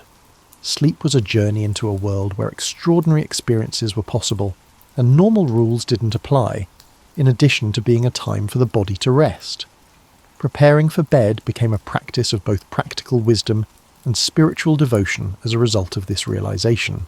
Greek sleep customs also involved communal aspects, particularly during holidays or stressful periods. Families may pray together in the evening, communities may engage in customs meant to encourage restful sleep for all, and neighbourhoods may perform protective rituals during trying times. These customs strengthened social ties and improved the well-being of the individual and the group. Consider yourself an athlete, philosopher or merchant from ancient Greece who must travel far from the convenience of your well-planned sleeping quarters at home. How did you get a good night's sleep when visiting new places that might not meet your specific comfort standards? Greek solutions to the problem of sleep during travel were both clever and useful, resulting in systems that may seem surprisingly familiar to travellers today. The Greeks established a vast system of hospitality that allowed people to sleep comfortably even in far-flung places. According to the idea of xenia, or sacred hospitality, giving travellers decent places to sleep was not only smart business, but also a religious duty that Zeus himself oversaw. Even modest households took pride in providing the best sleeping arrangements they could because of this divine mandate for hospitality. Pandakaion, or professional inns, developed into sophisticated establishments that focused on giving tourists a comfortable place to stay. These weren't the gritty taverns you might see in historical dramas. Rather, they were well-run establishments that recognised that guests who slept well were likely to return and refer others to the inn. The top Greek inns had thoughtfully designed sleeping quarters, high-quality linens, heating systems, and even simple conveniences that catered to the needs of their guests. Greek inns generally provided varying degrees of lodging according to the social standing and financial constraints of their guests, but even the most basic rooms were made with the comfort of their sleep in mind. Individual sleeping alcoves or divided spaces that offered privacy and lessened noise from other visitors were a feature of common sleeping areas. These common areas frequently featured heating braziers and restrooms, enabling visitors to keep up their personal hygiene practices. The art of portable comfort for travellers who might not always find adequate lodging was perfected by the Greeks. Rich tourists brought their own bedding, such as foldable bed frames that could be used to make any reasonably level surface into a cosy sleeping area, lightweight blankets and portable pillows. These portable sleeping systems were made to be both efficient and portable, offering comfortable familiarity in strange places. For colder climates or seasons, portable heating solutions were frequently incorporated into Greek travel sleeping arrangements. Small metal containers that could be used as personal braziers, warming stones that could be heated over cooking fires and used to warm bedding, or specially made clothing that could be used for both sleeping and travelling are some examples of the items that travellers might bring. Even in difficult circumstances, seasoned Greek tourists could remain warm and cosy thanks to these portable comfort systems. In order to help travellers make well-informed decisions about where to sleep, the Greeks created complex systems for assessing the quality of lodging. Along trade routes, recommendations were passed down, and some inns gained a reputation for having very comfortable beds that attracted tourists from all over the Mediterranean. These quality requirements covered things like noise levels, security, room temperature control, and clean bedding, all of which are important for restful sleep. Travellers, particularly those on religious pilgrimages, frequently found excellent accommodations in temple complexes. These hallowed sleeping areas were kept in the best possible condition and frequently offered conveniences that were on par with the finest private lodgings. In addition to being physically comfortable, temple accommodations offered a sense of spiritual tranquility that many visitors found to be conducive to incredibly sound sleep. Greek cities created laws pertaining to lodging that included particular requirements for sleeping arrangements. Clean bedding, sufficient heating in cold weather, and reasonably quiet and secure sleeping quarters were all requirements for innkeepers. When staying in reputable lodging establishments, travellers could rely on at least minimal comfort thanks to these early hospitality standards. Travellers frequently stayed in private homes, particularly those who had business contacts or letters of introduction. Greek hospitality traditions meant that hosts took great pride in giving their guests comfortable sleeping arrangements, frequently using the finest bedding and sleeping areas from their own families. In terms of comfort and individual attention, these private accommodations frequently outperformed commercial lodging. The Greeks developed sleeping solutions for travellers that addressed particular issues that various kinds of travellers might encounter. In order to safeguard their valuable cargo while they slept, merchants needed safe sleeping arrangements. Scholars and philosophers required peaceful areas where they could study and reflect. Accommodations that promoted physical recuperation and optimal performance were necessary for athletes. Practical advice on adjusting to various climates and elevations that could impact sleep quality was part of the Greek travel sleeping culture. Travellers with experience knew how to modify their sleeping arrangements for the heat of the desert, the cold of the mountains, or the humidity of the coast. Because of this environmental consciousness, travelling didn't have to mean compromising the quality of one's sleep. Before reaching their destination, travellers were able to find appropriate lodging thanks to the communication systems that the Greeks developed. Information about inequality, seasonal availability, and any special accommodations that might be required was disseminated through trade networks.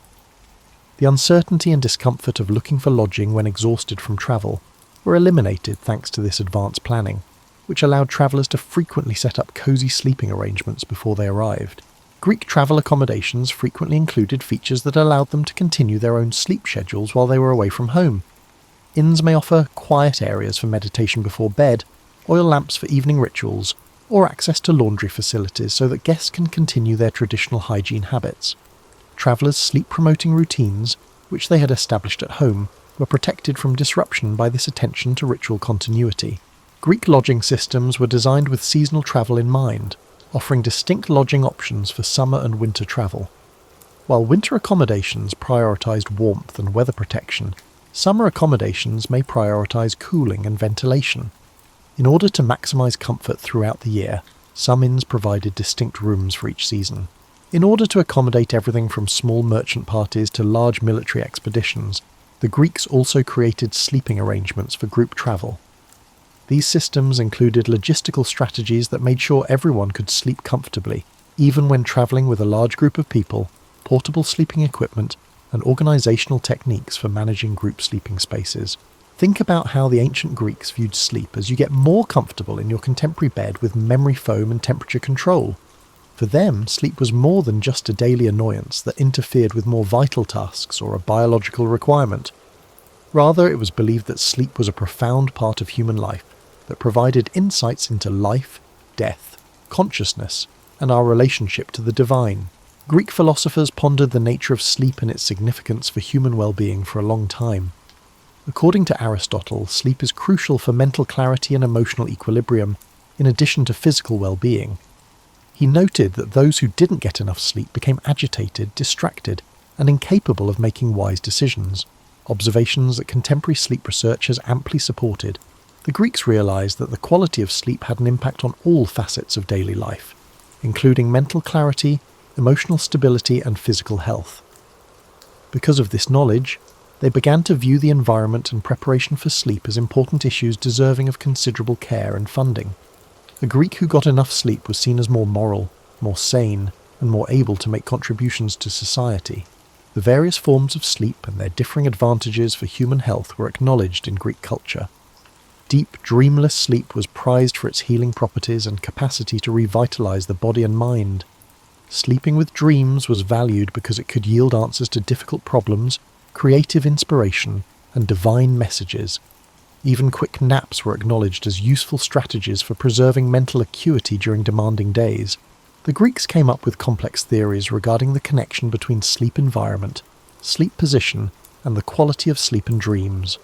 They thought that certain sounds and smells could affect the quality of sleep, that sleeping in particular positions could encourage different kinds of dreams, and that the bed's orientation in relation to celestial bodies could have an impact on the spiritual state of the sleeper. Greek perceptions of time and daily routines were closely linked to their views on sleep. They created their daily schedules to accommodate these rhythms rather than work against them. because they understood that human energy and alertness naturally varied throughout the day. This meant that sleep was not limited to the evening, but also included deliberate rest intervals to sustain optimal performance. Sleep was seen by the Greeks as a kind of everyday death and rebirth that offered chances for personal growth and spiritual rejuvenation. It was believed that every night's sleep was a voyage into the underworld that might offer spiritual insight, wisdom, and healing. This realization elevated sleep to a sacred activity and made getting ready for sleep a spiritual practice. The ability to sleep well was praised in Greek culture as a sign of discernment, self-control, and good living. Individuals with sound sleep habits were valued for their intelligence and self-control, while those with sleep issues were frequently perceived as also in need of direction in other facets of life. Getting enough sleep was seen as a social obligation, as well as a personal accomplishment. The Greeks understood that people's sleep requirements differed from person to person and evolved over the course of a lifetime. Adults required quality sleep for optimal performance, children required more sleep for healthy growth and development, and elderly people required distinct sleep schedules to account for the normal aging process. For its time, this personalized knowledge of sleep requirements was highly sophisticated. Sleep disorders were viewed in Greek medicine as grave medical conditions that needed to be treated thoroughly and by a professional. Doctors realized that chronic sleep issues might be a sign of underlying emotional or physical imbalances that needed to be treated for general health. A well-established specialty, sleep medicine integrated psychological and spiritual interventions with physical treatments. The various sleep states and their implications for health and well-being were thoroughly categorized by the Greeks. It was acknowledged that different intermediate states such as dream sleep, deep sleep, and light sleep each had distinct purposes and needed different kinds of assistance. Modern sleep science was thousands of years behind this sophisticated understanding of sleep stages. Greek perspectives on dreams were especially advanced, acknowledging that they could be used for anything from divine communication to psychological processing. People who had particularly vivid or significant dreams might seek the advice of experts to understand their meaning, as dream interpretation was a respected skill that required training and wisdom. The Greeks held that moral and ethical behaviour during the day had an impact on the quality of sleep. It was believed that people who led moral lives slept better and had more fulfilling dreams, whereas people who acted badly might have trouble sleeping and have nightmares. People were encouraged to live in ways that supported both social harmony and individual rest, because of the link between ethics and sleep quality. Greek culture understood that sleep was a delicate state that needed to be respected and guarded. Creating environments that encouraged everyone to get a good night's sleep was viewed as a community duty, and disturbing someone's sleep unnecessarily was regarded as a serious social transgression. People were able to rely on getting the rest they required thanks to this group's dedication to improving the quality of their sleep. In order to recognize how shifting daylight, weather, and social activities impacted sleep patterns throughout the year, the Greeks created seasonal approaches to sleep. People knew that winter and summer sleep were different, and instead of fighting against these natural variations, they modified their sleeping schedules, rituals, and arrangements to accommodate them. In order to promote general health and character development, Greek educational systems taught students how to get enough sleep. Young people discovered that getting enough sleep was essential to growing up to be responsible adults who could make valuable contributions to society. Good sleep habits were ensured to be passed down through the generations thanks to this educational emphasis on sleep wisdom. The Greeks recognized that sleep was fundamentally social and intensely personal, impacting not only one's own well-being, but also the harmony of one's family and the prosperity of the community. Communities with well-rested residents were more tranquil, effective, and enjoyable places to live, and families with healthy sleep patterns performed better as social units. Imagine exploring a house from ancient Greece that was built with the intention of encouraging the kind of deep, rejuvenating sleep that is necessary for the body and soul to thrive.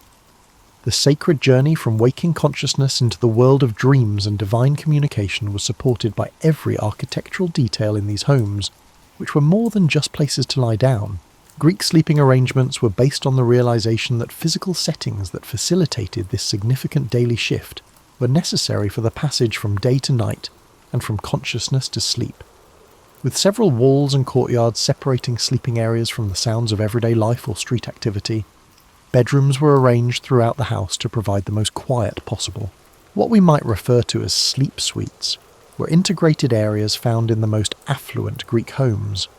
These included not only the actual sleeping area, but also areas for preparing for evening rituals, storing seasonal bedding, and even tiny private courtyards where sleepers could enjoy the fresh air while still staying in their most private domestic settings.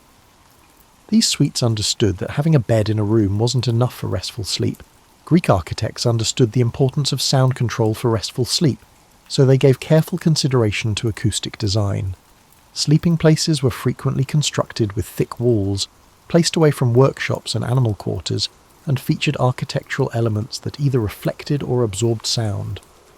Early examples of sound masking were even found in some affluent residences, which used wind chimes or flowing water features to produce calming background noises that drowned out more annoying sounds.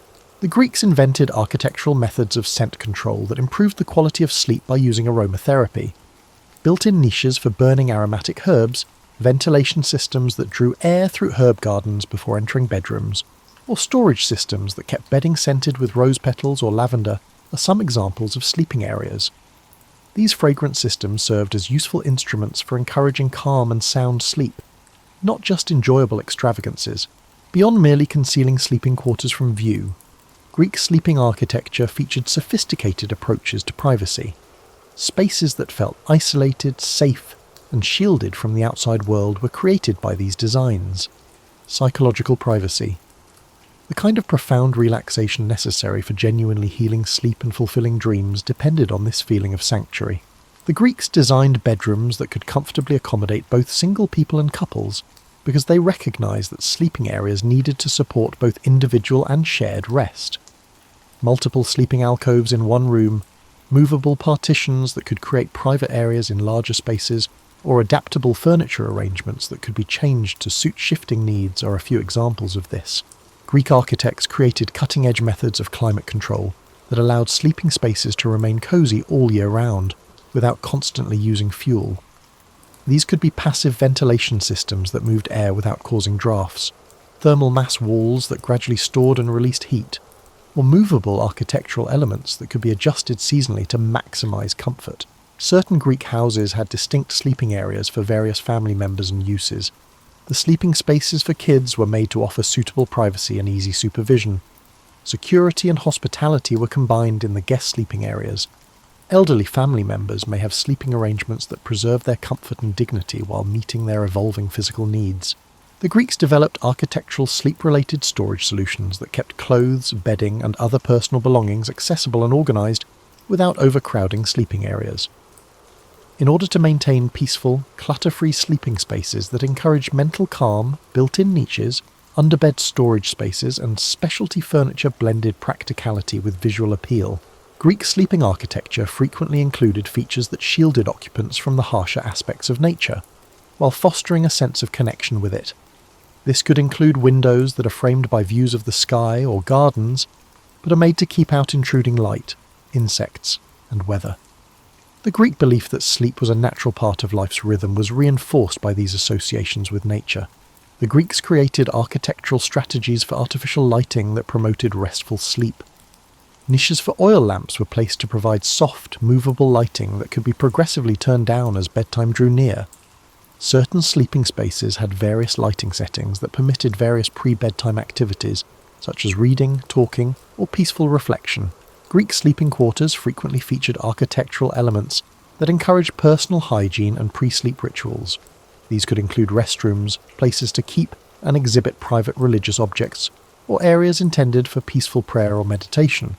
Maintaining the regular evening routines that encouraged sound sleep was made simpler by these integrated facilities. Beyond basic heating systems, the Greeks developed architectural solutions for temperature control.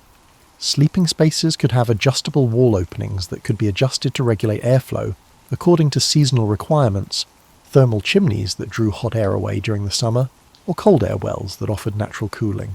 Greek architects created sleeping areas that could progressively change from bright daylight to soft evening illumination to total darkness because they recognized that the daily cycle of light and darkness had an impact on the quality of sleep. This could include a variety of window sizes, movable shutters, or architectural elements that support natural circadian rhythms by directing and filtering light. The sleeping areas in the most opulent Greek homes could be fully altered to suit changing needs and personal preferences. Modular bedding systems could be combined in different ways to create customized comfort zones. Movable partitions allowed rooms to be rearranged, and adjustable furniture could accommodate different sleeping positions. Water features that offered both functional advantages and psychological comfort were frequently included in Greek sleeping architecture.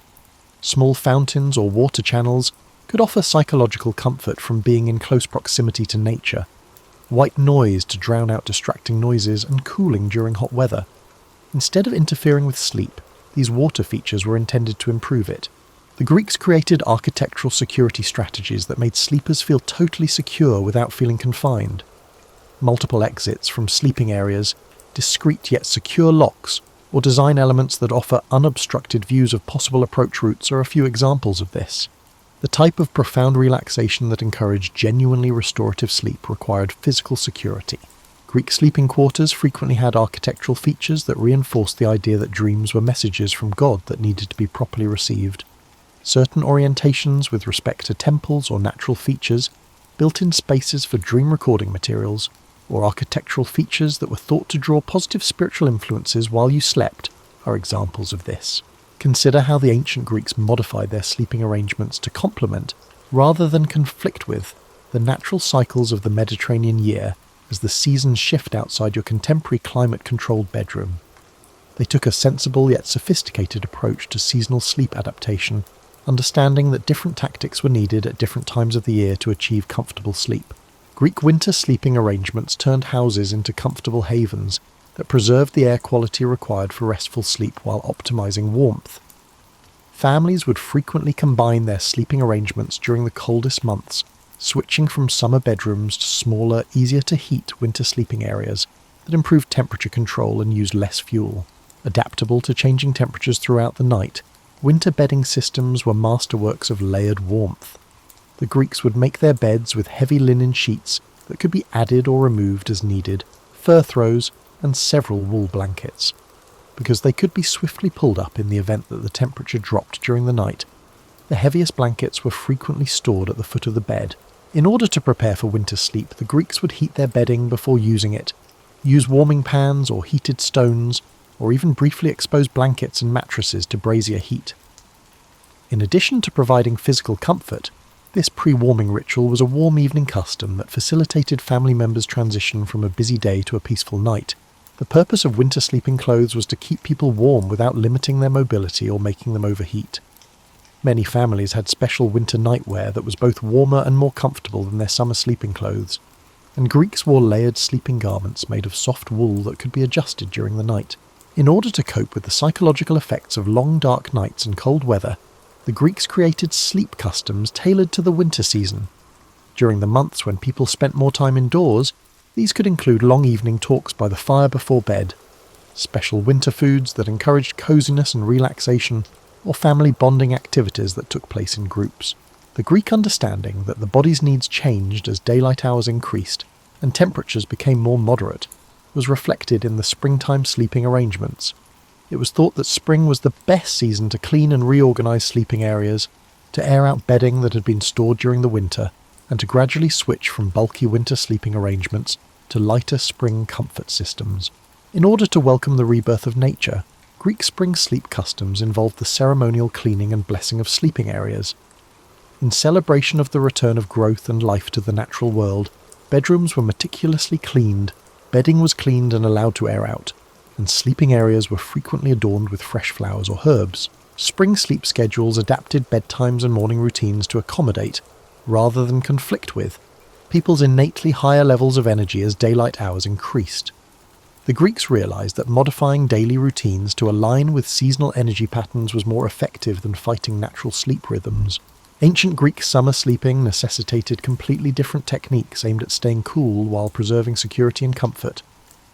Greek homes often had outdoor or semi-outdoor sleeping areas that benefited from cool night breezes, as well as specialized summer sleeping areas that maximized airflow while minimizing heat retention. Greek summer bedding was simple but thoughtfully selected for its ability to keep cool. Even on the hottest nights, comfortable sleeping conditions were made possible by light linen sheets, easily removable thin wool blankets, and bedding that had been stored with cooling herbs like eucalyptus or mint. The timing of summer sleep was changed to accommodate Mediterranean climate's inherent cooling cycles. Greeks may sleep later to enjoy cooler evening temperatures, take afternoon naps during the hottest part of the day, and rise earlier to enjoy the cool morning hours before the heat of the day becomes unbearable. Despite the hot weather, cooling rituals that reduced body temperature and encouraged relaxation were part of the Greek summer sleep preparation. The use of fans and other cooling equipment to create comfortable sleeping conditions, light evening meals that didn't increase internal heat, or cool baths before bed could all be part of this. The Greeks understood that autumn was a time to prepare for winter, while still taking advantage of the pleasant weather and bountiful harvests of late summer, and this was reflected in their sleeping arrangements. The best time to make winter bedding, stock up on heating fuel and gradually change sleeping arrangements from summer to winter was in the fall. Gratitude rituals that honoured the year's harvest and primed the mind for the contemplative winter months were common in Greek autumn sleep customs. These exercises facilitated the mental shift from summer's active, externally focused energy to winter's need for inward-focused, restful energy. The Greeks created intricate systems for keeping sleeping gear and seasonal bedding in good shape, while making the most of the storage space that was available. Winter bedding was aired and stored in the summer to avoid heat and humidity damage, while summer bedding was meticulously cleaned and preserved with fragrant herbs in the winter. Understanding how shifting daylight patterns impacted not only sleep timing, but also sleep quality and dream content was part of the Greek seasonal sleep wisdom. They changed their expectations and sleeping arrangements in response to the fact that people naturally slept differently on long summer nights than on long winter nights. The Greeks were also aware that seasonal variations in sleep had an impact on family and community dynamics, in addition to individual rest. Seasonal sleeping arrangements created yearly cycles that supported both intimacy and independence by bringing families closer together in the winter and allowing for more individual privacy in the summer. Another advanced component of Greek sleep wisdom was seasonal nutrition, which suggested different foods to support restful sleep at different seasons of the year. While summer sleep foods emphasized cool, easily digestible options that didn't interfere with rest during warm weather, winter sleep foods might emphasize warming spices and hearty ingredients. Imagine living in a society where social obligations and community relationships played a bigger role in your sleep than just being a personal, private experience. Ancient Greek society established institutions and practices that promoted restful sleep for individuals while fortifying the social ties that bound communities together, because they recognized that getting enough sleep was both a personal need and a shared obligation.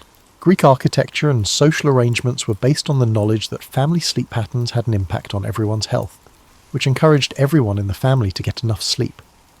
The sleeping arrangements for parents, kids, servants, and other family members were planned to minimize disruptions and maximize comfort and security.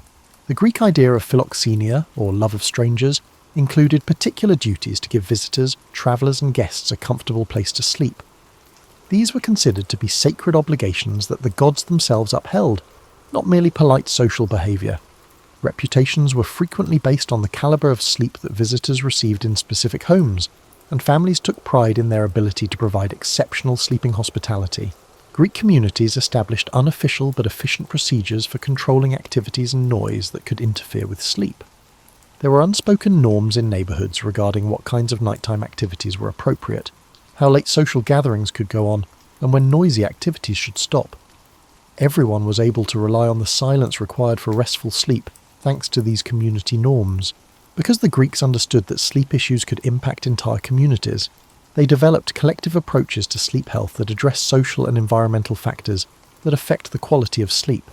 Communities could cooperate to manage lighting that disrupted natural sleep cycles, control sources of noise pollution, or address security issues that prevented residents from getting a good night's sleep. Greek social customs included particular procedures for resolving disputes and issues pertaining to sleep. There were established social mechanisms in place to handle situations where someone's actions were interfering with others' sleep in a way that would preserve peace in the community. These systems understood that if sleep disputes were not managed carefully, they could develop into major social issues. The Greeks created parallel systems that gave everyone, from affluent citizens to working slaves, suitable rest opportunities because they recognized that different social classes had different sleep requirements and limitations. The idea that everyone should have enough sleep for their health and productivity was widely acknowledged, even though the specific arrangements varied greatly. Greek civic and religious celebrations included measures to deal with the sleep disturbance that big crowds invariably caused. Systems that offered sleeping accommodations, controlled noise levels at night, and assisted people in sticking to sleep schedules despite the excitement of special occasions were developed as a result of festival organisers' recognition that attendees needed to rest in order to fully participate in multi-day events. The Greeks created complex methods for communal sleeping that could be used for family get-togethers, religious pilgrimages, and military operations. These systems included social norms that preserved comfort and privacy even in crowded situations, equipment that was portable and easy to set up, and systematic approaches to managing shared sleeping areas. Greek marriage traditions included special consideration for sleeping arrangements that promoted intimacy within the marriage, as well as individual rest. There were established traditions for designing sleeping areas that encouraged individual comfort and harmony within the marriage, and newlyweds were given bedding and bedroom furnishings as wedding presents. Understanding that children's sleep needs differed from those of adults, the Greeks created family structures that encouraged young people to get a good night's sleep while teaching them the social skills needed to live in a community. Early on, kids were taught that their sleeping patterns had an impact on other people, and that it was their duty to improve the quality of sleep in the home. Greek social customs regarding illness and sleep acknowledged that caring for ill family members necessitated modifying household sleep schedules, and that sick people required different sleeping arrangements. Families frequently received support from their communities in overcoming these obstacles, enabling everyone to get enough sleep during trying times. The Greeks created seasonal social customs that complemented rather than contradicted these natural changes in daylight and weather, because they recognized that these changes had an impact on community social rhythms as well as individual sleep patterns. While summer customs accommodated the lighter sleep patterns that came with longer days, winter social activities were made to work with longer sleep needs. Professional experts who were knowledgeable about sleep medicine and could offer guidance and treatment to those who were having trouble sleeping were frequently found in Greek communities. These professionals provided holistic approaches to sleep health that met the needs of the individual as well as the community by fusing their knowledge of medicine with an awareness of the social and environmental elements that influence sleep. Understanding that children, adults, and elders all had unique needs that needed to be met, the Greeks created systems for addressing the sleep needs of various age groups within communities. Regardless of each resident's unique situation, community areas and activities were created to promote healthy sleep habits. Recognizing that community survival frequently depended on ensuring that important individuals could get enough sleep even during trying times, Greek social customs included particular approaches to managing sleep during emergencies or crises. During conflicts, natural disasters, or other disruptions, these crisis sleep systems supported community functioning. It's worth considering how much of the ancient Greeks' knowledge about sleep is still applicable and useful in our day and age as you get ready to go to sleep tonight, surrounded by contemporary conveniences that they could never have imagined. Some aspects of human well-being are genuinely timeless, as evidenced by the Greeks' methods of rest and sleep, which have been largely confirmed by modern science. Many of the results of modern sleep research were predicted by the Greeks' understanding of the relationship between sleep environment and sleep quality. Their focus on air quality, noise reduction, lighting, and temperature regulation demonstrated an innate awareness of the environmental elements that either support or obstruct sound sleep. Many of the environmental changes that Greeks made to their homes and bedtime rituals are still advised by contemporary sleep experts. Current research demonstrates that regular evening routines help regulate circadian rhythms and promote better sleep quality, confirming the Greek emphasis on bedtime rituals and sleep preparation. Their gradual change from bright daylight to soft evening lighting to darkness is in line with current advice on how to control light exposure to promote healthy sleep cycles. Modern knowledge of sleep medicine and chronobiology was foreshadowed by the Greeks' understanding that sleep needs differ from person to person and evolve over the course of a person's life. Their adaptable ideas about the environment, timing, and length of sleep demonstrated a deep comprehension of human sleep patterns that contemporary science has only lately come to fully understand. Modern research on the relationships between sleep quality, mental health, and overall life satisfaction was foreshadowed by the Greeks' integration of sleep with spiritual and psychological well-being.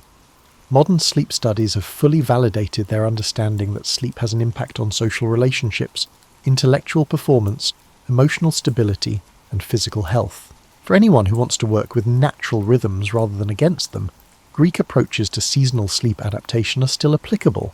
They serve as models for how contemporary people might modify their sleep patterns to promote well-being all year round by modifying their bedding, sleep schedule, and sleeping environment according to the seasons. For modern societies dealing with pervasive sleep issues, the Greek emphasis on sleep as a communal issue rather than merely an individual one provides insightful information. Their realization that peaceful social settings and community collaboration are necessary for restful sleep points to methods of improving sleep health that go beyond changing personal habits. Many aspects of contemporary sleep systems were foreshadowed by Greek innovations in bedding and sleep furniture. Their use of layered bedding, adjustable sleeping surfaces, and materials that control moisture and temperature demonstrated a knowledge of sleep comfort that contemporary manufacturers invest millions of dollars in studying and creating.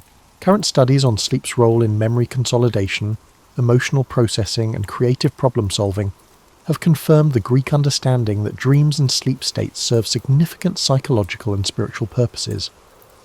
Their thoughtful consideration of dreams and sleep experiences demonstrated a profound appreciation for the significance of sleep that goes well beyond mere physical relaxation. Modern travellers who struggle with jet lag, strange surroundings, and disturbed sleep patterns can learn from the Greeks' approaches to travel, sleeping, and sleeping away from home. Their portable comfort systems, flexibility tactics, and focus on preserving accustomed sleep patterns offer helpful advice for today's travel sleep issues. Modern integrative approaches to sleep disorders were foreshadowed by the Greek understanding that sleep medicine necessitates comprehensive approaches addressing physical, psychological, environmental, and social factors. Their understanding that sleep issues frequently mirror larger imbalances in life provides insightful viewpoints for modern sleep medicine. Modern home design and bedroom layout are influenced by Greek architectural approaches to sleeping areas. Their focus on privacy, climate control, acoustic design, and the psychological aspects of sleeping areas provides advice for designing modern bedrooms that genuinely promote sound sleep. Modern families can learn the value of healthy sleep habits from the Greeks, who incorporated sleep wisdom into education and child rearing. They provide hope for resolving today's childhood sleep issues by acknowledging that sleep skills are acquired and can be enhanced with practice and focus. Greek seasonal sleeping customs provide alternatives to the artificially regulated settings that define a large portion of contemporary life. For those who are interested in more natural methods of regulating sleep and the circadian rhythm, their methods for dealing with seasonal energy patterns, temperature fluctuations, and natural light cycles offer guidance. The Greek understanding that a good night's sleep is both a personal need and a social obligation provides insights that may be useful in addressing modern sleep issues brought on by environmental and social variables that are out of an individual's control. Their community-focused approaches to sleep health offer policy recommendations that could enhance the quality of sleep for whole populations. Most significantly, the Greek conception of sleep as a sacred restorative process that merits reverence, care, and attention provides a counterpoint to modern views of sleep as a waste of time or a loss of productivity. Their reverent view of sleep as a daily chance for rest and rejuvenation offers a useful counterpoint to contemporary sleep deprivation and anxiety. Try some Greek-inspired sleep techniques as you get into bed tonight, establishing slow changes from bright to dim lighting, sticking to regular bedtime routines, monitoring the temperature and noise levels of your sleeping space, or just approaching sleep with the same reverence and expectation that the Greeks brought to their nightly foray into the world of dreams. The ancient Greeks recognized something that our contemporary society occasionally overlooks. Sleep patterns have an impact on not only how we feel the following day, but also how we conduct our entire lives. Their knowledge of relaxation, comfort, and the sacredness of sleep provides timeless advice for anyone looking to improve their life, not just their quality of sleep. Rest well knowing that you're engaging in one of the oldest and most fundamental human customs, one that links you to thousands of generations of people who have found solace, wisdom, and rejuvenation in the soft embrace of sound sleep, in addition to your own deepest needs for rest and recuperation.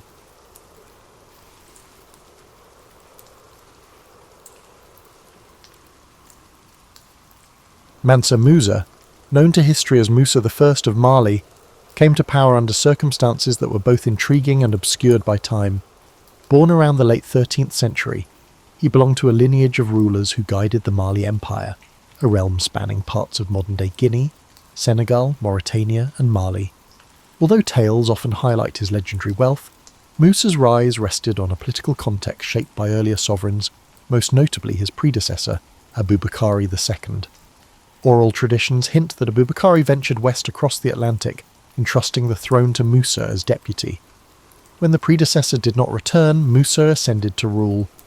At that moment in West Africa's history, the Mali Empire thrived by controlling critical trade routes. Caravans carried gold, salt, ivory, and other goods across the Sahara, linking sub-Saharan societies with North African ports. Musa inherited an economic apparatus that already possessed riches, but his strategic leadership pushed that wealth and influence to unprecedented heights. Diplomatic ties with Berber traders in the north and with local chieftains to the south formed the scaffolding upon which his reign prospered. Yet Mansa Musa did not simply rely on inherited resources. Evidence suggests he restructured tax collection, ensuring caravans crossing his lands contributed fees. He appointed local governors, termed farbus, to maintain order, standardise trade practices, and quell rebellions. These farbus reported directly to the crown. While some African polities operated via loose confederations of tribes, Musa strove for a more centralised administration. The impetus for unity was both political and religious. By the early 14th century, Islam had become a unifying thread among the empire's elites, with mosques and Quranic schools growing in major towns like Timbuktu and Gao. Intriguingly, Mansa Musa's childhood rarely appears in official records. Griots, or court bards, mention him as a diligent youth who studied theology and statesmanship from travelling clerics. Possibly, he absorbed knowledge from trans-Saharan traders who recounted stories of Maghrebi courts and Middle Eastern wonders. This worldview expansion might have sparked his determination to place Mali on par with famed Islamic centres such as Cairo or Mecca. Later, his philanthropic acts would hint at an enduring desire to earn respect among the broader Islamic sphere.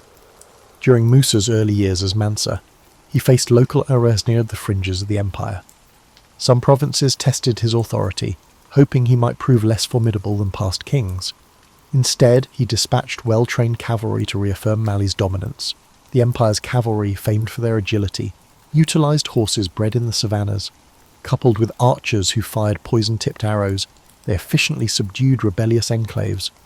Such campaigns, while overshadowed by later peaceful achievements, set the stage for a stable realm. Timbuktu, a small but strategically situated settlement, benefited from Musa's consolidation efforts.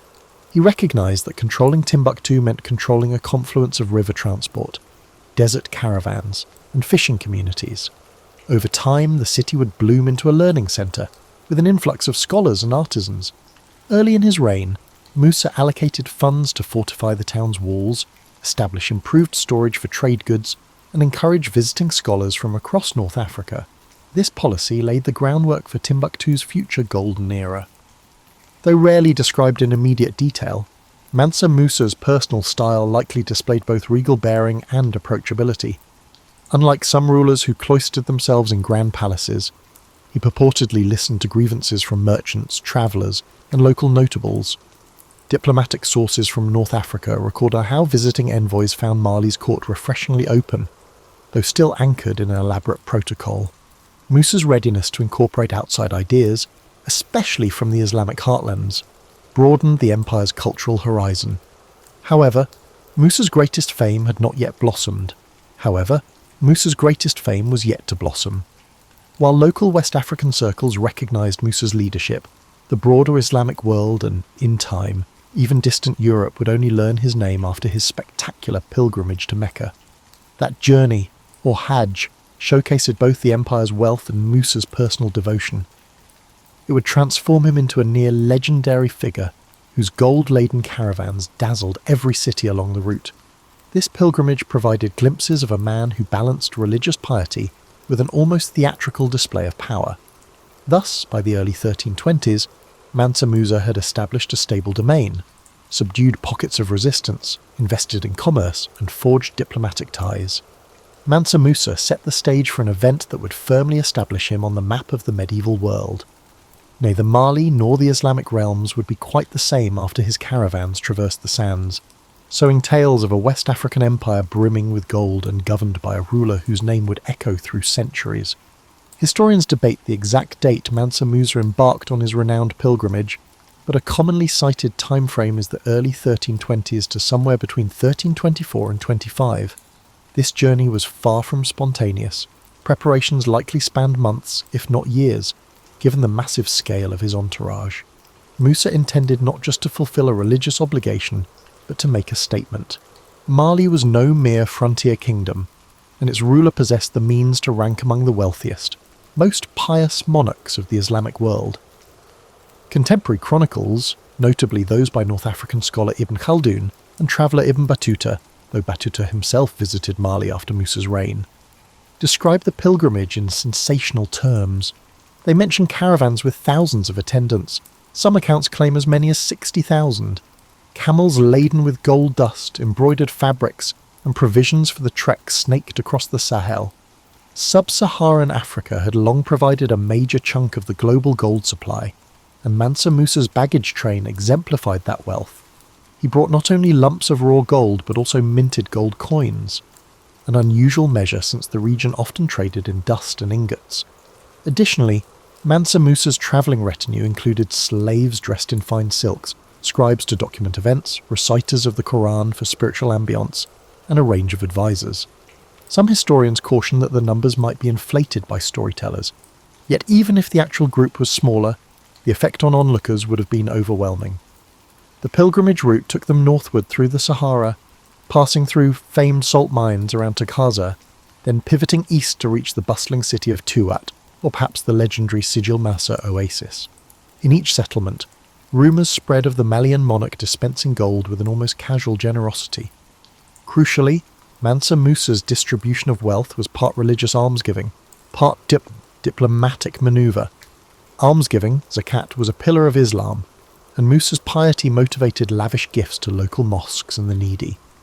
Yet distributing gold also garnered awe, forging ties with local rulers who might reciprocate with safe passage or future alliances. Unsurprisingly, this sudden influx of gold depressed local gold values in places like Cairo for years, an unintended consequence of a philanthropic spree. Egyptian records note how Mansa Musa's arrival in 24 caused gold's price to plummet, prompting economic ripples that historians still marvel at. Upon reaching Cairo, Musa's presence turned heads at the court of Sultan al-Malik al-Nasir. The initial protocol demanded that a visiting monarch greet the Sultan in a manner reflecting subservience. Some accounts claim Musa initially refused to bow, insisting that only to God would he prostrate. In the end, a diplomatic compromise was reached, perhaps involving a respectful but not fully subservient gesture. This minor standoff underscores Musa's pride in Mali's sovereignty, an approach that still balanced courtesy and tradition. While in Cairo, Musa's spending soared. He commissioned architectural help, hired skilled artisans, and purchased books. He conversed with leading Islamic scholars, reflecting a keen interest in theology and jurisprudence. Some Egyptian scribes chronicled the moment. A black African king, regal in bearing, engaged in deep religious discourse, all while dispensing gold coins to beggars outside. Word of his generosity quickly spread, captivating the imagination of distant courts. Europe, though largely ignorant of sub-Saharan polities, would soon learn of an African monarch with legendary fortunes. Resuming the pilgrimage, Mansa Musa continued on toward the Hejaz region of Arabia. In Mecca, the central holy city, he joined countless worshippers for the Hajj rituals, circling the Kaaba, praying on the plains of Arafat, and partaking in the symbolic stoning of the devil. The distance to Mecca was nearly insurmountable for many West Africans. Musa's success in completing the journey signalled extraordinary resolve and resources. He also spent time in Medina, paying respects at the Prophet's mosque. On the return leg, the caravans again wove across North Africa. This time the Malian treasury's gold reserves had thinned somewhat, owing to continuous largesse. Legend has it that to stabilise local markets, Mansa Musa borrowed gold from moneylenders in Cairo at interest rates. These actions ironically introduced him to the concept of currency manipulation. The transaction highlights that, for all his generosity, the intricacies of Mediterranean economics demanded caution. He never wavered in bestowing lavish gifts to those who hosted him along the route. By the time Mansa Musa reappeared in Mali, an aura of near mythic grandeur surrounded him. The pilgrimage had rebranded the empire from a peripheral kingdom to a recognised node in the Islamic world. He brought back not only architectural knowledge, but also new legal insights and spiritual fervour. Foreign scribes recounted tales of an African monarchy able to shape gold markets. That singular journey would define Musa's reign in global memory, overshadowing other facets of his long rule. After completing his pilgrimage, Mansa Musa returned to his homeland, where people were enthralled with his stories of his exploits. However, he didn't stop there. Rather, he funneled fresh inspiration, architectural styles, theological discourses, scholarly connections, into a grand vision for transforming key cities in the empire.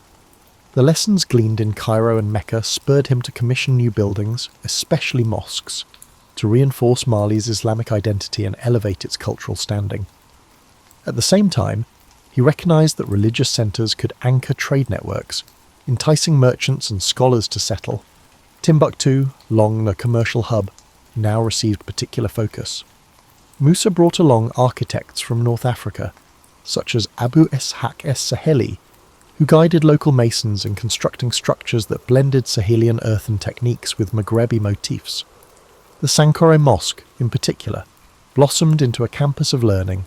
Over time, Sankore and other Timbuktu institutions housed thousands of manuscripts on theology, law, astronomy, and more. Timbuktu's libraries, spurred by Musa's initiative, became a beacon for scholars across West Africa and beyond. While earlier Mansas had built in Timbuktu, Musa's efforts catapulted it toward prominence as a recognised seat of learning. Elsewhere, he sponsored the expansion of the Jingwaraba Mosque. Using mud brick, timber, and intricate stucco, local artisans fused aesthetic flair with practical design for the hot climate. Musa's appetite for architecture also extended to Gao, Walata, and other strategic towns. The new or renovated mosques signified loyalty to Islam while showcasing the empire's affluence. Some foreign visitors described these earthen edifices as luminous under the Sahel sun, crowned by timber stakes that could be used as scaffolding for periodic replastering. Musa's push for Islamic scholarship drew in more than just architects. He invited ulama, religious scholars, qadis, judges, and scribes from across the Islamic world.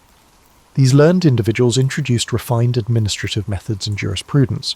Under their guidance, Mali's legal system took shape around Islamic norms, though older customs still thrived in rural enclaves.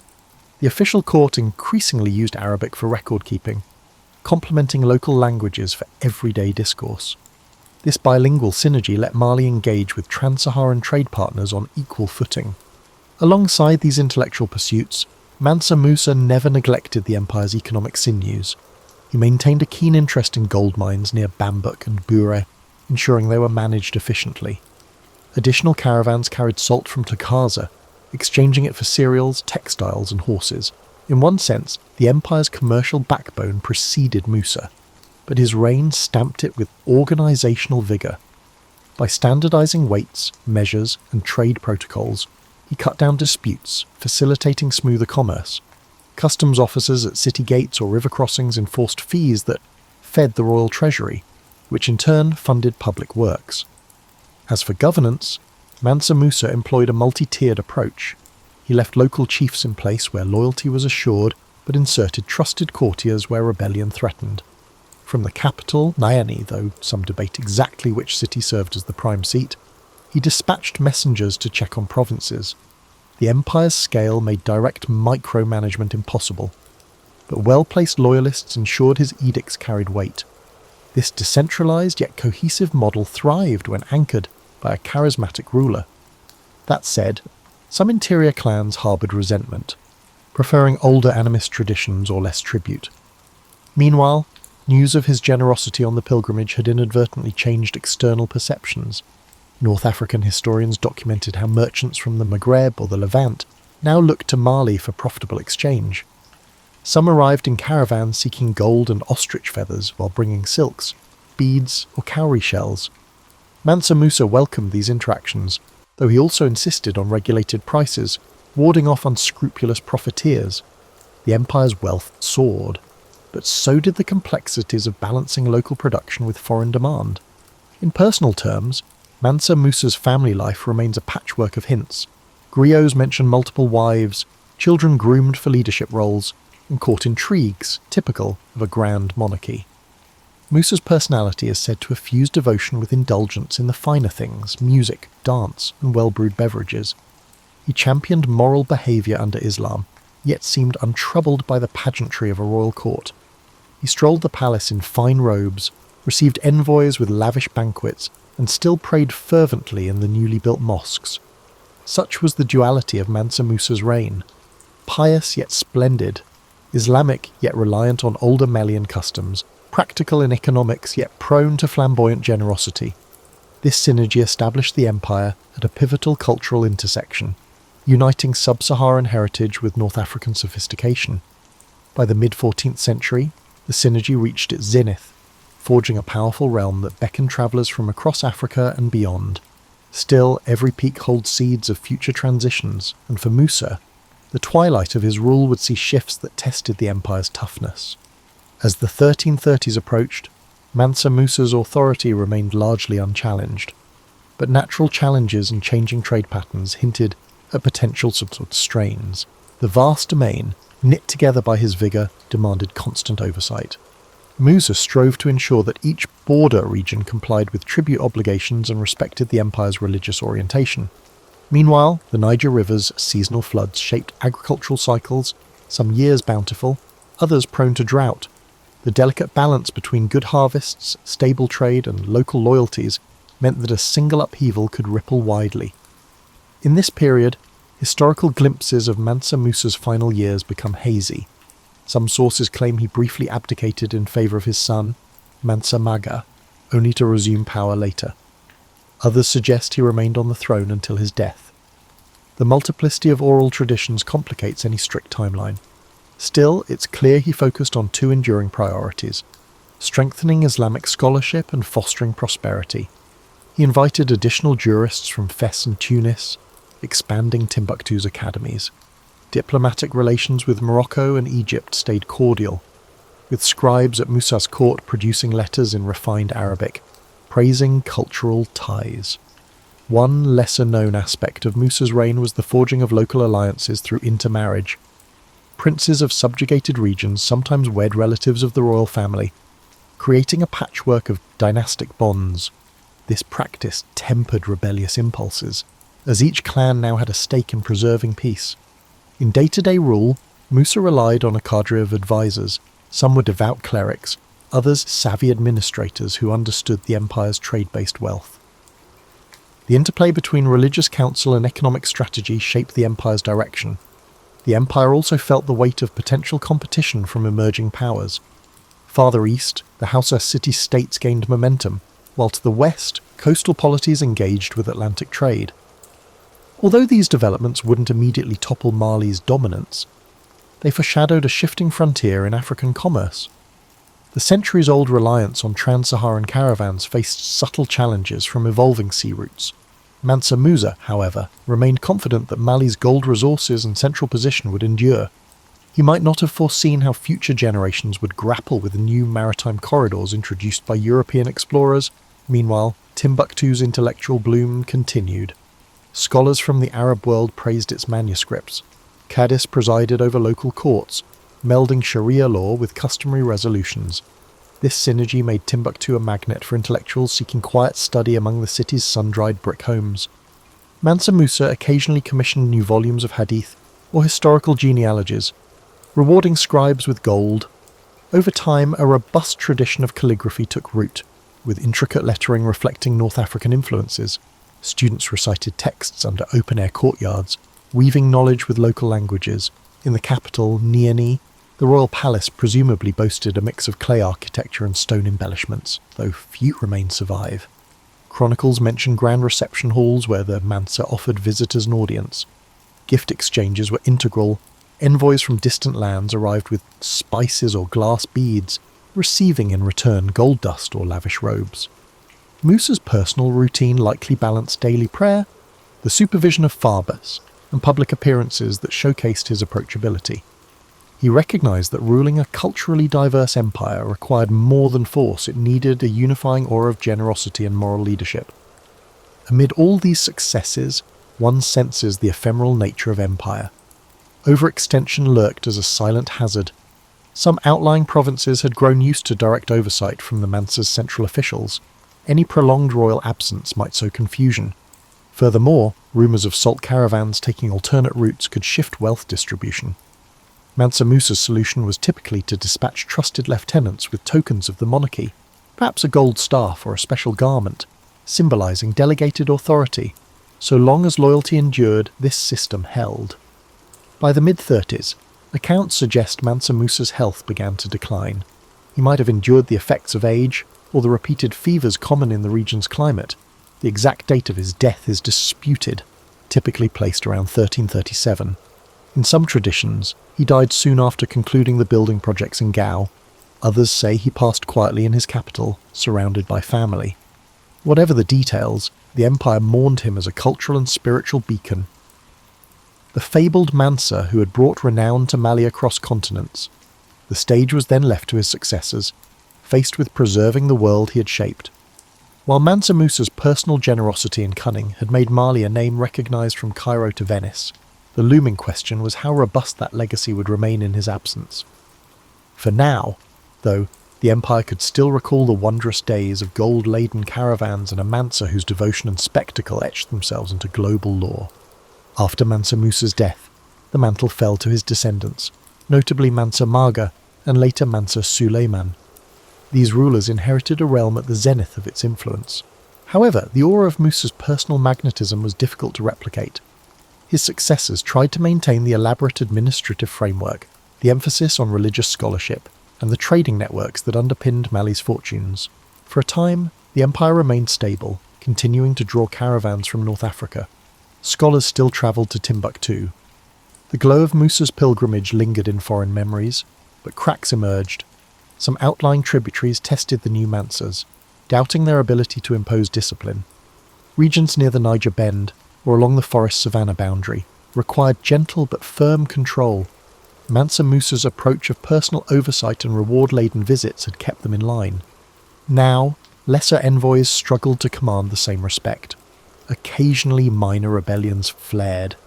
Even though none threatened the core of Mali for decades, they signalled a gradual erosion of central authority. Simultaneously, the natural environment shaped the empire's trajectory. The cyclical dryness of the Sahel sometimes forced pastoralists to shift grazing zones. If desert encroachment worsened, caravans had to alter routes, bypassing certain towns that once thrived on trade taxes. The empire had a reservoir of wealth from gold mines, but changing climate patterns could hamper agriculture near the river, straining local economies. Mansa Musa, in his prime, had addressed such challenges with bold infrastructure or diplomacy, but the subsequent leadership, while competent, lacked his visionary spark. Another dimension was the global context. The 14th century inflicted hardships across many regions. The Black Death ravaged Europe and parts of the Mediterranean, altering trade demands. Although sub-Saharan Africa escaped the worst of that pandemic, the aftershocks in North Africa impacted trade flows as some cities lost large portions of their population. The interplay of fewer caravans, disrupted markets, and shifting alliances chipped away at Mali's prime position. The gold was still there, but the channels to export it might fluctuate. Over time, new powers in West Africa, like the Songhai, took advantage of any vacuum. Nevertheless, the memory of Mansa Musa lived on in Mali's lore. Griots continued to recite epic praises of his generosity. They recounted the shimmering caravans, the pilgrims' endless lines stretching across the dunes, and the mosques he raised with foreign architects. This legacy both inspired and burdened the subsequent Mansas, who struggled to match such an iconic figure. Diplomatically, the empire enjoyed residual goodwill from North African courts thanks to Mansa Musa's famed piety. Delegations from Mali could still negotiate favourable deals in Moroccan or Egyptian markets. Yet as new sultans rose in these realms, personal ties to Musa's era waned. In Europe, albeit indirectly, Mansa Musa's legend trickled into cartographic representations. The Catalan Atlas of 1375, for instance, depicted a crowned African king holding a golden nugget, referencing the Melian ruler's famed riches. This image bolstered a European myth of rivers of gold in Africa, a notion that later centuries of explorers and colonizers would chase.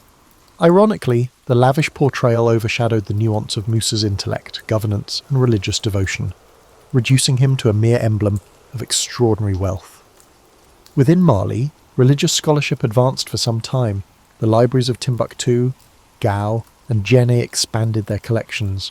Scribes and jurists reinterpreted Islamic texts in local contexts, forging a rich blend of African culture and Islamic law. The traditions Mansa Musa championed did not vanish with his death. They enriched local life for generations. The city of Timbuktu in particular stood as a testament to that era's intellectual blossoming. Mali's social fabric seamlessly merged clan-based traditions with the universalist principles of Islam, carrying on the delicate balance that Mansa Musa had established. Eventually, by the 15th century, the Songhai Empire under Sunni Ali and later Askia Muhammad rose to eclipse Mali's dominion, seizing major centres. Mali receded, losing some gold-rich territories and vital trade corridors. Yet the echoes of Mansa Musa's brilliant rule lingered. Even as Songhai expanded, the memory of Mali's pinnacle remained deeply etched in oral histories. Observers realised that Mansa Musa's achievements were not just about ephemeral gold showers. They had forged a cultural and political framework that shaped West African civilization well beyond his lifetime. The empire's eventual decline underscored how pivotal leadership can be. Mansa Musa had harnessed wealth, religion, and political savvy to unify a sprawling region. Once that synergy loosened, fragmentation crept in. Still, centuries after the empire's contraction, the name Mansa Musa resonates globally, an African monarch famed for overshadowing kings and sultans in wealth, for bridging sub-Saharan and Islamic worlds, and for exemplifying how a single visionary reign can elevate an entire civilization onto the historical stage. For centuries, the Western world largely overlooked Mansa Musa, overshadowed by narratives centred on Mediterranean or European affairs. However, in the modern era, interest in Africa's pre-colonial empires revived. Scholars sought to reclaim the achievements of societies like Mali, Songhai, and Ghana. Mansa Musa's story emerged as a standout example of African leadership, advanced trade systems, and dynamic cultural fusion. Researchers combed through Arabic chronicles, like those of Al-Umari or Ibn Khaldun, for glimpses of his reign. Griot's oral traditions offered complementary insights, though they sometimes embroidered details for dramatic effect. In the 20th century, Mansa Musa's name surfaced in debates about the African diaspora's heritage. As African nations gained independence from colonial rule, national historians highlighted figures like Musa to illustrate indigenous African states that prospered long before European influence. School textbooks in places like Mali and Senegal began devoting sections to the Mali Empire, showcasing it as a sophisticated polity. The imagery of Mansa Musa showering gold upon the poor while building mosques became a powerful symbol of African accomplishment. Yet pop culture often reduced him to the richest man who ever lived, focusing on an astronomical net worth in gold. Internet articles brandished headlines about his supposed trillions in today's currency. This oversimplification risked flattening his legacy into mere flamboyance. In reality, Musa's wealth was entangled in communal structures, trade cycles, and moral obligations shaped by Islamic teachings. He was less a solitary billionaire and more a steward of an empire's resources, dispensing them for religious and diplomatic ends. Historians caution that pegging his fortune to the modern standards distorts the medieval context. Meanwhile, academic interest turned to the intricacies of governance. Documents suggest that under Musa, Mali's legal frameworks advanced, bridging indigenous norms with Sharia-based statutes. Judges in Timbuktu or Djenné sometimes cited both local tradition and Quranic sources, forging unique rulings. Scholars in the past acknowledged Mansa Musa's ability to strike a balance between upholding Islamic orthodoxy among elites and honouring the animist customs of rural communities. This nuance fosters a deeper appreciation of his statesmanship, overshadowed in many popular accounts by tales of gold-laden caravans. Archaeology also contributed. Excavations near ancient towns in Mali uncovered remnants of fortifications or palatial complexes, though direct evidence of Musa's building projects remains sparse. The scale of urban centres suggests a well-structured realm. The design of certain mosques, featuring distinctive Sudano-Sahelian motifs and perhaps influence from Andalusian or Maghrebi styles. points to that era's architectural cross-pollination. Fragments of imported ceramics or glass from North Africa confirm robust commerce. By synthesizing textual sources with material finds, researchers sketch a more vibrant portrait of Mansa Musa's empire than older stereotypes of a dark continent. Ironically, in the 21st century, Mansa Musa's memory thrives on digital platforms. His name surfaces in social media memes or videos, claiming to unravel the secrets of the richest king. While some content oversimplifies, others use the curiosity to delve deeper, explaining the empire's trade networks or Timbuktu's scholarly heritage. In African diaspora communities, references to Mansa Musa convey pride in African intellectual and economic history. He emerges as a counterbalance to narratives that historically depicted Africa as a monolithic region of underdevelopment. Yet the real Mansa Musa remains elusive in certain regards. We lack direct diaries, and no contemporary portraits show his face. Instead, we rely on stylized images from European cartographers or rhetorical descriptions by Arab historians. He emerges as a figure of layered myth and partial documentation, someone whose actual day-to-day persona remains partly concealed. The glimpses we do have highlight a thoughtful, strategic monarch, propelled by both faith and pragmatism. His significance endures not just for the spectacle of his pilgrimage, but for how he integrated diverse societies under a unified banner. Advanced Islamic schism arose scholarship in West Africa, and influenced global perceptions of Africa's potential. Within the context of medieval globalization, he stands as an early example of how commerce, faith, and leadership can unify a wide territory. In an era typically overshadowed by European narratives, Mansa Musa's accomplishments underscore the richness of African history and the universal complexity of statecraft. Thus, the modern reappraisal of Mansa Musa blends both awe and historical caution, acknowledging the grandeur of his empire while sifting myth from fact. He was neither a simplistic figure of infinite gold nor a purely saintly monarch. Rather, he was an adept leader in a dynamic environment, harnessing commerce, religion, and diplomacy to forge a realm that resonates through the centuries, an enduring testament to Africa's storied past. Today, Mansa Musa stands among Africa's most iconic historical figures. His legacy transcends time and place, weaving into discussions of leadership, wealth, spirituality, and identity. He embodies not just a legendary monarch, but a reminder that even centuries ago, global interconnectedness shaped destinies. His empire's prosperity, gleaned from trans-Saharan trade, offers insights into how commerce forges links across vast distances.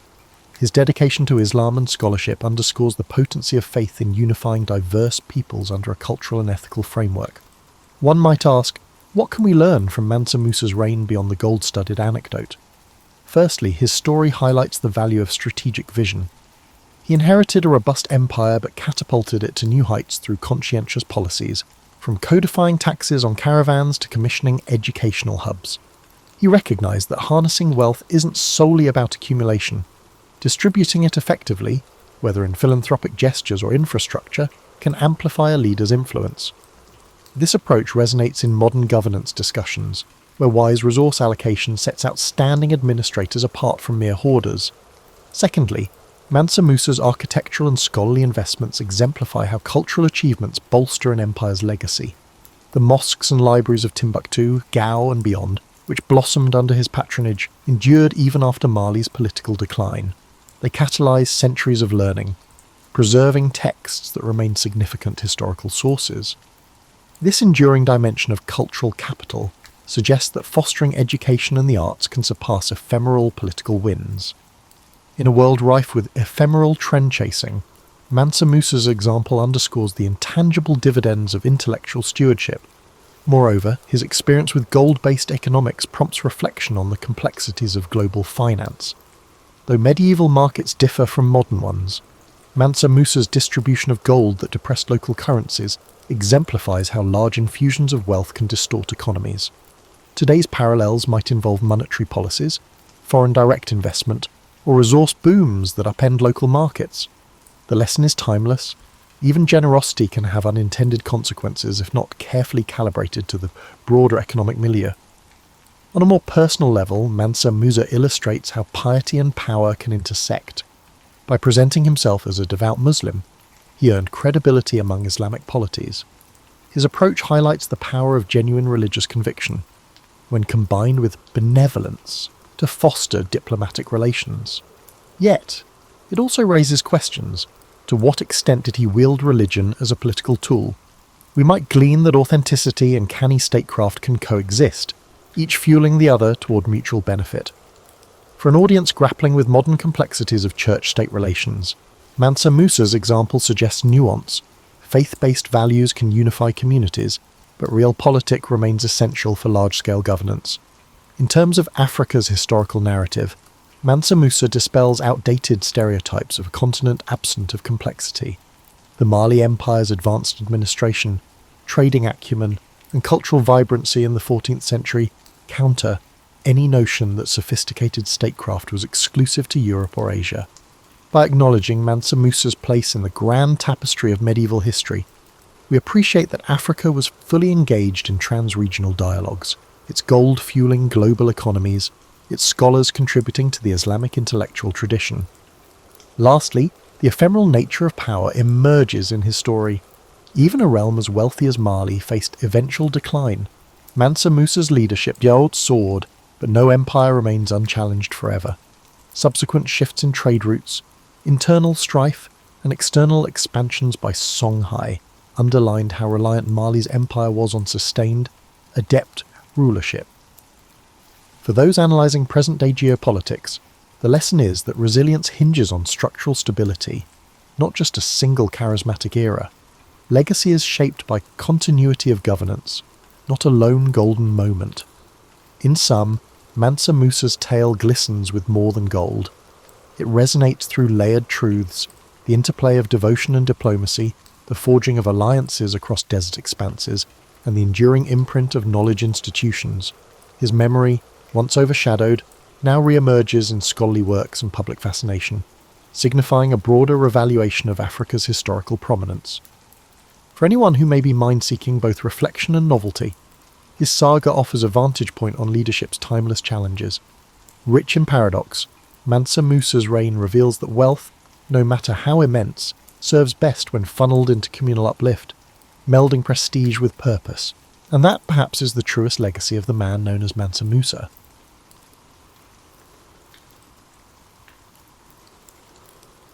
Picture yourself settling into your favourite chair, maybe with a warm cup of tea, as we travel back to a time when America was a very different place. It's the late 1800s, and if you wanted to get somewhere, you'd better have a good pair of shoes, a reliable horse, or access to a train. The idea of every family owning their own personal transportation device, well, that was about as likely as having a computer in your pocket that could connect you to anyone in the world. Oh, wait. Our story begins with a young man named Henry Ford, born in 1863 on a farm in what's now Dearborn, Michigan. Now, Henry wasn't your typical farm boy. While other kids were content to milk cows and plant corn, Henry was the kind of kid who'd take apart the family's pocket watch just to see how it worked. His father probably wasn't thrilled about this habit, much like how you might feel if your teenager decided to fix your smartphone. Henry had what we'd call today a classic case of mechanical curiosity. He couldn't see a machine without wondering how it ticked, literally and figuratively. When Henry first laid eyes on a steam engine at the age of 13, it was an instant connection. Not the romantic kind of love, mind you, but the kind of obsession that makes you forget to eat dinner because you're too busy sketching gear ratios. By 16, Henry had left the farm for Detroit, which was already becoming a hub of American industry. He found work as a machinist's apprentice, earning $2.50 a week. To put that in perspective, that's about what you might spend on a fancy coffee drink today, except Henry had to live on it for 7 days.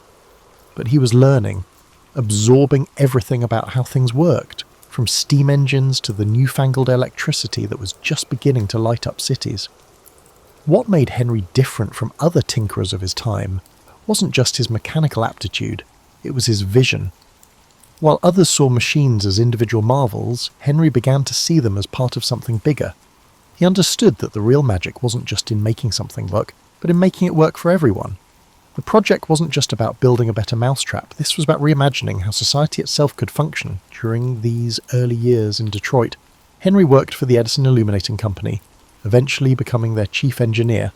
Yes, that Edison, Thomas Edison himself. Working for the man who brought us the light bulb gave Henry front row seats to the biggest technological revolution of his time. He watched how Edison didn't just invent things, but created entire systems around them. The light bulb was useless without power plants, wiring and switches. Henry was taking notes, but Henry's real passion project was happening in his spare time in a little brick shed behind his house. He was building what he called a horseless carriage, basically a carriage without the horse, powered by a gasoline engine. The carriage wasn't a completely original idea. Other inventors were working on similar projects, but Henry had something different in mind. While others were creating expensive toys for the wealthy, Henry was already dreaming of something that ordinary people could afford. In 1896, at 2 a.m. on a June morning, Henry fired up his first successful automobile. There was just one problem. The car was wider than the door of his workshop, so what did he do? He took an axe to the brick wall. His wife Clara, watching from the doorway in her nightgown, probably wondered if she'd married a genius or a madman. Time would reveal that it was a combination of both genius and madness. That first car, the quadricycle as he called it, could reach the blazing speed of 20 miles per hour. To put that in perspective, that's slower than most people jog today, but it was fast enough to scare horses and create quite a stir in the neighbourhood. Henry had achieved a significant milestone. He'd proven that his vision wasn't just a dream, it was possible. As you drift off tonight, imagine that moment when Henry first drove his quadricycle down Detroit's dirt roads. The neighbours peered out their windows, wondering what that strange contraption was. Henry himself probably grinning from ear to ear, knowing that he'd just taken the first step toward changing not just how people got around, but how they lived, worked and thought about the future. Now you might think that after building his first car, Henry Ford would have immediately started mass-producing them. But here's where our story gets interesting and where Henry shows he was more than just a good mechanic. He was a dreamer with a practical streak, and he understood something that many inventors miss. Building something once is engineering, but building it affordably for millions of people, that's revolution. Henry's early attempts at starting a car company were, to put it gently, learning experiences. His first company, the Detroit Automobile Company, folded faster than a cheap lawn chair. The cars were too expensive, too unreliable, and frankly too much like the luxury playthings that other manufacturers were making. Henry wanted something different, but he wasn't quite sure how to get there yet. This is where Henry's story becomes relatable to anyone who's ever had a big idea that seemed impossible. You know that feeling when you can see exactly what you want to accomplish, but every practical step seems to lead to another obstacle. That was Henry in the early 1900s. He could envision millions of Americans driving affordable cars, but the math just didn't add up. Cars were assembled by skilled craftsmen, one at a time, like handmade furniture.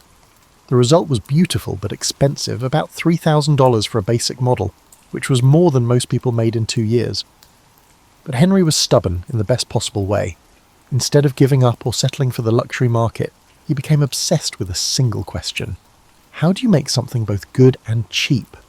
It's the same question that would later drive entrepreneurs to create everything from affordable computers to budget airlines. Henry was researching cars at a time when most people considered them a fleeting trend. The breakthrough came when Henry started studying other industries. He spent time in slaughterhouses, not the most pleasant research locations, but bear with me here. He watched how they processed cattle, with each worker performing one specific task as the carcass moved along overhead rails. He visited flour mills and watched grain being processed in stages. He was seeing the power of breaking down complex tasks into simple, repeatable steps. The process wasn't just about efficiency, it was about democratization. You can only make a few of them and they'll be expensive. But if you can teach someone to do one task well, you can make a lot of them and they can be cheap. It's the same principle that makes your smartphone possible. Instead of one person handcrafting each phone, thousands of people each do one small part of the process. Henry's breakthrough occurred when he realised that instead of workers circling a stationary car, the car could move past these workers. Each person would install one component, then the car would move to the next station. It sounds simple now, but it was revolutionary then. It was like rearranging the entire world of manufacturing. But here's what made Henry different from other industrialists of his time. He didn't just want to make cars efficiently, he wanted to make them so efficiently that his own workers could afford to buy them. This wasn't just good business, it was visionary.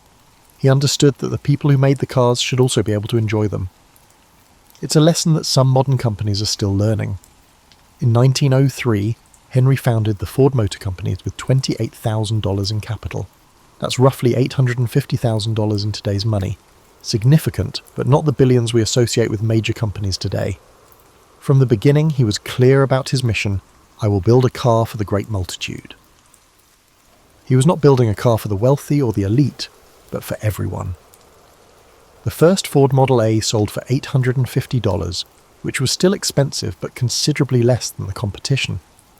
More importantly, Henry was already planning for the future. He knew that the present was just the beginning, that the real goal was to make cars as common as bicycles. His partners thought he was crazy. They wanted to focus on more expensive cars with higher profit margins per unit. But Henry had a different vision of profit. Instead of making a lot of money on a few cars, why not make a little money on many cars? As you settle in for the night, picture Henry in his office, sketching and calculating, surrounded by the noise and smoke of early Detroit industry. He's not just designing a car, he's designing a new way of life. He's imagining families taking Sunday drives, workers commuting to better jobs, and young people exploring the world beyond their neighborhoods. He's dreaming of an America where mobility isn't a privilege but a possibility for everyone. Let's talk about what might be the most important car ever built. A car so revolutionary that it changed not just transportation, but the entire fabric of American society. In 1908, Henry Ford introduced the Model T, and if you've ever heard someone jokingly say, "You can have any colour you want as long as it's black," you're hearing an echo of this moment in history. But here's the thing about that famous quote. It wasn't about Henry being stubborn or lacking imagination. It was about something much more profound: the power of standardization. By offering the Model T in just one colour, and it was actually dark green initially, but black dried faster, Henry could streamline production and keep costs down. It's the same principle that makes modern fast food possible: limited options, but consistent quality and low prices. The Model T wasn't just affordable, it was practically indestructible. Henry understood that if you're going to sell cars to farmers, factory workers, and middle-class families, those cars better be able to handle whatever life throws at them. The Model T could drive through mud that would stop a modern SUV, and it was so simple that just about anyone could learn to repair it. It was the era's smartphone, not due to its complexity, but because it was easy to use. Now, imagine you're living in 1908. Your world is still largely organised around walking distance. You live near where you work, you shop at the stores in your neighbourhood, and if you want to visit family in the next town over, that's a major expedition requiring careful planning. The Model T changed all of that. Suddenly, distance became less important than time. You could live in one place and work in another. You could shop where prices were better, not just where things were closest. But here's where Henry's real genius shows. He didn't just build a car, he built a system. He understood that selling cars was useless if people couldn't get parts, fuel, or repairs. So Ford created a network of dealerships across the country, trained mechanics, and standardized parts. When your Model T broke down in rural Kansas, you could fix it with Detroit parts and procedures. It's the same thinking that makes your phone work the same way whether you're in New York or Nebraska. The production innovations were just as revolutionary as the car itself. Henry's assembly line didn't just make cars faster, it made them consistently better. When each worker becomes an expert at one specific task, quality actually improves. It's like the difference between a home cook making one elaborate meal and a specialist making one perfect dish hundreds of times. In 1908, the Model T sold for $825.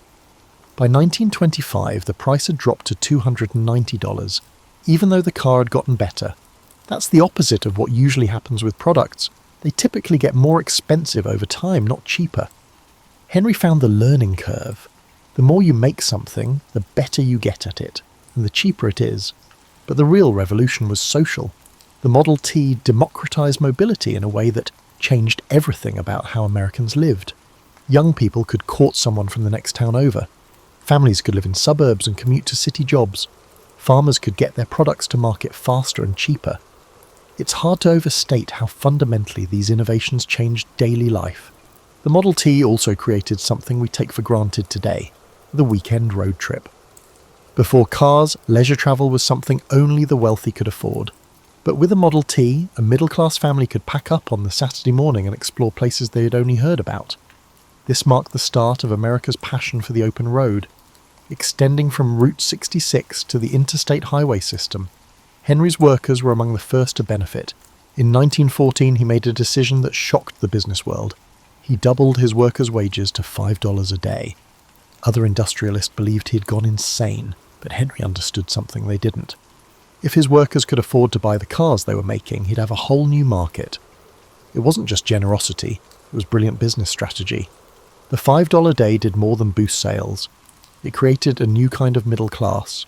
Ford workers could afford not just cars, but homes, appliances, and education for their children. They became consumers, not just producers. This era was the beginning of the consumer economy that would define 20th century America. As you drift towards sleep, imagine the sound of a Model T puttering down a dirt road in 1915, perhaps carrying a family on their first real vacation, or a young entrepreneur heading to the city to start a business. That simple black car wasn't just transportation, it was possibility itself, rolling down American roads and into the future.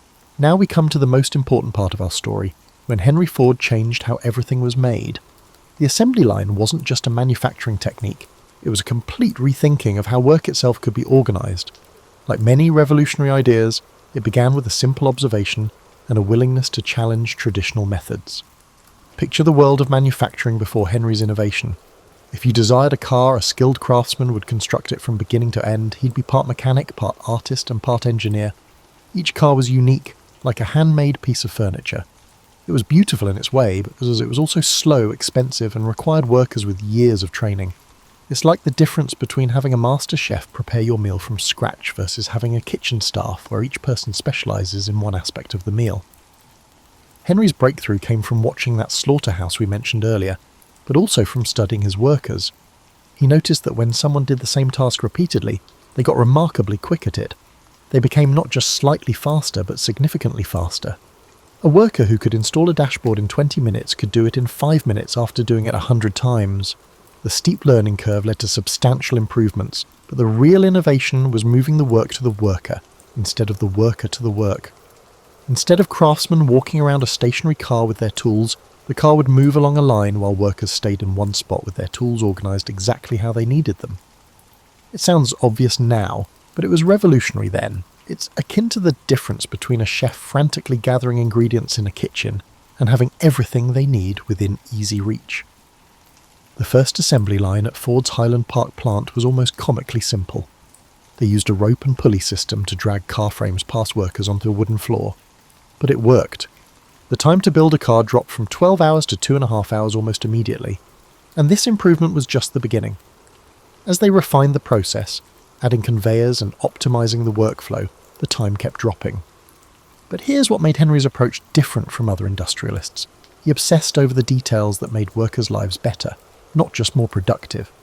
He studied how high the conveyor belt should be, so workers didn't have to bend over or reach up.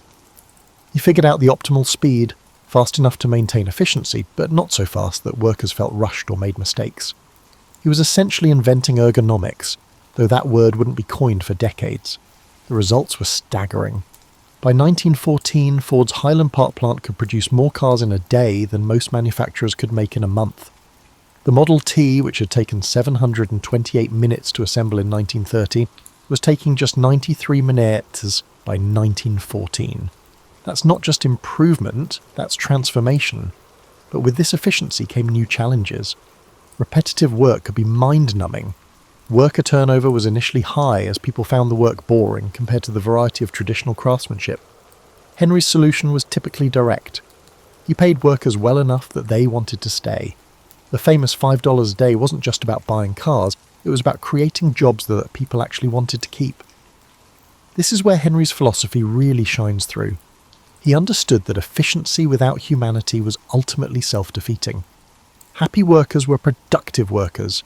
Well-paid workers were loyal workers. Workers who could afford the products they made were also customers. It was a virtuous cycle that benefited everyone. The assembly line also democratized skill.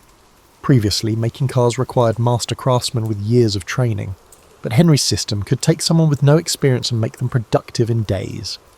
The initiative wasn't about replacing skilled workers, it was about creating a new kind of skilled work. Workers became experts in their specific tasks, often innovating better ways to do their jobs. Other industries took notice. The assembly line principle spread to everything from appliances to electronics to food processing.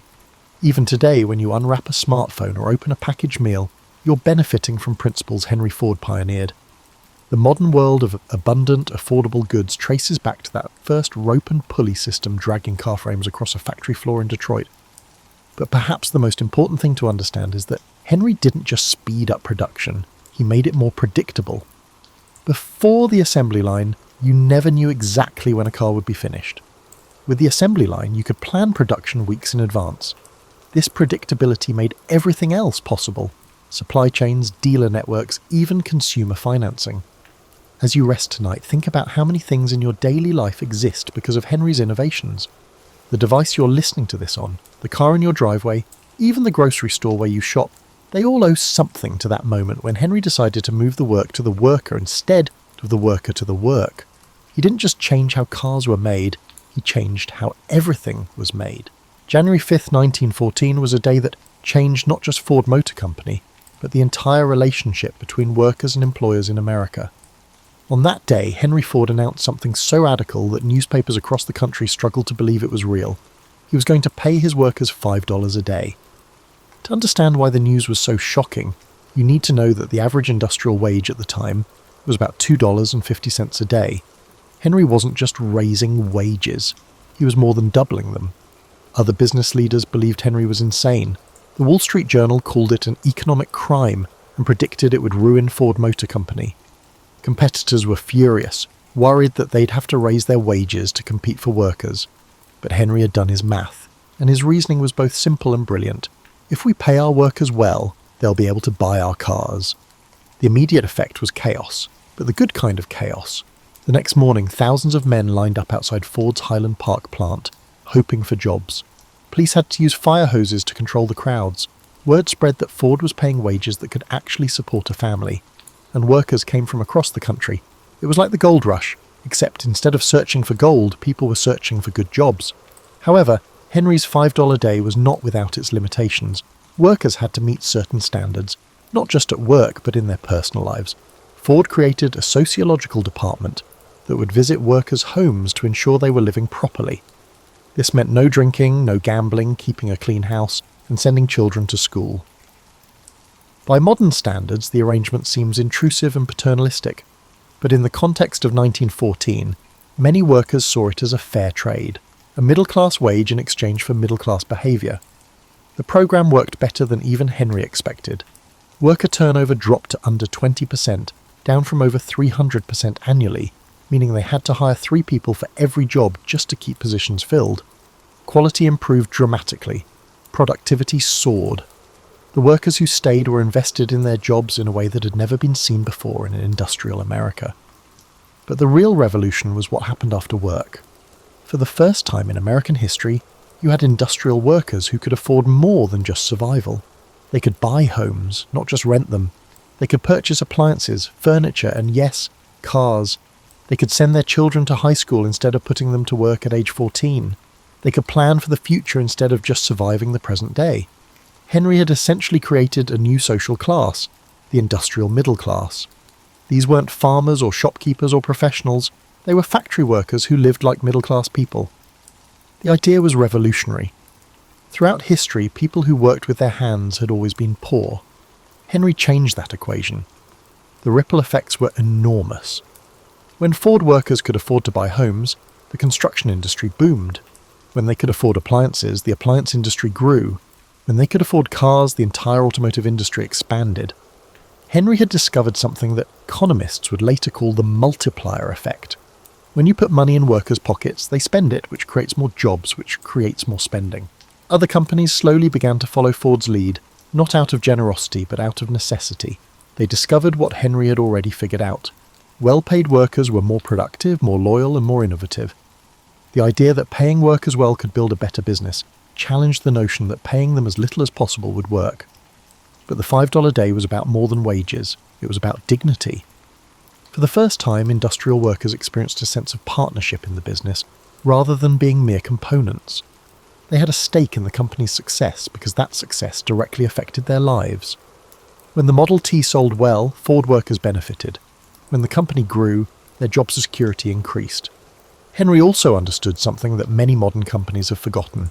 Training workers is an investment, not an impulse. The sociologicals department didn't just monitor workers' behaviour, it provided education and support. Workers could learn English, take classes in personal finance, and get help navigating the bureaucracy of home ownership. Ford was creating not just employees, but citizens. The program wasn't perfect. The intrusion into workers' private lives was problematic, and the standards were sometimes arbitrary and culturally biased. But the fundamental principle that workers should share in the prosperity they help create was revolutionary and remains relevant today. By 1915, Ford workers were buying Model Ts with their own paychecks. Henry's forecast had materialised. His employees had transformed into his clients.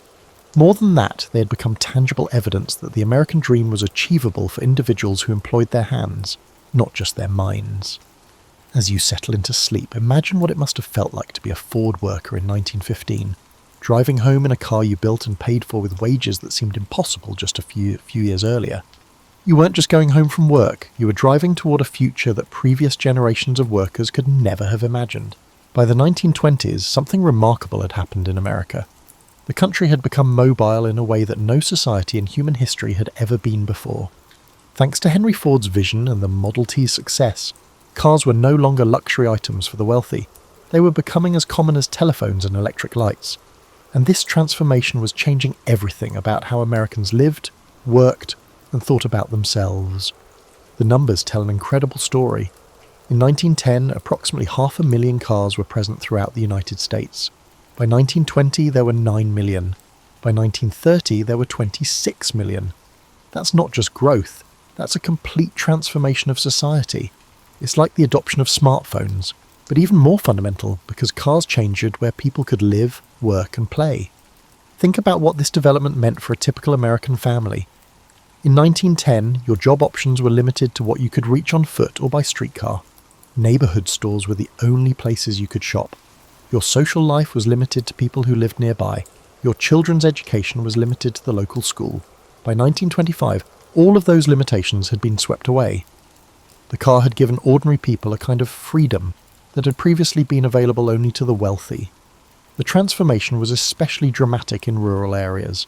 Farmers had been among the most isolated people in America, sometimes going weeks without seeing anyone outside their immediate family. The Model T changed that overnight. Farmers could drive to town for supplies, attend church regularly, and send their children to better schools. They could get their crops to market faster and cheaper. They could access medical care that had been unreachable before. The car didn't just change rural life, it saved it. But perhaps the most profound change was in how young people lived. Before cars, courtship was a highly supervised affair. Young men would visit young women in their family's parlour, under the watchful eye of parents. The car changed all that. Suddenly young people could go out together, alone, and explore their feelings without constant supervision. It's hard to overstate how revolutionary the invention was. The car didn't just change transportation, it changed romance, marriage, and family formation. Cities began to reshape themselves around the automobile. New suburbs sprang up, connected to downtown areas by roads rather than streetcar lines. Shopping centres moved from downtown to the outskirts, where land was cheaper and parking was abundant. The mall, that quintessentially American institution, was born from the marriage of cars and commerce. People could live in quiet residential areas and commute to work, shop at convenient locations, and still have access to urban amenities. The car also democratized leisure in ways that are difficult to imagine today. Before cars, vacation travel was something only the wealthy could afford. Working families might take a day trip to a nearby lake or park, but real travel required trains and hotels that were beyond most people's budgets. The car changed that. Families could pack up and drive to national parks, beaches, or mountains. They could camp along the way, making vacation travel affordable for the first time. This phenomenon gave birth to an entirely new industry, roadside America. Gas stations, motor courts, the predecessors of motels, diners, and tourist attractions sprang up along major highways. Route 66, the famous highway from Chicago to Los Angeles, became a symbol of American freedom and adventure. Railroads had bypassed small towns, but if they happened to be along a major highway, they suddenly found themselves back on the map. But the car revolution wasn't just about leisure, it was about opportunity.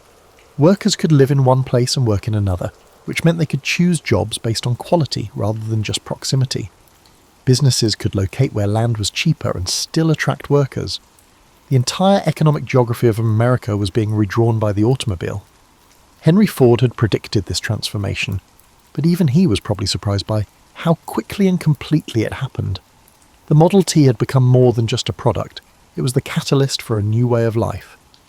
Americans were becoming a mobile people, always ready to move toward better opportunities, new experiences, and different ways of living.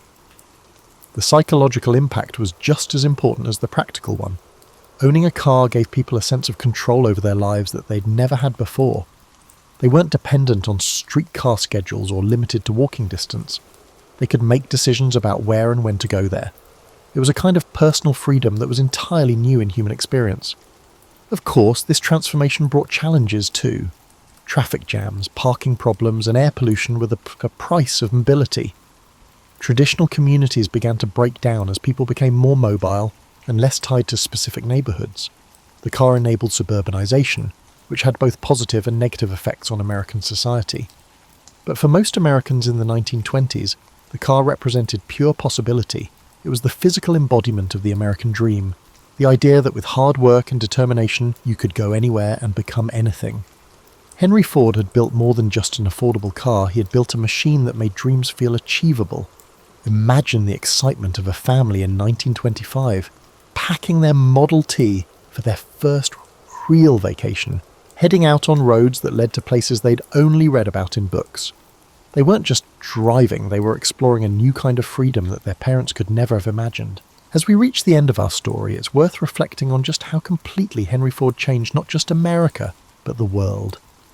By the time he died in 1947, the boy who took apart pocket watches on a Michigan farm fundamentally altered how people lived, worked, and thought about the future. But his legacy goes far beyond the millions of cars that rolled off his assembly lines.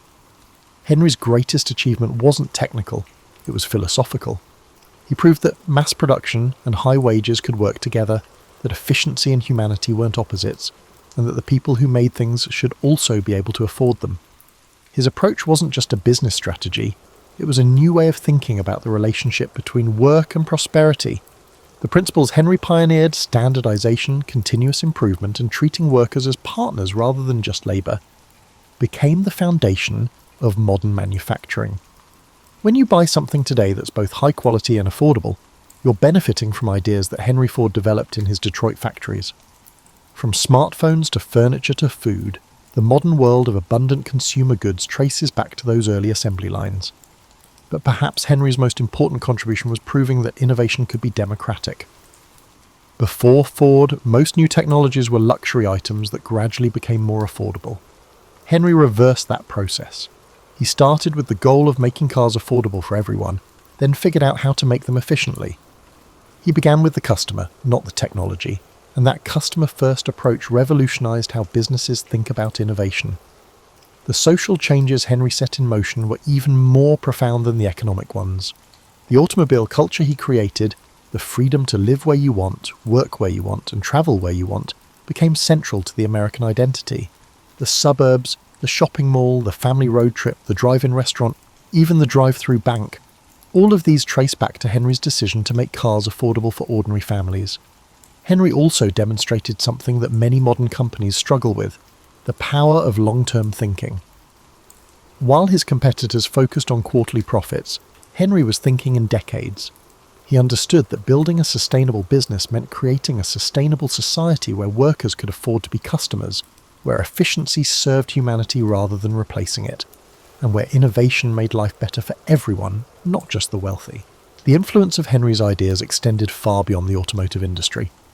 The assembly line principle transformed manufacturing across every sector. The concept of paying workers well enough to be customers influenced labour policy for generations. The idea that mass production could create prosperity rather than just profit became a cornerstone of American economic policy. But Henry's story also teaches us about the complexity of change. The same innovations that created suburban prosperity also contributed to urban decay. The freedom of the automobile came with costs: pollution, traffic, and the decline of public transportation. The efficiency of mass production sometimes came at the expense of craftsmanship and individual creativity. Every revolution brings both benefits and challenges, and Henry's was no exception. What made Henry special wasn't that he was perfect, he certainly wasn't. He could be stubborn, sometimes to the point of damaging his own company. His paternalistic approach to worker welfare would be unacceptable today. His later embrace of automation over employment showed the limits of his vision. But what made him remarkable was his ability to see beyond the immediate problem to the larger possibilities. Today, as we face new revolutions in technology and work, Henry's example remains relevant.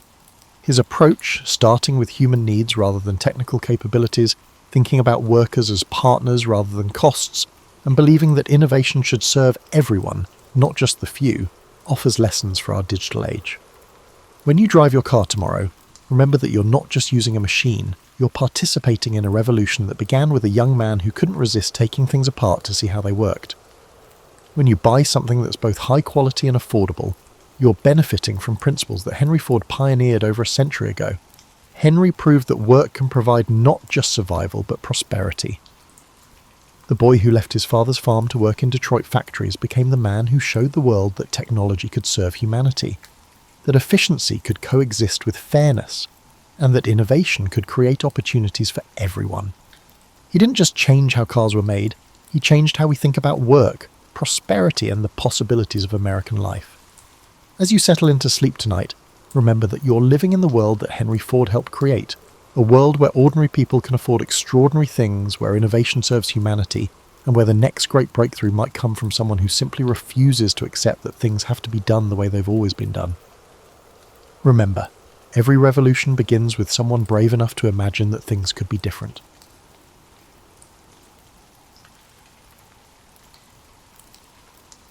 The morning mist hung thick and cool, cloaking the sacred grove in ethereal silence as the villagers gathered quietly beneath the towering oak. Its ancient branches stretched wide, leaves whispering softly in the gentle breeze. At the centre of this gathering stood the druid, his white robes glowing softly against the muted tones of the forest. Beside him, young Ayed waited nervously, his heart pounding in anticipation of the ceremony that would shape the rest of his life. Ayed had grown up hearing stories of druids, keepers of knowledge, guides of kings, interpreters of omens. From the moment he was chosen as an apprentice, his life had revolved around careful training, memorizing countless oral traditions, learning the subtle language of nature, and understanding the interconnectedness of all things. Yet today was different. Today marked his formal initiation, the beginning of his true path as a druid. His teacher, Bran, stepped forward slowly, his aged face serene but deeply lined from years of wisdom and care. Bran raised a staff carved from yew, symbolizing strength and rebirth. He struck it gently upon the earth 3 times, each resonant thud breaking the silence and calling attention to the sacred rite. "Today," Bran began, his voice calm yet powerful, "we gather beneath the oak, the heart of our people, the symbol of our enduring strength. Ayed stands before us, ready to begin his journey as keeper of our knowledge and guardian of our traditions." All eyes turned to Ayed, who felt the weight of their gazes as both responsibility and honour. Bran continued, his voice carrying easily through the hushed clearing. "The oak teaches us resilience, its roots deep within the earth, branches ever reaching toward the sky. So must Ayed plant himself firmly in our traditions and stretch toward wisdom yet unknown." Bran handed Ayed a small pouch containing seeds of sacred herbs, mistletoe, yarrow, and meadowsweet, symbols of healing, divination, and purification. "Plant these carefully," Bran instructed softly. "Let them remind you always of your duty to heal, foresee, and cleanse." Ayed accepted the pouch reverently, bowing his head slightly in acknowledgement. Bran then led him toward the massive oak, where the ground beneath was rich and dark, warmed by sunlight filtering through the branches. Kneeling, Ayed gently placed each seed into the earth, covering them carefully, whispering quiet blessings. As Ayed completed this task, Bran laid his hands gently on the young man's shoulders, his voice now softer, more intimate. "From this moment, you are bound not only to the oak, but to every life it shelters, every creature that finds refuge in its shadow. Walk this path with humility, strength, and compassion." Rising to his feet, Ayed felt a surge of pride mixed with profound humility. Around him, villagers nodded approvingly. their faces warm with trust. This was more than mere tradition. It was a promise he had made to himself, to Bran, and to the people who depended on the druid's wisdom and guidance. Following the ceremony, the villagers gathered in celebration, offering simple but meaningful gifts, woven wreaths, carved stones, and handmade amulets. Aed received each graciously, feeling deeply connected to the community that had nurtured him from childhood. As evening descended, Aed and Bran walked slowly back toward the village, their path illuminated by soft moonlight. Bran spoke quietly, his voice reflective. "Remember, Aed, a druid's strength lies not in his power to command, but in his ability to listen, understand and guide." Aed nodded, absorbing the wisdom of his mentor. "I will remember, Bran," he promised earnestly. "I will honour this responsibility with every breath." Bran smiled gently, laying a comforting hand on Aed's shoulder. "Then your journey has truly begun." Returning to his modest dwelling, Aed sat quietly beneath the stars, contemplating the day's events. The weight of his new role settled comfortably upon his shoulders, bolstered by the trust and teachings of those around him. He knew challenges lay ahead, yet he felt prepared, rooted in ancient wisdom and ready to guide his people forward. As sleep claimed him, the image of the grey oak lingered vividly in his mind, strong, enduring and full of life. It was a symbol, yes, but also a promise, a constant reminder of who he was and who he was meant to become. The forest was silent and still, blanketed in a hushed anticipation that hung heavily among the gathered villagers. It was the eve of the winter solstice, the longest night of the year, a time when the veil between worlds grew thin and the powers of nature pulsed with quiet intensity. The villagers formed a respectful circle around the sacred oak, their breath visible in the cold air, eyes fixed intently on Bran and Aed, who stood beneath the tree's immense branches. Bran stepped forward, his robes luminous in the moonlight, eyes reflecting profound wisdom earned through years of devotion and study. He held a golden sickle, its curved blade glinting gently, capturing the sparse moonlight that filtered through the oak's leaves. Beside him stood Aed, a year older since his initiation, more confident yet humbled by the gravity of the ceremony he was about to undertake. Aed raised his gaze to the oak's lofty branches, where clusters of mistletoe grew, pale berries glowing softly in the dimness. The mistletoe was sacred, revered by the druids for its rarity, growing suspended between heaven and earth, untouched by the ground. It was a symbol of renewal, healing and peace, its presence marking the oak as especially blessed. "Tonight," Bran spoke clearly, his voice resonating through the attentive silence, "we honour the sacred mistletoe, the plant of healing and peace. It reminds us that even in the harshest winter, life and hope endure." Turning to Aed, Bran continued gently. "Aed, you have proven yourself dedicated to our ways. Tonight, you take another step deeper into your path. You shall cut the mistletoe, safeguarding its power and sharing its blessings with our people." With deep respect, Aed took the golden sickle from Bran, his heart beating steadily, mindful of his mentor's watchful eyes and the villagers' collective breath. Carefully, he ascended the sturdy ladder leaning against the oak, its rough bark reassuring beneath his hands. Reaching the mistletoe, he paused, offering a silent prayer of gratitude to the tree and to nature's generous spirit. Holding the sickle reverently, Aed spoke softly, words known only to druids, invoking the spirits of earth, sky and the plant itself. With a deliberate, respectful motion, he severed the mistletoe from its host, allowing it to fall gently into the linen cloth Bran held below. The sacred plant could not come into contact with the earth, as it would lose its potency. Descending carefully, Aed joined Bran, who gently wrapped the mistletoe, nodding approvingly. Bran raised it high, turning slowly so all might see the sacred harvest. "This gift from nature is now ours to protect and cherish," he proclaimed. "It will be prepared into remedies, wards and blessings to sustain us through the coming seasons." The villagers murmured reverently, their faces lit with quiet awe and gratitude. The ritual's solemnity shifted gradually into quiet celebration, a communal acknowledgement of the year's turning, a life's persistence in darkness, and of hope's quiet strength. As the villagers began their subdued festivities, Bran guided Aed away from the gathering to a quieter spot at the grove's edge. "You have done well," Bran spoke gently, his voice filled with pride. Remember, Aedu, our strength lies not in power over nature, but in partnership with it. Aed nodded solemnly, reflecting deeply on the evening's significance.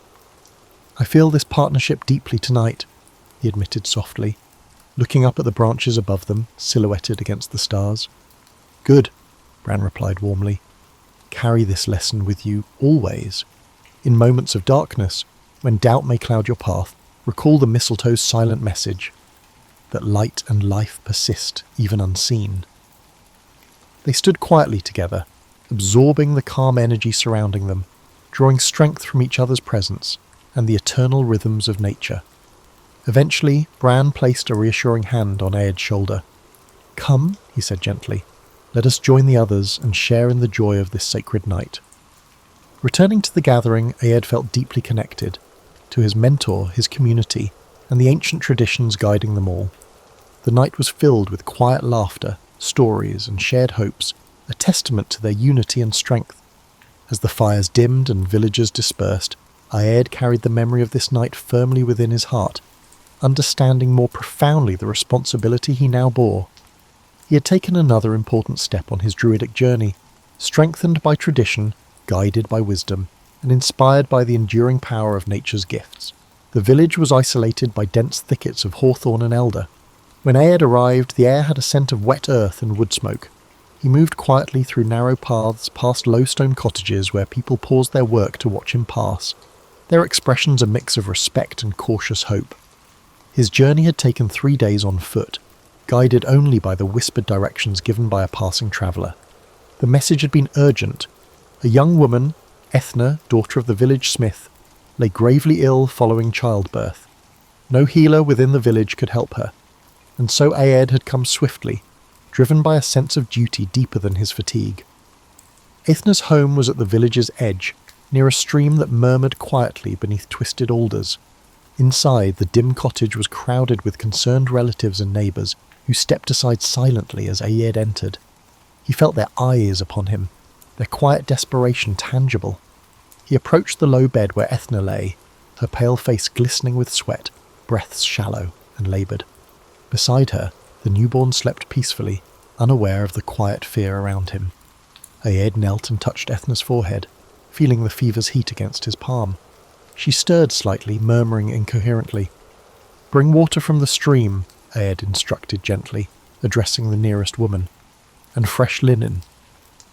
As they hurried to obey, Aed opened his satchel, carefully laying out bundles of herbs, roots, and small vials filled with meticulously prepared tinctures.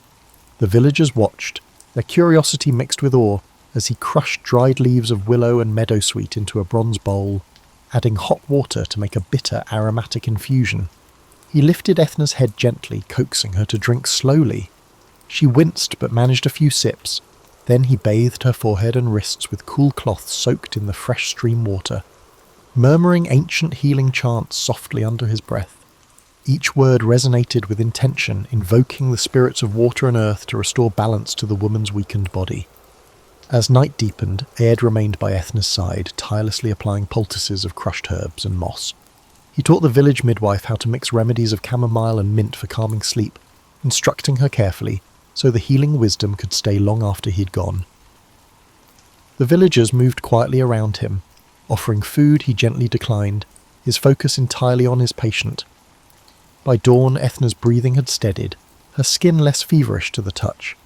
She opened her eyes slowly, looking at Aed with a mixture of confusion and gratitude. Rest, he whispered softly. The danger has passed, but your body is still weak. Relief washed visibly through the cottage, quiet smiles and whispered prayers of thanks spreading among the gathered family and neighbours. Aed stepped outside into the cool morning air, inhaling deeply as the first rays of sunlight filtered through the trees. He felt drained but satisfied, knowing he had done what he could. Later that day, he sat beside the stream, teaching a group of children who gathered around him, eager and curious. He showed them plants that grew wild nearby, how nettles could soothe inflammation, how elderberries could fortify the body against illness, and how careful observation was the healer's greatest tool. As evening approached, Aed prepared to depart. Ethna's father approached him, pressing a small carved token into his hand, an intricate pattern symbolizing gratitude and protection. "Your kindness will never be forgotten," the smith said solemnly. Aed bowed his head respectfully, knowing this token was not just gratitude, but a reminder of the sacred bond between healer and community. He tucked the carving into his satchel, feeling its warmth against his palm. Walking away, Aed sensed the profound interconnectedness of all their new things, the delicate balance of life, the quiet dignity of suffering, and the resilience inherent in every living being. His footsteps were quiet, carrying him toward the next place that might need him, aware that healing was not just the mending of bodies, but the weaving together of our lives, stories, and futures. The great hall at Dumnonia was alive with the firelight flickering over carved wooden beams, the air thick with tension. Warriors and clansmen lined the walls, their arms folded tightly, their expressions a blend of pride and wary anticipation. Two noble families stood apart at opposite ends of the room, each led by their respective chieftains, their eyes locked in mutual suspicion. Between them stood Aed, his white robes glowing softly in the dim light. He had been summoned urgently. A feud that had simmered for generations now threatened open conflict, spilling into violence and bloodshed. He arrived quietly, travelling alone with no entourage or guards. The weight of responsibility pressed heavily upon him, yet he stood calm, a silent pillar amid the stormy emotions. "Speak," Ed began quietly, his voice steady yet resonant. The hall fell into immediate silence. "Let your grievances be heard clearly." The first chieftain, a large, formidable man named Connell, stepped forward, his voice trembling with barely suppressed anger. He recounted a tale of stolen livestock, violated boundaries, and broken promises dating back to his father's time. His words painted the rival families as aggressors, greedy, and untrustworthy. Next spoke Finton, slender but fierce, eyes blazing with pride. His story was just as impassioned, weaving a narrative of betrayal, unjust accusation, and stolen honour. Each side presented their case passionately, drawing murmurs and nods of agreement from their supporters. Throughout, Aed listened without interruption, his face betraying neither judgment nor favouritism. He allowed the torrent of anger and accusation to flow freely, knowing that only by emptying their bitterness fully could peace begin to grow. When both sides had finished, silence once again settled over the room, heavy and expectant. Aed stepped forward, his eyes meeting those of each chieftain in turn, holding their gazes firmly yet gently. "You speak of stolen cattle, broken oaths and injured pride," he began softly, "but at the heart of your words lies pain and misunderstanding. Land is shared, not owned. You can return cattle, but you must rebuild trust once you've broken it." He spoke slowly, carefully, invoking stories and parables from ancient wisdom, tales familiar yet poignant. He spoke of legendary heroes who overcame pride and revenge, and of wise ancestors who understood the power of forgiveness and reconciliation. As his words filled the hall, Aed moved among the assembled warriors, touching shoulders, looking into eyes, and bridging the physical distance between the divided clans. He reminded them that unity and peace were not signs of weakness, but the highest form of strength. Finally, he returned to the centre of the hall, addressing both chieftains directly. "Let there be no talk of blame or vengeance," he said. "Instead, let each family give a gift. One cow from each herd exchanged in friendship. Let your sons and daughters meet openly at the next festival, not as rivals, but as kin bound by renewed peace." Connell and Finton exchanged long, uncertain glances. Slowly the tension began to ebb. Connell stepped forward first, extending his hand solemnly toward his rival. "May peace restore what anger took," he said gruffly. Finton hesitated, then clasped the offered hand. "May our children walk together where we once stood apart," he responded firmly. Cheers erupted, hesitant at first, then louder and more confident.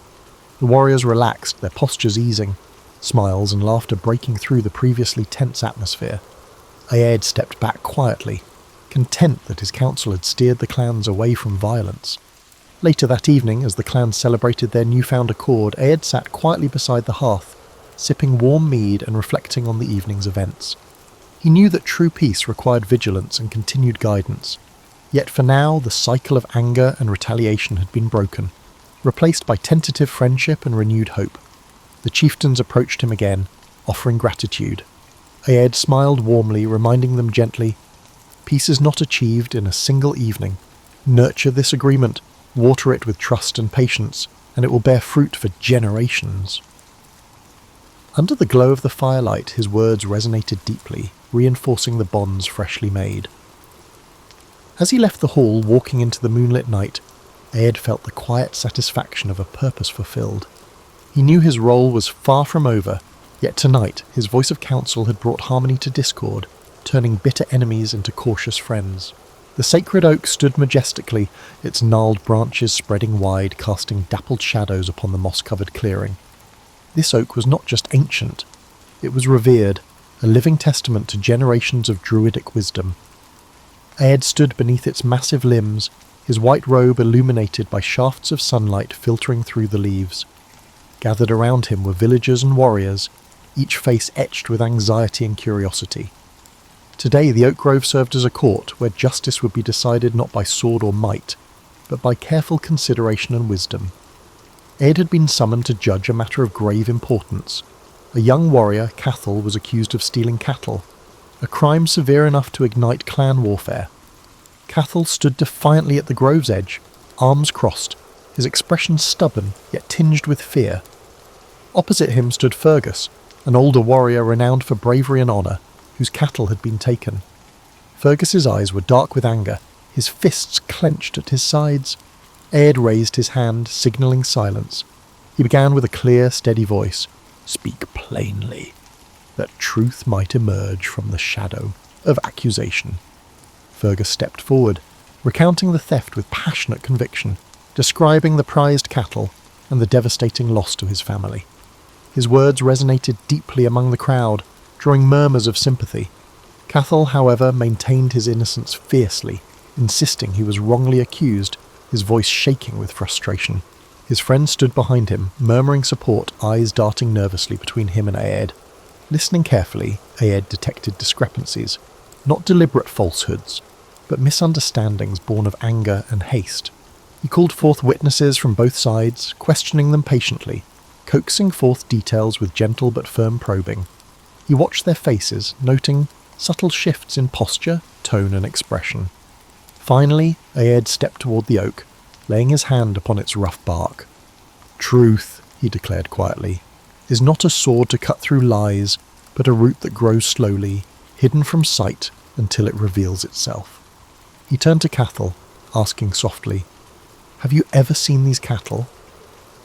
Cathal hesitated, then shook his head earnestly.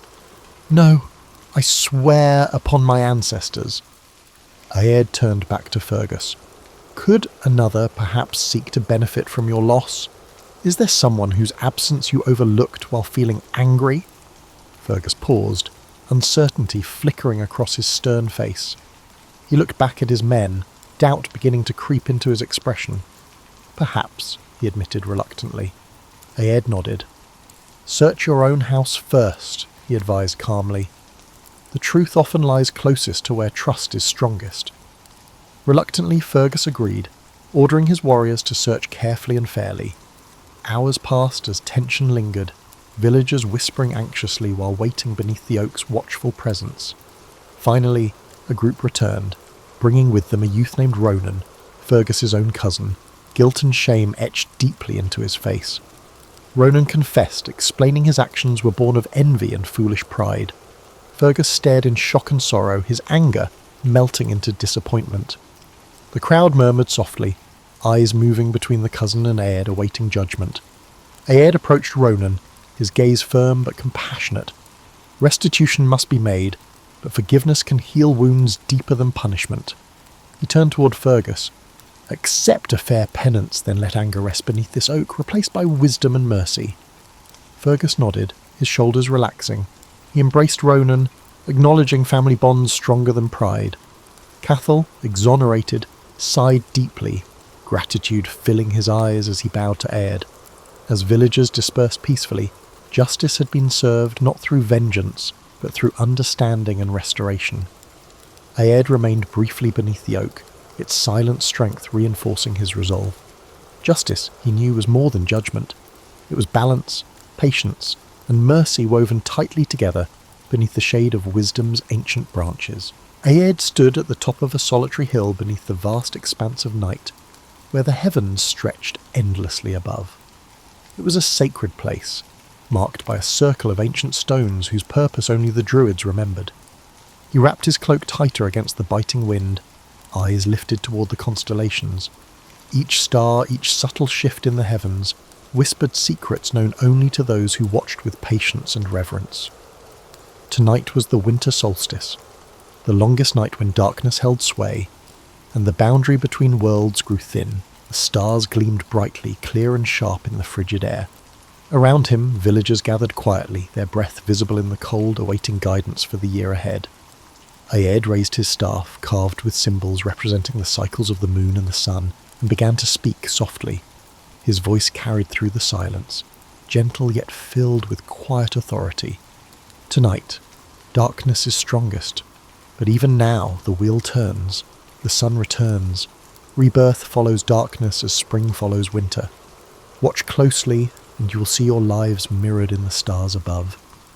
The villagers watched him intently, their eyes filled with wonder and trust. They depended on his insights for planting, harvesting, travel, and celebrations. He was not merely a sage, but a vital guide for their daily lives. Pointing skyward, Aed traced the outline of familiar patterns: the plough, the hunter, and the serpent. He spoke of how the hunter's path foretold the coming cold, and how the plough's position indicated the right time for planting. He explained patiently how the movement of the planets, subtle but unerring, guided decisions on marriages, battles, and journeys. As he spoke, Aed's words wove images in the minds of listeners, linking their earthly lives to the vast cosmic order. He gently reminded them that they were bound to the earth, but also children of the stars, each life reflecting the broader rhythm of existence. He then turned to the younger villagers, explaining patiently, "Each of you has a star that watches your path, guiding you toward your destiny. Learn to find your star, to read its subtle language." A young girl raised her hand timidly, her eyes wide with curiosity. "How do we find our star, Druid?" Aed smiled warmly. "Your star finds you first. In moments of quiet, under clear skies, you will feel its gaze. Listen closely, and it will whisper your purpose." Throughout the night, he taught them patiently, describing how to read omens from the flights of birds, the patterns of clouds, and the positions of the stars. His voice remained calm and reassuring, weaving understanding among the gathered villagers. As dawn began to pale the eastern horizon, Aed lowered his staff, concluding the night's teachings. The villagers dispersed quietly, hearts uplifted, their spirits buoyed by newfound clarity. Aed remained behind, gazing thoughtfully upward as the stars began to fade. He felt the quiet satisfaction of a task fulfilled, of knowledge shared. In this sacred space between earth and sky, Aed reaffirmed his role not only as a watcher of celestial movements, but as a keeper of balance, ensuring that his people lived harmoniously with the rhythms of the natural world. As the first light touched the ancient stones, he felt a deep connection, knowing that in guiding others to watch the skies, he helped them navigate the complexities of their lives below. The sky was heavy with fog, and the scent of burning wood filled the air as Aed stood atop the hill overlooking his village as usual. The Romans had come, their legions marching inexorably through lands that had remained untouched for generations. As villages succumbed to conquest, fires dotted the horizon, signalling devastation, and flames consumed forests and sacred groves. Aed, now older, with silver threads in his hair, watched quietly, a deep sorrow etched into his features. His life's work had been dedicated to nurturing balance, to preserving the sacred knowledge passed down through countless generations. Now, that legacy seemed threatened by the relentless advance of Roman power. He gathered the remaining villagers who had fled to the hill for refuge. Fear filled their eyes, despair evident in their tense postures. Aed's presence, however, remained steady and reassuring, providing a beacon of calm amid chaos. "Gather around," he spoke, his voice firm but gentle, cutting through their anxiety. "We can't control the fires around us, but we can protect the flame within, our knowledge, traditions, and spirit." He knelt, scooping earth into his hands, feeling its familiar warmth and resilience. The villagers watched him, their breathing slowing, their panic easing under his calm authority. "This land has seen countless seasons," Aed continued softly. "It has survived wars, weathered storms, and will endure even this. Our true strength lies not in walls or weapons, but in memory and tradition. We carry the sacred flame within us, passed down through generations. No enemy can extinguish it. He stood facing each villager in turn, his eyes filled with quiet determination. Our task now is to protect this flame and ensure it continues to burn brightly within our children and their children after them. As he spoke, Aed directed the villagers to begin preparations, organising them into groups to gather what provisions remained, tend to the wounded, and find safe passage toward hidden glens deeper within the forests. Amid these urgent preparations, he moved quietly, providing guidance and support, ensuring morale remained steady. As night fell, Aed lit a single fire atop the hill, its flames casting flickering shadows. He invited the villagers to sit around it, sharing stories of bravery, resilience, and wisdom passed down through generations. Each story carried a lesson, a subtle reinforcement of the strength inherent within their traditions. In the quiet that followed, Aed addressed the group again. Tomorrow we must move deeper into the forest, to places hidden from Roman eyes. There we will preserve what matters most, not our homes, but our heritage. Remember that even in darkness, flames endure, within our hearts, our memories, and our stories. The villagers nodded solemnly, strengthened by his words, their despair replaced by determination. Aed remained awake long after they had settled, staring into the fire, reflecting on the cycles of time. Despite the rise and fall of empires and the arrival and departure of conquerors, the spirit of his people remained unwavering. At dawn, they moved quietly into the deeper woods, leaving behind only the smouldering remnants of their former lives. Aed walked at the head, guiding them confidently towards safety, knowing that his true purpose remained clear. It was not to resist violently, but to safeguard the soul of his people. Days turned to weeks, and slowly the immediate threat faded, as they established a hidden settlement deep within the forest. Aed continued teaching, guiding the younger villagers in druidic lore, rituals, and knowledge of the natural world. Each evening around the fire he shared stories, ensuring that the flame of their heritage continued to burn brightly. Years later, as he lay on his deathbed, Aed felt peace. Surrounded by villagers whose lives he had touched profoundly, he whispered one final message. Remember, the flames we guard are eternal, carried forward through memory and love. His spirit passed gently, leaving behind a legacy that no conqueror could extinguish. The villagers honoured him beneath the stars, sharing stories, repeating lessons learned, and vowing to carry forward his teachings. And in their hearts, the flame Aed had protected continued to burn brightly, unyielding, guiding them through darkness toward an enduring light.